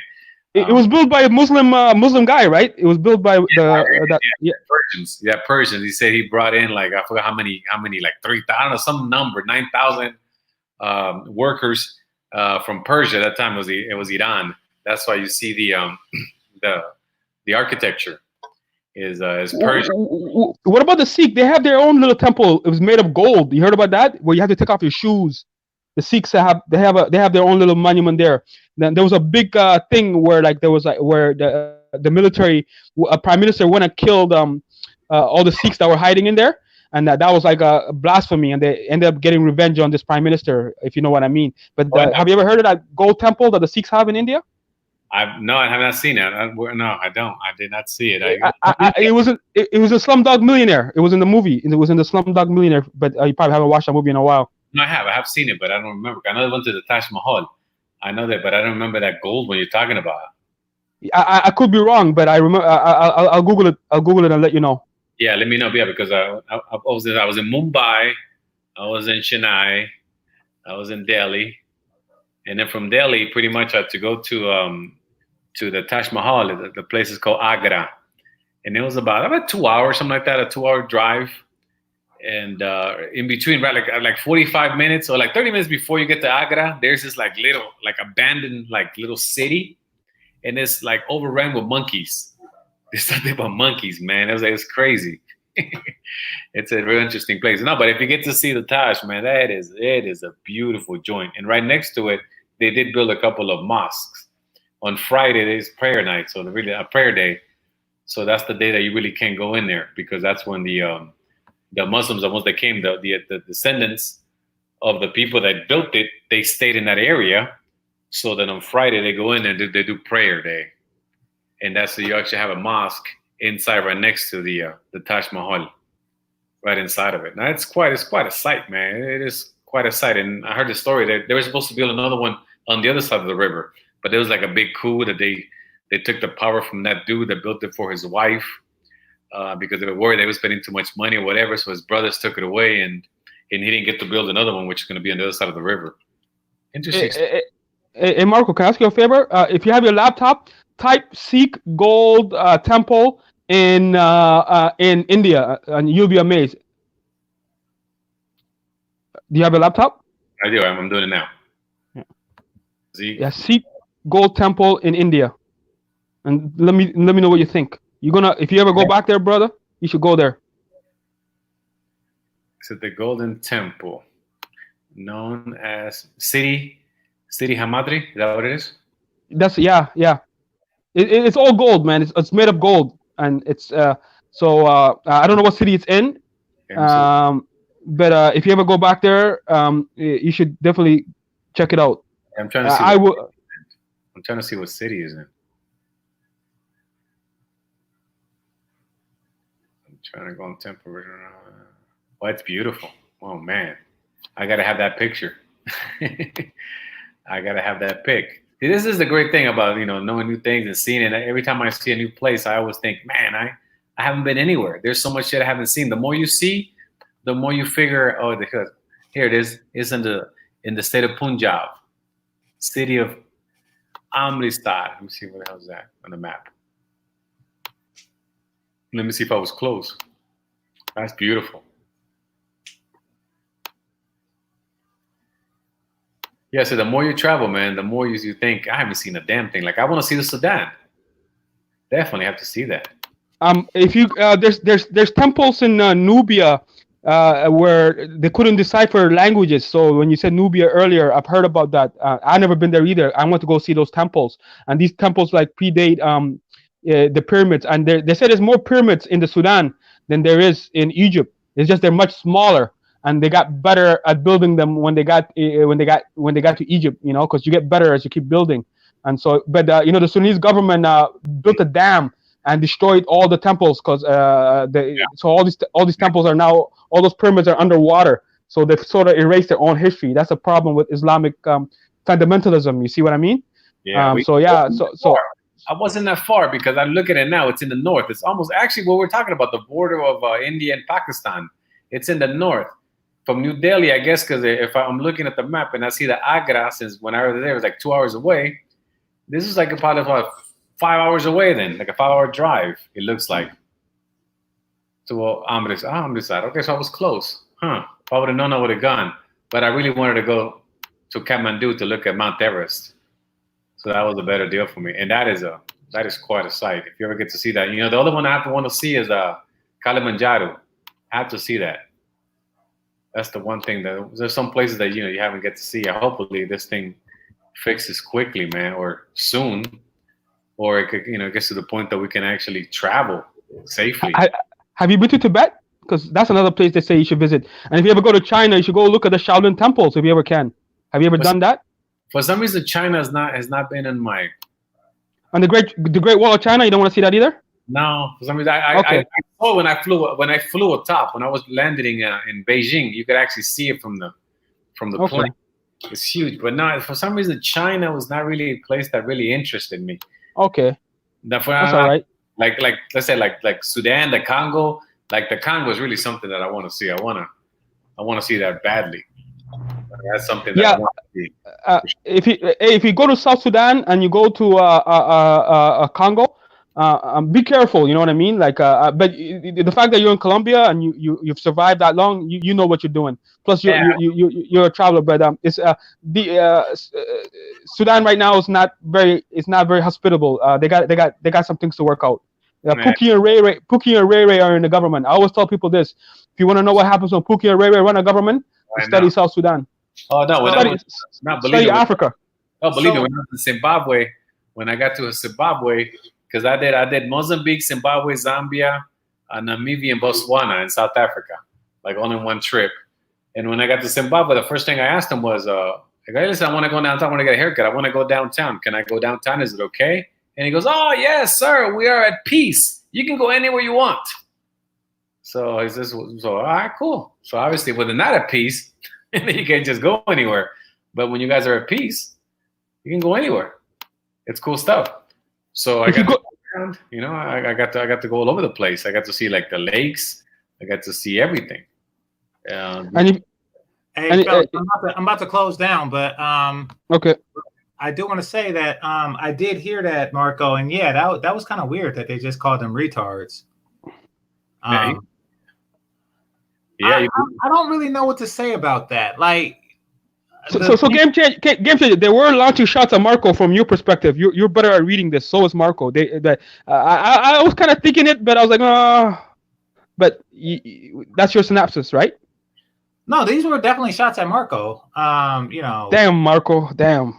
Like, and what he represents, or just really just like passport pros. But I don't know. I don't understand this whole concept of when something is more difficult, it's worth more.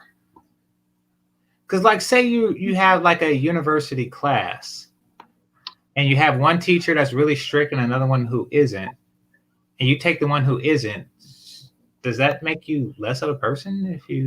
Anybody could get an A if you take this teacher, but try taking this one. It's like, okay, well, I got an A, and I graduated, and my GPA is higher than yours. So yeah. No, but that thing struck me that well, not only is it saying that if I, again, you have to put yourself in a situation to do it, and then well, what do you do that's better? What do you do? What is better about your situation that should make somebody say, yeah, man, what he does or what that is, that's weak, or that's no good. This is better. And so I mean, all three of the guys there. I'm not seeing anything. I'm not seeing anything. I hear the talk. Oh yeah, man, it's the game. I got this, I got that, the bitches, the this and that. I hear all that bullshit all the time from them, but I don't see anything. Not that I'd be like, yeah, okay, yeah, that's a legit guy. How come they can just talk about having this and doing all this and not being able to show anything, and then furthermore downplay something else? Yeah, I don't get it. Like, I wouldn't be happy to be failing in one place, and negate somebody succeeding in another. I don't. Yeah, that's really weird. Yeah, but that struck me was that obviously they were saying, yes, if I would do much better. I would do it. Again, it's like like I said, Zero said it was like the new internet, the iFi network. Because it's just really silly. Again, well, you don't put yourself in the situation. Like I said, if I was in the Dodgers, I'd probably get a hit. Yeah, well, guess what? I did not make the cut. I didn't go to spring training. I didn't do all the drills to get in the team. So until you do all that, then you can't talk shit. So then do your thing and let's see it. But don't talk about it. Again, I'm not going to talk about somebody else's achievements if I can't show that at least I can, at least I have my own. And here they are. Okay, you might not like my achievements, but at least I have them. Doesn't really matter. I guess I'm not going to say, your car sucks. Your car sucks. Do you have a car? No, I don't have a car. Well, then fuck you. I don't know if that analogy works. No, I get it. You're bad. I'm just trying to like figure out the logic. Yeah, if somebody owns like a huge home in Georgia, like a huge, 8,000 square foot home, and you live in San Francisco and you don't, I wouldn't say that anybody could do that in Georgia. And I can't in San Francisco. Like, I wouldn't be proud of that. I wouldn't. I don't know. That's And here's another kicker. It's been way more than that was Super Bowl Sunday. I was like almost 2.5 months ago. Right. And you still like sitting over that? That's like the one thing in your mind? Oh, MOT wanted to do a bikini thing with you, I think on Mother's Day. Yeah, he told me about it. Yeah, I told him that cool. Yeah, I Okay. told him I was done. I'm gonna. That would be awesome. Yeah, I told him. You could get them to come in on Mother's Day. I thought Catholic girls like treated Mother's Day like real serious. No, I mean, it could be a part. I mean, it could be all day. You know. Yeah. I mean, we'll do it early or something. They could do the mother thing later on. Whatever. We'll work it out. And if not, then I'll say, listen, we can't do it that day. Whatever, we'll do it the Saturday. Or whatever. We'll work it out. But yeah, we'll do it. We'll do it, and I guess I'll probably ask one of my friends that were there at the Super Bowl massacre, and then get a couple of different ones. But yeah, we'll see. We'll see who's available. The light skinned with the fro is my favorite. Oh yeah, which one? Yeah, GameChanger. That light skin, GameChanger. That light skin one. She's very beautiful. Yeah. Like, you mean which one? Yeah. The one with the afro. The one with the afro. Oh, Karen. Yeah. Oh, Karen. Yeah, the one that had the braids. She had the braids. You mean? No. That's the dark skin one with the fro. No, I'm talking about the one that you sent me, and I was like examining her clothes and stuff. Yeah. Hey, Marco, remember when you and Jessica were fighting? We're arguing. We're arguing about what a man should choose. That video. GameChanger was using her to describe.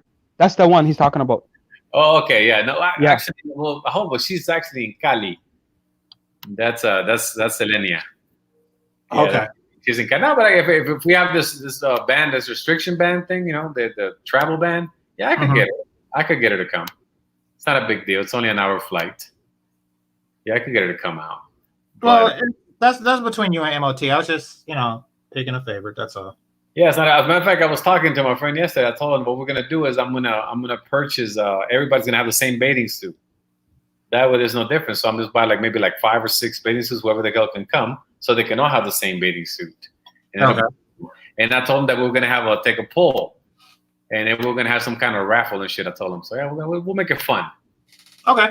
We'll make it fun. Yeah, but I'm still confused as to why you would come at somebody when all you do is talk and talk and talk and talk. You're not showing anything that would make somebody say, oh yeah, well yeah, geez, I didn't really do much. This dude's in another league. I should shut the hell up. Well, I'm confused because I've been cool with Solo TV and I still am, but and he does interview women, attractive women on his show all the time. So I mean, are those his? Are those? I mean, does he screw him? Oh, I don't know. All right, because I would say whenever people say, "Oh yeah, I'm gonna interview this girl on the street," that don't impress me, man. Is that a woman that you fuck with or no? If you're gonna show me a picture of a girl, did you screw her? No, then shut the fuck up. That just something you can just pull out of Google. Then what the hell did you go outside for, dumbass? I don't know if he. No, I mean, I was thinking about doing street interviews, but it's really just to get their point of view on certain things and really to survey certain things, like how serious do you take marriage and shit like that. I was thinking about getting AM1 on that. I was every time he's doing. Well, my friends are actually. Obviously they're my lovers. You know what I mean? They're just friends of mine. Right. But, no, I get it. Yeah, it's not. It's not that it's just girls that I met or girls that I hired to come and say what's up. That's not the deal. But yeah, I was really confused why you would come at it like that. And again, unless you have a proven record of doing better. Well, they might have bought into this 2.0, 3.0 thing, and maybe like all of 2.0 is enemies now, or all of 3.0 is enemies now. Yeah, I got to like that, because what a while ago. What was the guy's name? Ben? What was the guy's name? What was it, Vision? You sent me the link. I just heard voices. Well, I know there was the one. The guy was Jap, and then the host. Jap. It's Solo TV, Xanatos Clutch, and the other guy, I don't know who the other guy is, but he's supposed to be like a very popular dating coach. That was Jap, the Minister Jap. From Chicago. He's from Chicago. That's all I know. Yeah, so they were, pretty much Benjamin. They were saying that because Benjamin just asked him to chat. Yeah, they were doing it. They did, I guess, that thing, and they were just saying, "Oh, this guy showing 5 girls on the couch. Like, yeah, if I was to go over there, I could do much better because I'm just this, and these girls are retards."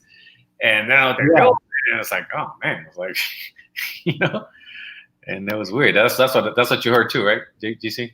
Yeah, no, that's what I heard. I was like, what makes you think they're retarded? I don't know.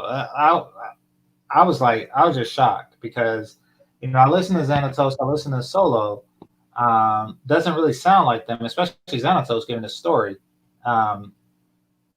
Hey, Marco, I watched that. I was listening to that stream because that on that night it was like a slow night. Like the usual guys were not on, so I was looking for Fantastic, Game Changer, or DJ Kuda, or even Zero, and they weren't on. And so actually nobody was on that night. I couldn't find anybody.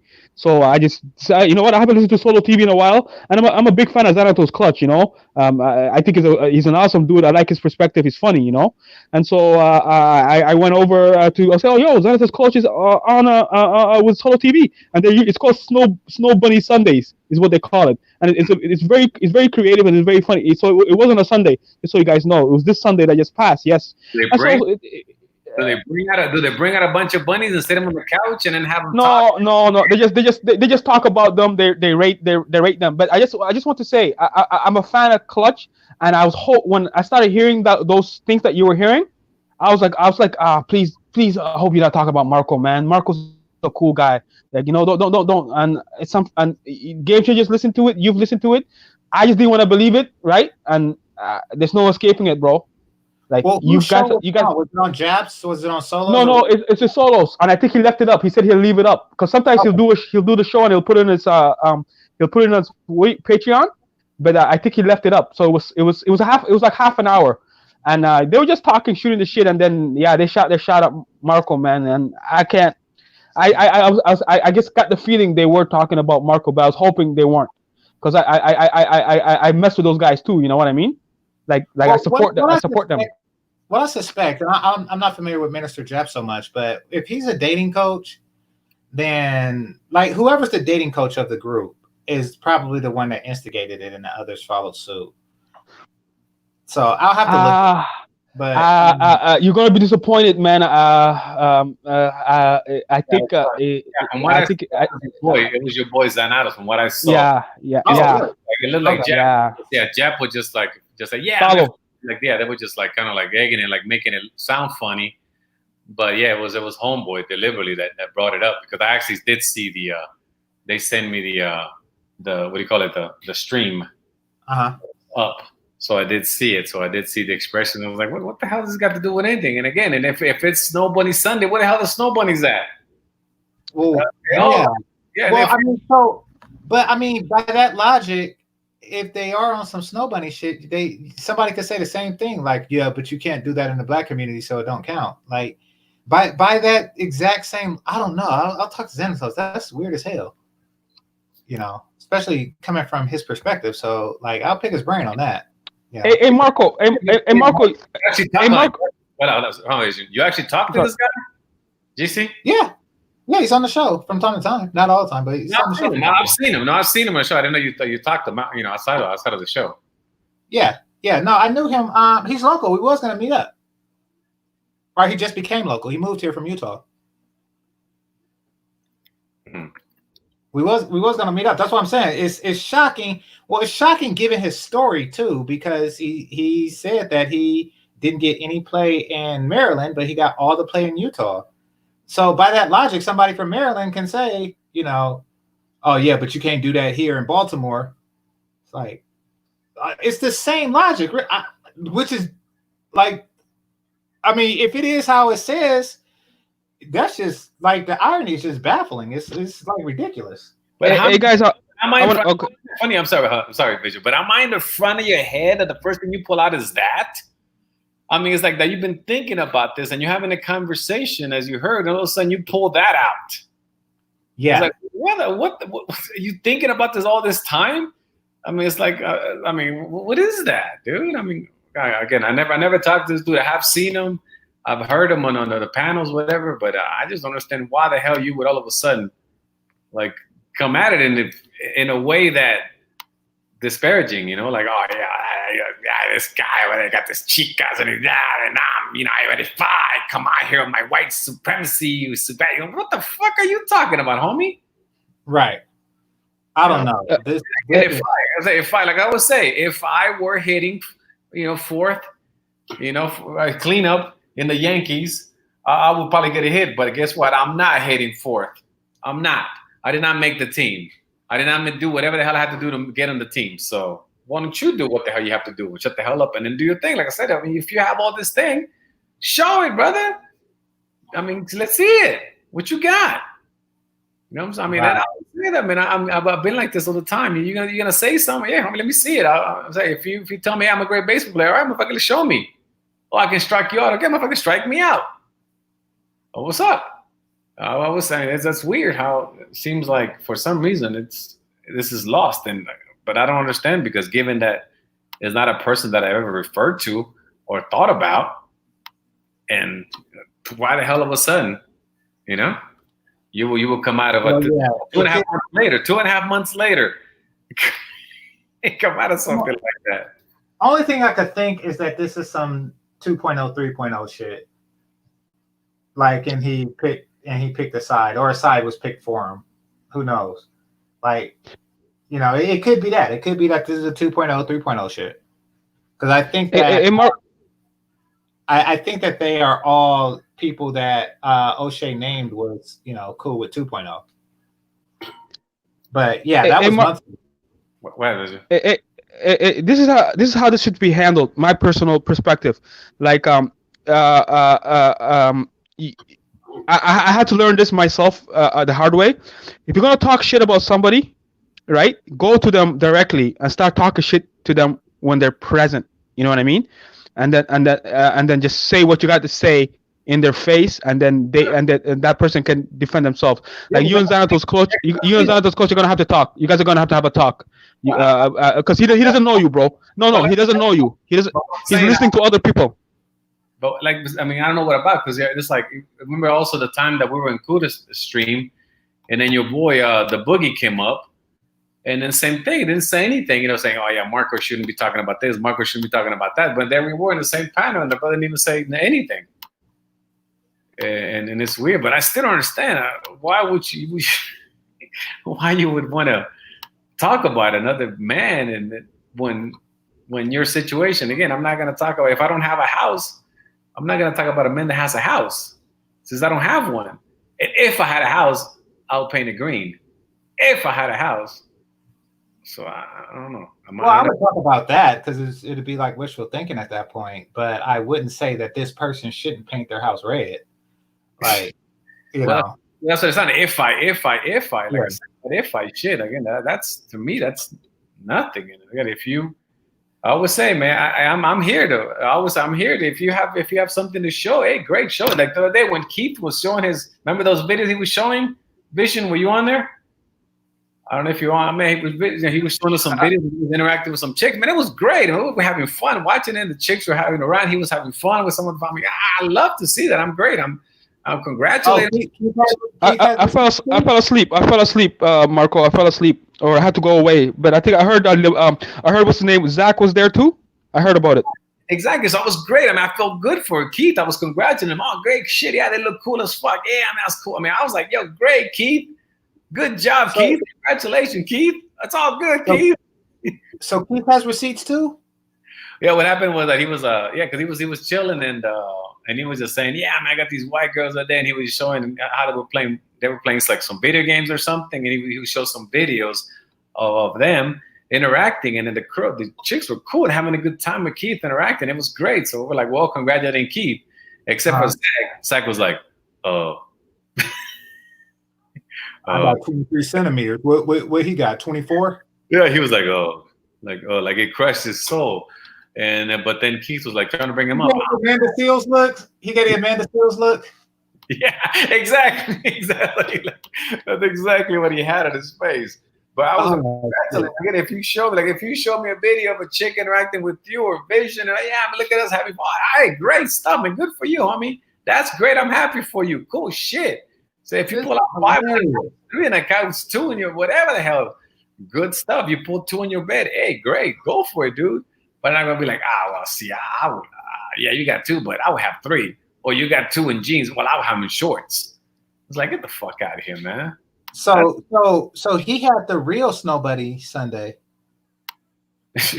Yeah, well, exactly. He did. He was on it. He showed us the video, and it was like, it was great to see him because the chick was having fun with him. They were playing like games and shit, and it was awesome. But it was a great, it was a great thing. It was a great thing to see. Obviously, we're cool with Keith and everything. I appreciate it. And it's great to see it. So somebody who says, yeah, I do this, I do that, and then there you are, cool shit.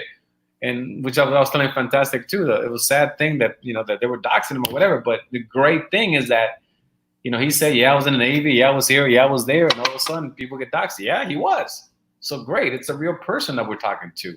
So Vision, let this be a lesson. In 21 years, they haven't showed you any receipts. Yeah. And that's between the hoteps and the relationship coaches. And yeah. And then, less than 21 months here, or 21 weeks here, you have receipts. Yeah, I agree. Marco, I'm probably gonna watch this again because you said a lot of good things that I might have to make notes of. And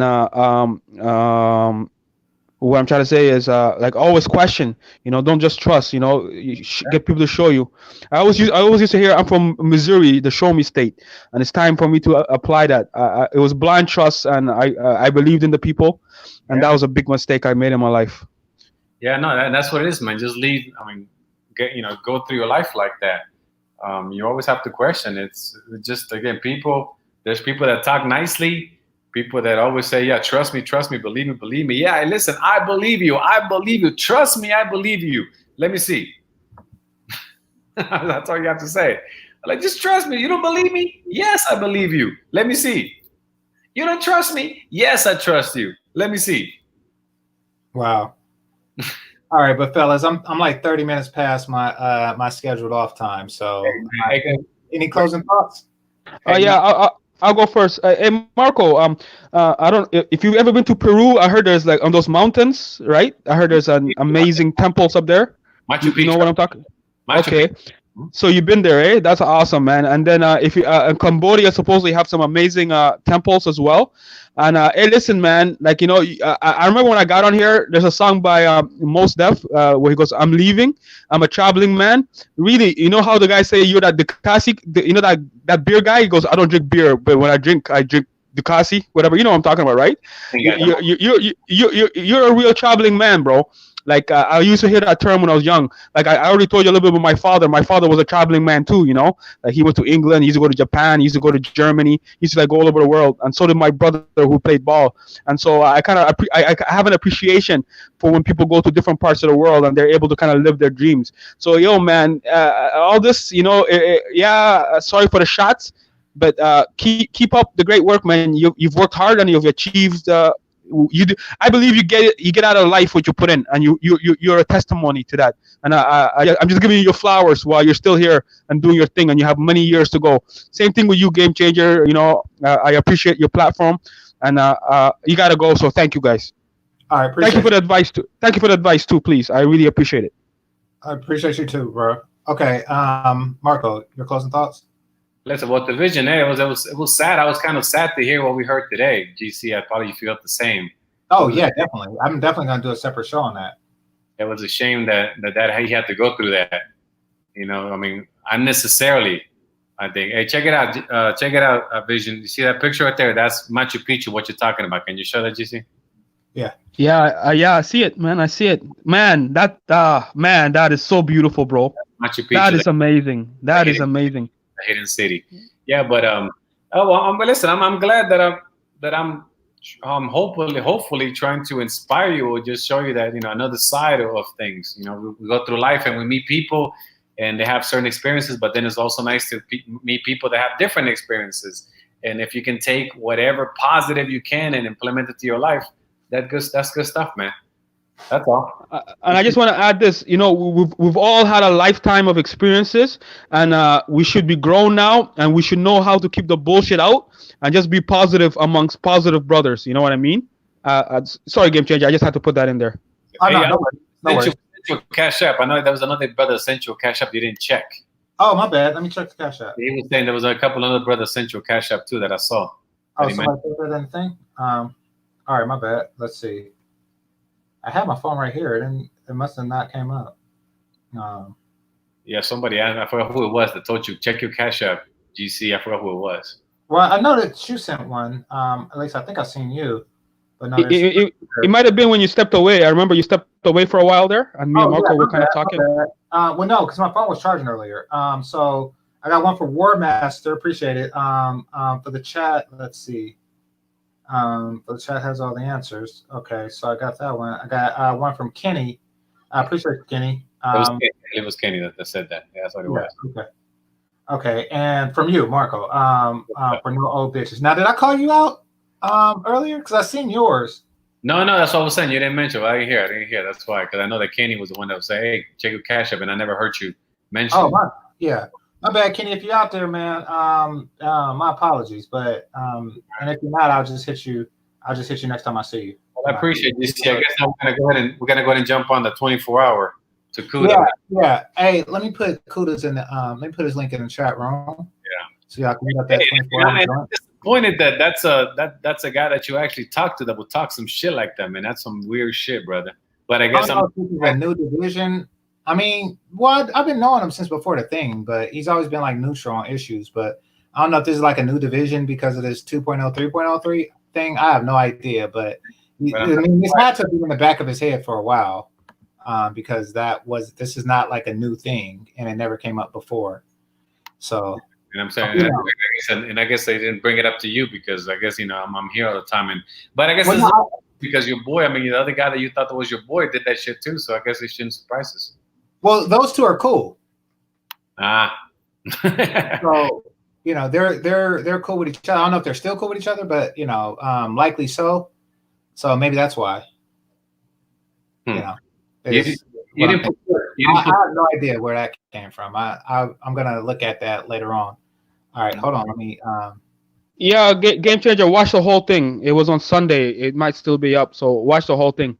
And, I'm gonna check it out. Well, I've seen it on my feed. But I normally contact Solo TV for like clips of something a girl said, and I'll make it a topic on my video. But yeah. Oh, so Zone already got it. I put the thing in. Well, that should be another video, I guess, man. Like what the fuck? I mean, come on, man. I mean, how long does it have to be before we let it go? How long do you have to let it simmer something? Or show your shit. Yeah. If you can do better, like that song, right? Like Annie, wasn't it Annie? Anything you can do, I can do better. That was a Toyota commercial or something. I thought it was Annie. Annie. I know it was on a commercial. Now they could have sampled from Annie, but that was definitely like a Toyota commercial or something like that. That's from the movie Annie. Oh no, it wasn't from the movie. It wasn't from like the remake of the movie either. It may have been from the play or something, but I don't remember seeing that on the movie. I remember seeing it on a Toyota commercial or some type of car commercial.